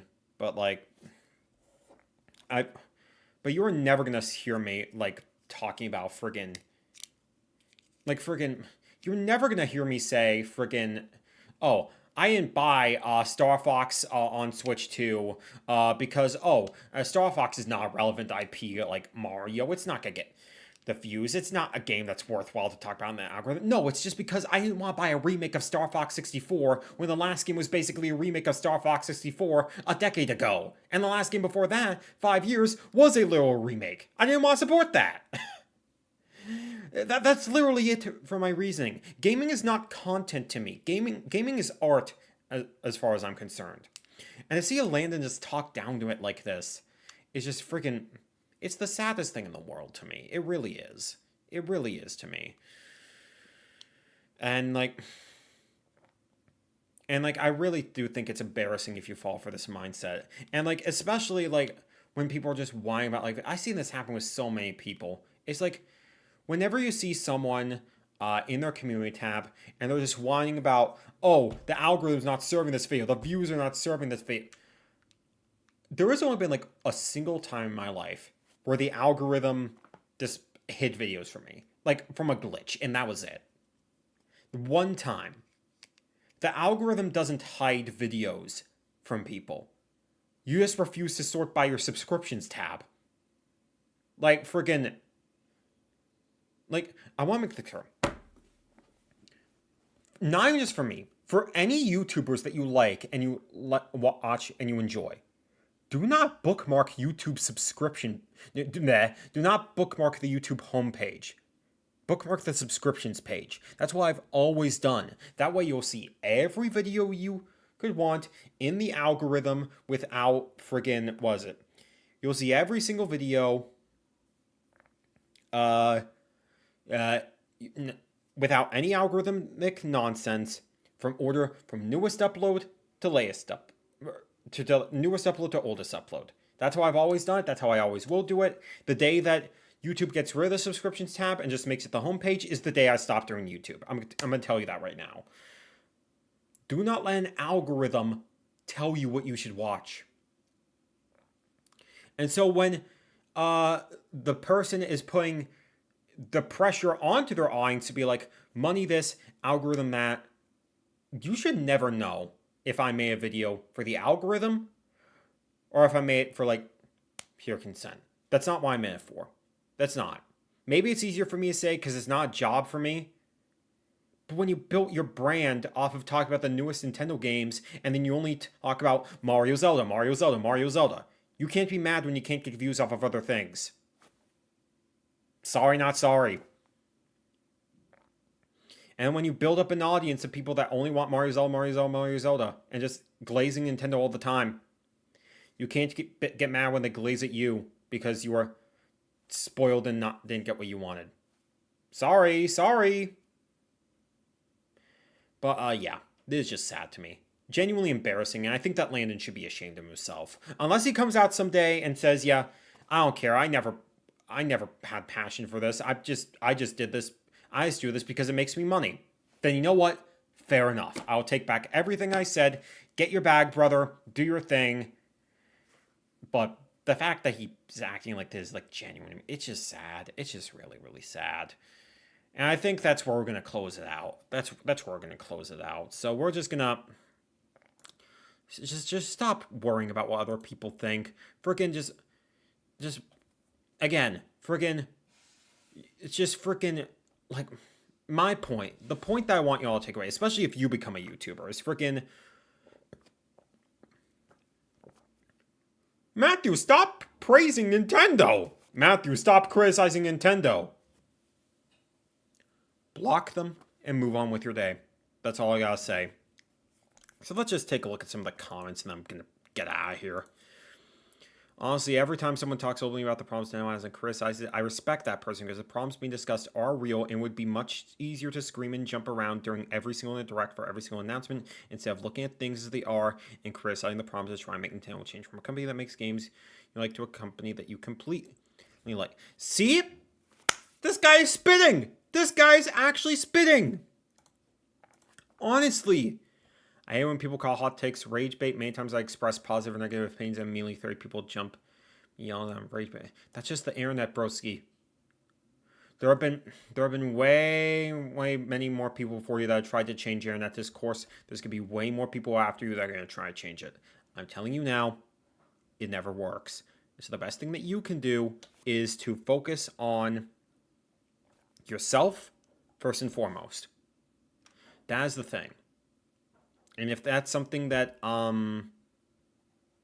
you can't do, you probably should not be on the internet. I'm telling you right now, if you suffer from anxiety, if you suffer from insecurity, being a public figure on the internet is going to be a horrible place for you to be.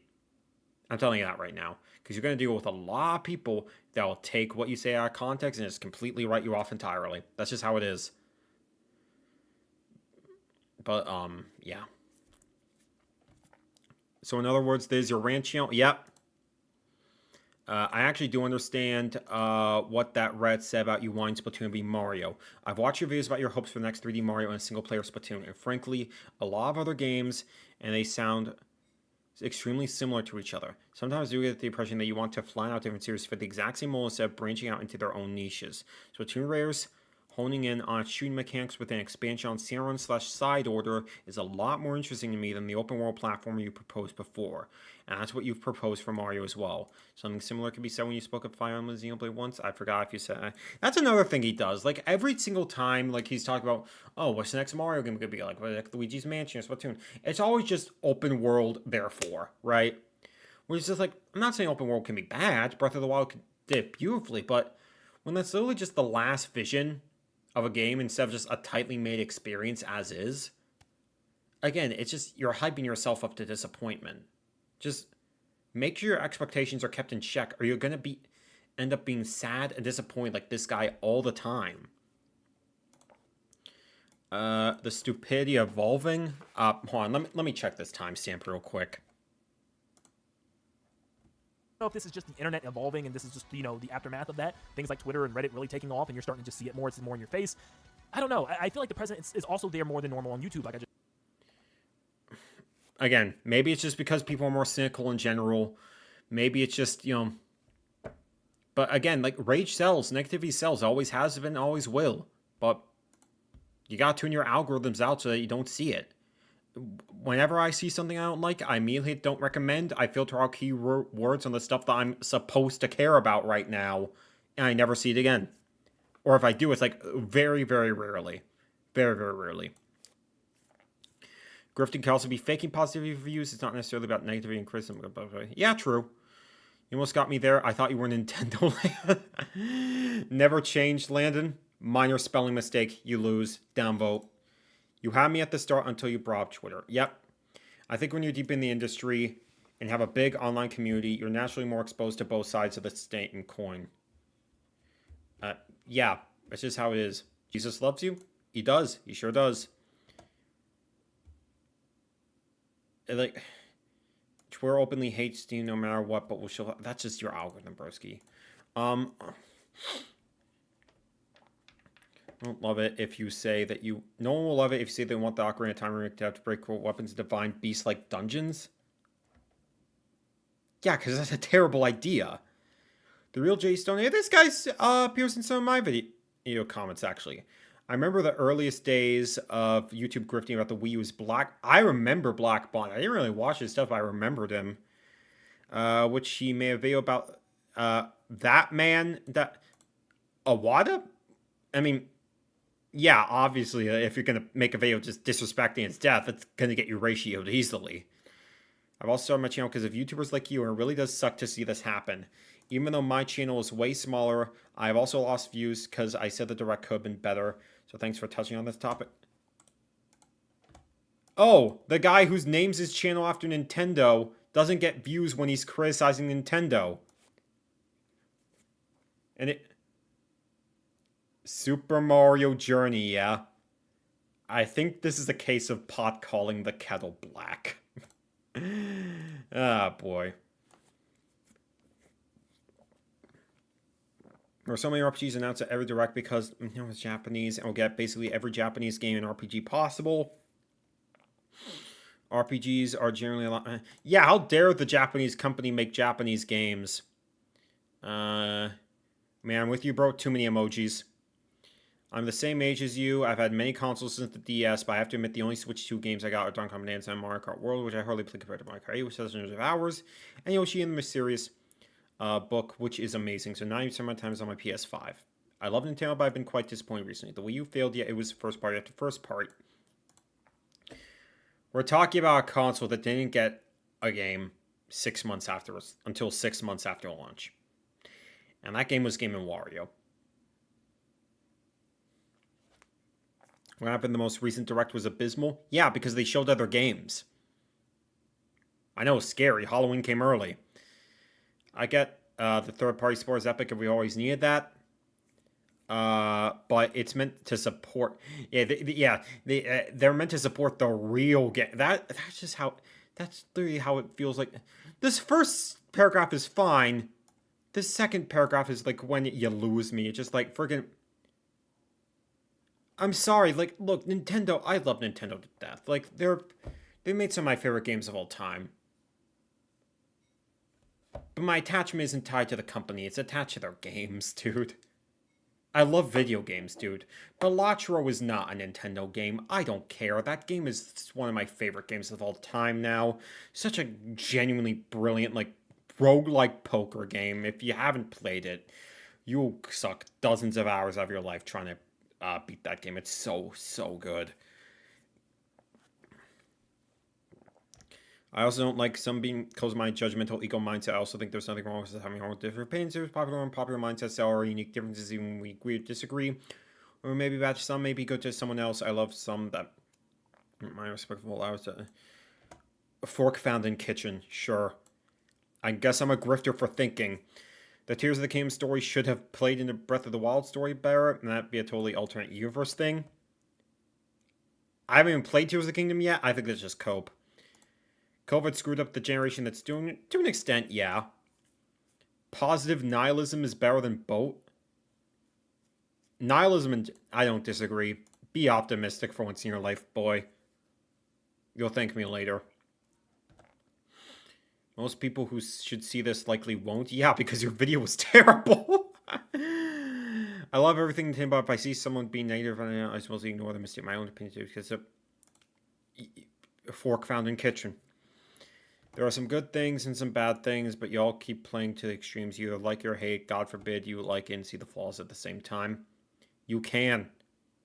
You just gotta find the right spaces. There's a great video, and I appreciate hearing this, but man, it does concern me going to any video on YouTube talking about toxic positivity. There's only small mentions about going the other way. Like, a lot of people don't seem to focus on talking about how people that praise the game are attacked by people that hate it. It feels swept under the rug, and maybe it's just me. At least he did clarify it happens both ways. I guess.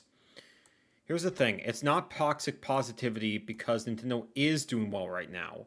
Switch 2 is the cheapest console on the market, while the PS5 and the Xbox have increased prices.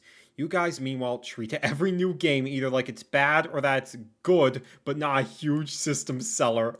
Star Fox is selling gangbusters right now, and it's a game from a decade-dormant IP.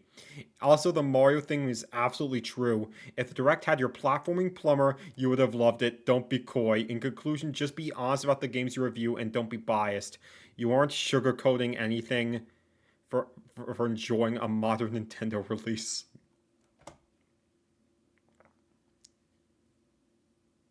I'm feeling a bit mean today. Yeah. Anyways, Yeah, and has anyone actually looked up the definition of grifting? Refers to individuals who exploit an audience, often by amplifying outrage, stoking fear, or confirming biases, not to provide genuine value, but to solicit donations, sell merchandise, or generate lucrative online engagement. Something a completionist would do, methinks. You are grifting. Objectively. Okay, you're losing me there, objectively. If you didn't like a direct, you didn't like a direct, that's fine. Just don't pretend it's bad because you didn't get Bing Bing Wahoo. So Nintendo Direct announced Yoshi and Pokopia, this channel's second and third favorite Switch 2 games. Yeah, he has liked Pokopia and Yoshi in the series book. But he's never going to talk about them and he's going to downplay them because they're not Bing Bing Wahoo. So I'm calling it bad is the opposite of what you actually thought. Maybe in the moment, I mean, again, like, your opinion can change over time, but regardless. He also likes Fire Emblem now, and that Direct announced a brand new Fire Emblem. Granted, I think he was upset about it at first, and then he was told to play 3 Houses. I think that's my defense.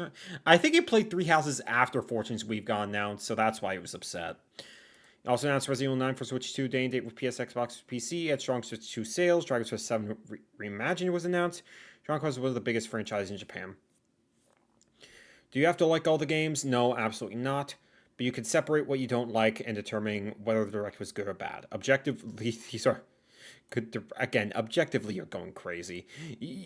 You're having a point here, but you're making the argument sound cringe just when you throw objectively around like that. No, they may not speak directly to you specifically. So yes, you are a grifter, and anyone who agrees with you is grifting. Was the September Direct an amazing Direct? Okay, I'm done reading this comment. You had a good point before him, but you throwing around objectively. I'm just like, you'd be gone from my community. I'm telling you that right now. People jump at you when you criticize Nintendo because you hang around a certain echo chamber. This behavior is the exact opposite if you go in the opposite echo chamber. Yeah, true. I respect people's opinions, but also my Mario Kart World wasn't bad at the moment. Gameplay is way better. I had more depth than 8. The world is funny and charming, and I like the characters and the OST. I guarantee you these people white knighting for these average at best games, so Nintendo are not buying them. I grilled some of these people on Twitter, and they would do anything except tell me they were buying the game. Okay. I think we're done. I think we've gone the points. So yeah, overall, you know, this video, Landon, in conclusion, we have another case of Twitter bad still uses Twitter. That's just what it feels like to me. In conclusion, dude, just friggin' stop caring about the views, bro. Talk about other games. Talk about other games. Talk about them critically, dude. Like, this is the perfect channel for you to do that. Talk about, like, anything you want. Like, if you want to talk about the discourse, by all means. But if you don't, then don't. Just freaking make more videos like freaking the one about physical media going away. And why you're upset about that. Just make more videos talk about all the games you played in the past year. Freaking just, you can easily ignore this. You're the one that made the channel. It literally is just, oh, people are so upset about like, it literally is just feels like to me with Nintendo Land. Oh, people are so upset about, oh, like I can't, freaking, what's the word I'm looking for? I'm not having fun with this channel anymore. My brother in Christ, you made the channel. You can easily talk about other things. It's just, yeah, this is just sad to me. This is just sad. I hope he pivots someday. Somehow I doubt it, but I genuinely think if you're a fan of this guy, like if you want to watch him, just watch him. I don't care. But like friggin', if you fall for his mindset, I don't feel sorry for you. I don't. I genuinely don't. I'm sorry. Friggin' grow some thicker skin. Play other games. Just have fun in life. Just friggin'. I'm drained. Get me out of here, broski. I'm done. I think that's enough of Nintendo Land for one lifetime. Unless he says something like absolutely diabolical, where I'm just sort of like, okay, what are you doing here? This is actually really, really horrible. Yeah, I'm done. Well, that's it for this stream, everyone. Overall, Nintendo Land sent straight down to the bottom into Davy Jones's locker. Nathaniel Bandy, he's like the Davy Jones himself, just swarming in the Bermuda Triangle. Scott the Woz is enjoying a nice day on the coast. I appreciate the compliment on the plushies. And to be clear, this does prove that I have played Metroid, but I've never beaten it, so there we go.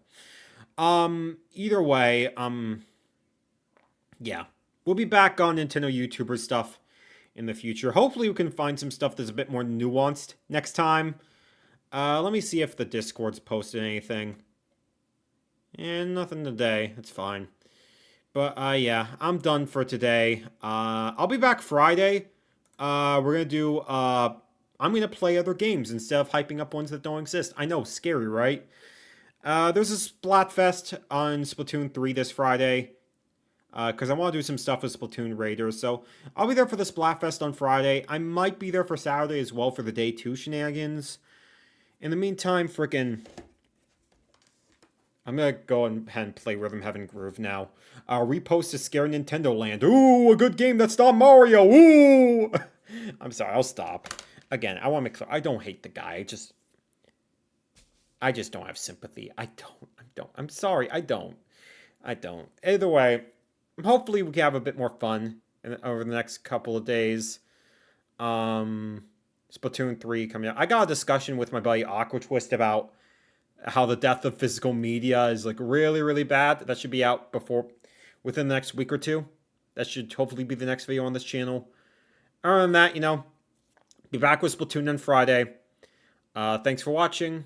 God bless. And I'm gonna play Rhythm Heaven Groove and cry now. I might make a video about Rhythm Heaven Groove. Who knows? It'll get like 5 views, but at least I was happy doing it, which is more than I can say about a lot of Nintendo YouTubers. Might help be easier into Raiders? Could be. Yeah, I have fun Splatoon 3 when I play it. The single player mode in that game is really freaking fun, so, who knows? Anyways, yeah. God bless, and have a good one. Bye-bye. And now, folks, it's time to say goodnight. We sincerely appreciate your patronage and hope we've succeeded in bringing you an enjoyable evening of entertainment. Please drive home carefully and come back again soon. Good night.